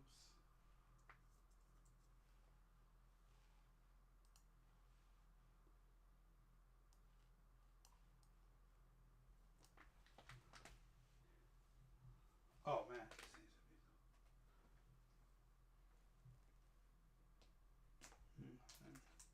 Oops.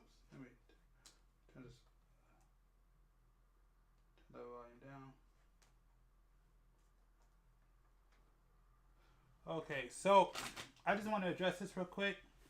For all y'all who said that just get the collector's edition and y'all wait, I want to thank y'all. Definitely appreciate it. I probably am going to go ahead and still just get a day one for the PS4.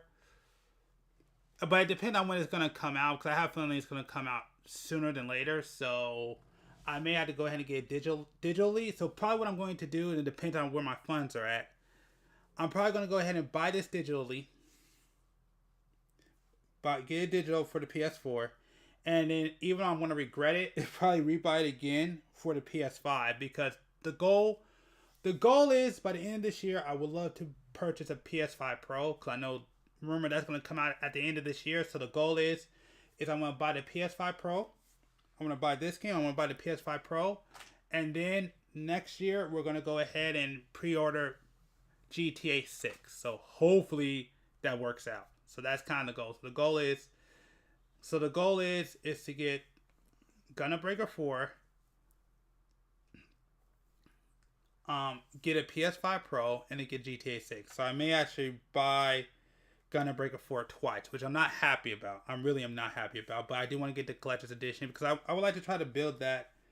I would like to try to build that Gundam, but we'll see what happens. It depends. It depends on, because last time I checked, they're unavailable. But if I come into some more funds, I may go ahead and grab it. Why not? Oh, what else do I have? What else do I have left to say? Nothing much. Just also want to kind of talk about this real quick.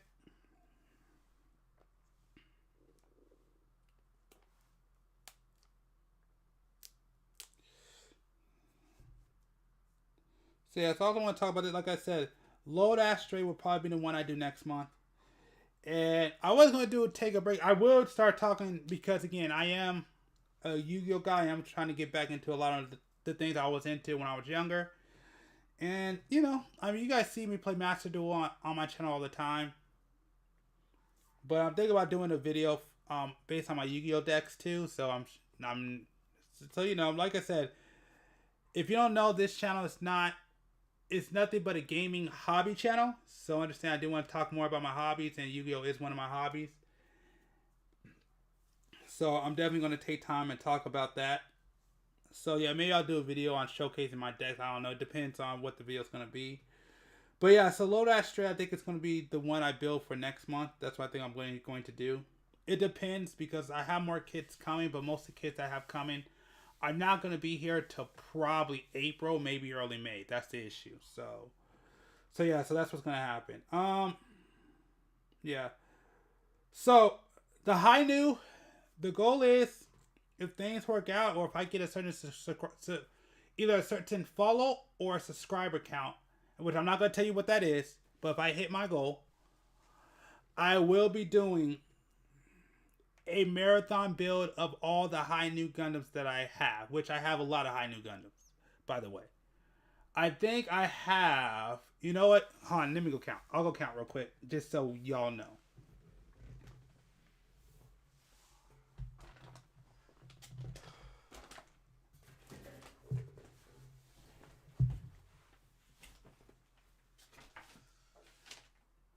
2, 3, 4.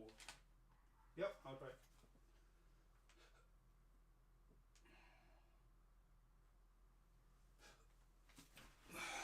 Oh, never mind. I can also let you choose high impulse, but I don't know if I want to do another real grade. I'm trying to decide. So no, I may do another one. But okay, yeah. So I have 4 high news to build. And I don't know if the P Bondi one ever goes on sale again. I may get that one as the 5th one, but I probably won't do that one. But yeah, so I will be doing a high new Gundam marathon because I do have 4 of those kits, and I plan on just doing that stream non-stop. It just depends on when I can do it and if I get some free time, because that's going to be a super long stream, because we're going straight through all the high grades, high new Gundams, and then we're going to go to the real grades. So again, that's only going to happen. That's only going to happen if I hit my subscriber goal. What that is, I don't know what that's going to be, but I will let you know when it happens. And plus, I have other things I want to do that's pretty cool. So hopefully, you know, I mean, I don't know. I got future plans, but it all depends on subscribing. So make sure you subscribe, because I definitely got really big plans for this channel and things I want to do. And even for the live streams too. Wherever y'all want me is where I'll be at. That's always been my motto. So if you like me on YouTube, I'll be on YouTube. If you rather see me stream a lot more here on what you call it, YouTube or Twitch or Kick, any of those platforms, don't matter. I will be there. I go where I want it, and that's how I've always been. So yeah. So again, we got enough. Like I said, so we're cool with March. We're done with the March live build. Next month, it may either be Low Dash Stray or it may be the real grade Impulse Gundam. We'll see what happens. And yeah, of course, this is definitely going to be a short coming up soon, so stay tuned for that. Kind of wish I didn't do my shorts weekly last year, because I am actually running out. That's why I gotta get more Gundams finished up, because it's starting to catch up, which is not good, but things happen. But either way, had a great time. I think I might try something new too. I want to try some different content on the YouTube channel. So I may actually go ahead and try some different content for the YouTube. It just depends on what happens. So that's what I think I want to do. I think I want to try something new. I do have an idea for a video series I want to try. I don't know how it's going to go, but we'll figure it out. Gameplay. I want to say at the end of this month, I'm finally going to be finished up with my Final Fantasy VII Remake gameplay. And make sure to stay to the credits, because I will tell you my initial thoughts. So that's coming up either this month or early next month. And right now I'm currently playing through Mass Effect. So if you want to check that out, just go to my YouTube channel, Unknown Game Channel. Actually, you know what? I'll put it up on the screen right now. Boom. Wait a minute. What? Boom. There we go. So yeah. So there you go. So that's all the channels you can find me at. Any of those. Yes, we also do have an Instagram. I should announce that. I am currently working on it. We have about 3 posts already up. So that's also something else that we got going. So yeah, so check out the Instagram. The Instagram's coming along pretty well. I'm happy about that. And again, I'm gonna have to do a lot more with this. This is not done. This was just kind of something I put together so y'all could see where to find me at. So yes, we're on Instagram, and I will start posting a lot of my builds and stuff on there. I'm thinking about even expanding to Threads. That's another one I'm thinking about expanding to, but I don't know. I'm kind of iffy on it. We don't have a Twitter for this channel, but I am thinking about expanding to Threads. We'll see what happens. That's a maybe. You know, I don't know. Just things I'm thinking about. And just trying to see if I got time, because this is not the only YouTube channel that I work on. So, yeah, I gotta see what I can do. Ooh, my bad. Yeah, I gotta get some stuff done anyway. So it's almost 4 o'clock, so yeah, I gotta get off of here. But anyways, I want to thank y'all for checking out this live stream. I definitely appreciate it. I always enjoy doing these. I have fun. and plus doing these live builds makes it very easy for me to do these. And again, if you're over there on YouTube, please do me a favor and subscribe. Unknown Game Channel. You know, I tried to at least post twice a week over there, so make sure to check that out. And I try to post once a week on Instagram. But yeah, I just wanted to give y'all an update like I always do at the end of these videos.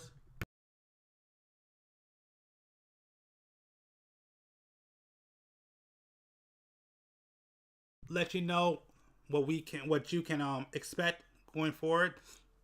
And of course, I want to do this again because I told y'all every time I stream, anytime I do something, I always try to improve something, and this is the improvement. Although this is not the final version of this, but this is a start. This is probably going to be here for a little while, so y'all can know where to find me or subscribe. Let me put you right here. Boom. That's pretty cool. Yeah, there we go. There we go. Oh, no, it's too dim right there. Just put you right there, yeah. There we go. Look at that. Boom. Cool little ending. I don't know. Huh. I might actually, that might be a good little ending. Makes it nice. I might have to download this to try it out. But either way, I'm going to get up off of here. I got things I got to get done. This wound up a lot longer than what I thought. And again, once I hit my subscriber count, we will be doing a high new marathon build, which I'm only going to be at this point building 4 kits. I'll say it again. I'll be building 4 kits, ending with the high new real grade, and that's going to be rough, but I'm gonna be ready for it. So yeah. So again, with that being said, I'm gonna get up off of here. Sorry about that. It's time for me to put stuff away. I'll put this up one more time. So yeah, so if you're looking where to find me at, right there. That's all my social media links. Well, at least for this channel. And this is the only one you need to know about.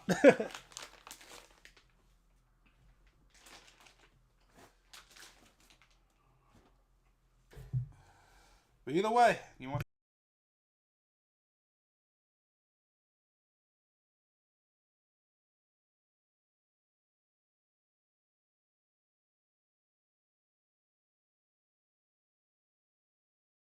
sorry about that. Allergies going crazy. But either way, geez, that's about to die too. Okay, let me charge this up.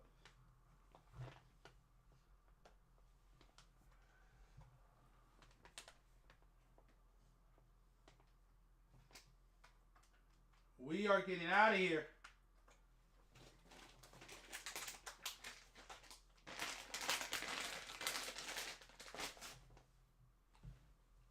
Where's the trash can? Crap. Throw the crap away. Boom. Trash. Cool. And also,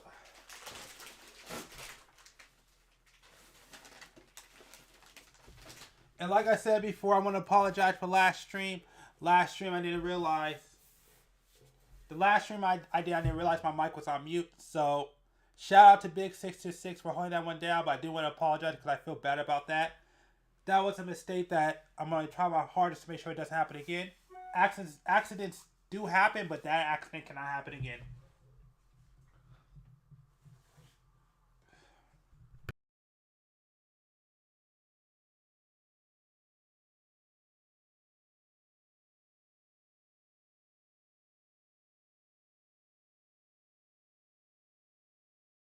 What I'm going to do right now, probably not this second, but what I'm going to do as soon as I get done with this, as soon as I get off of here, let's do another one of these because heck, I like it. It's brand new. What I'm going to do actually in the near future is I'm going to try to fix my monitor so I can monitor my audio. That does need to be fixed because running into that wouldn't happen. So hopefully by next stream, I will have a better way to monitor the audio. Although I will be streaming again. I will be doing some more gaming. Actually, I think Sunday. I think I will be streaming with Big626. So I will probably be back tomorrow. So yeah, we're gonna see how that works out.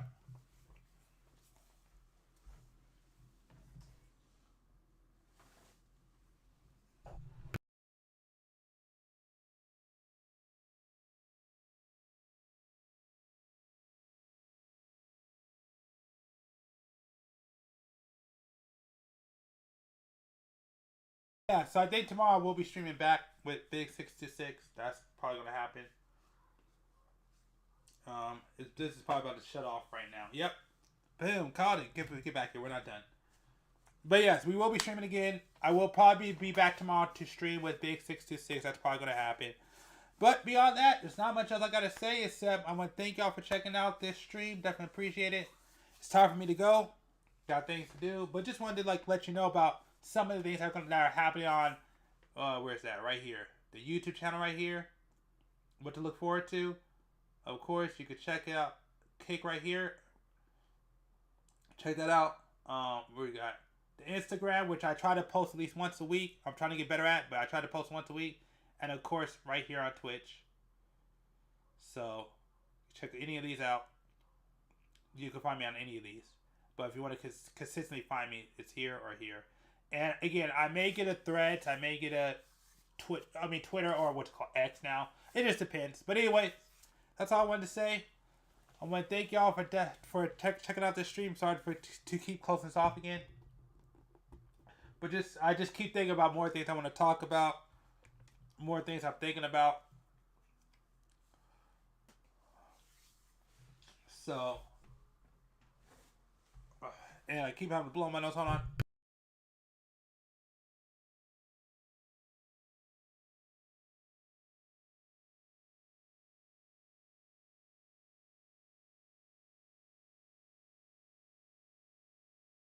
If y'all know me, you're gonna find out now I can ramble for hours. So this is nothing to me. And make sure all the videos that we saw. Make sure with all the videos that we saw, make sure to do me a favor, subscribe to all those channels. Make sure to show them some love. Those are some good stuff. I may have to watch some of those pretty soon here, honestly. I probably will as soon as I get off this stream and get done with what I have to do. But like I said, still got more responsibilities I gotta take care of. But yep, this is an okay build. Definitely an older Gundam. Definitely enjoyed it. But again, short is probably going to be coming for this one. Probably around April, probably the middle or end of April. So stay tuned for that if you want to check out this short. And again, if you want to see the shorts get back to weekly, you have to subscribe. And if I hit a certain number, which I'm not going to tell you what that milestone is, but once I hit that, we will be doing a high new Gundam build. So much so that if any other new high Gundams that I get, that's also going to be added too. So as long as it's not a copy. So that's what we're going to do. Right now I got 4. I may try to get one more in the far future, I should say. But yeah, that's kind of the goal, is to do a high new marathon, and that will be when I hit a certain subscriber count on YouTube. Or if you want to see it, live stream, then I may do a live stream. I may do a live stream. It just depends on who goes first. If YouTube goes first, then I'm going to do it on YouTube, I'm going to live stream it. It's going to be a live stream when I'm talking about. I'm tripping. I'm talking too much. That's what's happening. I'm talking too much. I don't really have much else to say. I'm just trying to get everything out, because once I'm done with this stream, I'm not going to be doing another update until probably next month when I do another live build like I do at the end of all of these. I take it back. There may be another vote. It's probably going to only be 2 votes, so we'll see what happens. That's what we might do. But either way, the next goal is to fix this monitor system, and then we're gonna move forward. But anyways, all right. Thank y'all for checking out this stream. Definitely appreciate it. Always have fun streaming. And yeah, we're hopefully next. Like I said, I probably will be back tomorrow with probably Big 66 doing another stream. So, and once again, I just want to tell anybody who goes on Big stream that make sure to come over to mine, because he cannot read the chat. I'm the only one who can read chat. So always remember that if you're going to be on Big 626 stream, make sure to come over to the Unknown Game channel. That's your best bet. But either way, all right, let's go. Let's get out of here. I'm gonna get out of here as soon as this is done. Oh, you know what? I can do something pretty cool actually. Can I do a fade? Let's try the fade. Let's see. Can we do a fade? Let me do a fade. That's a fade work. Let's see. Oh, boo. It doesn't do a fade. Okay. Boo. Okay. I thought it did a fade. Come on, there's no fade.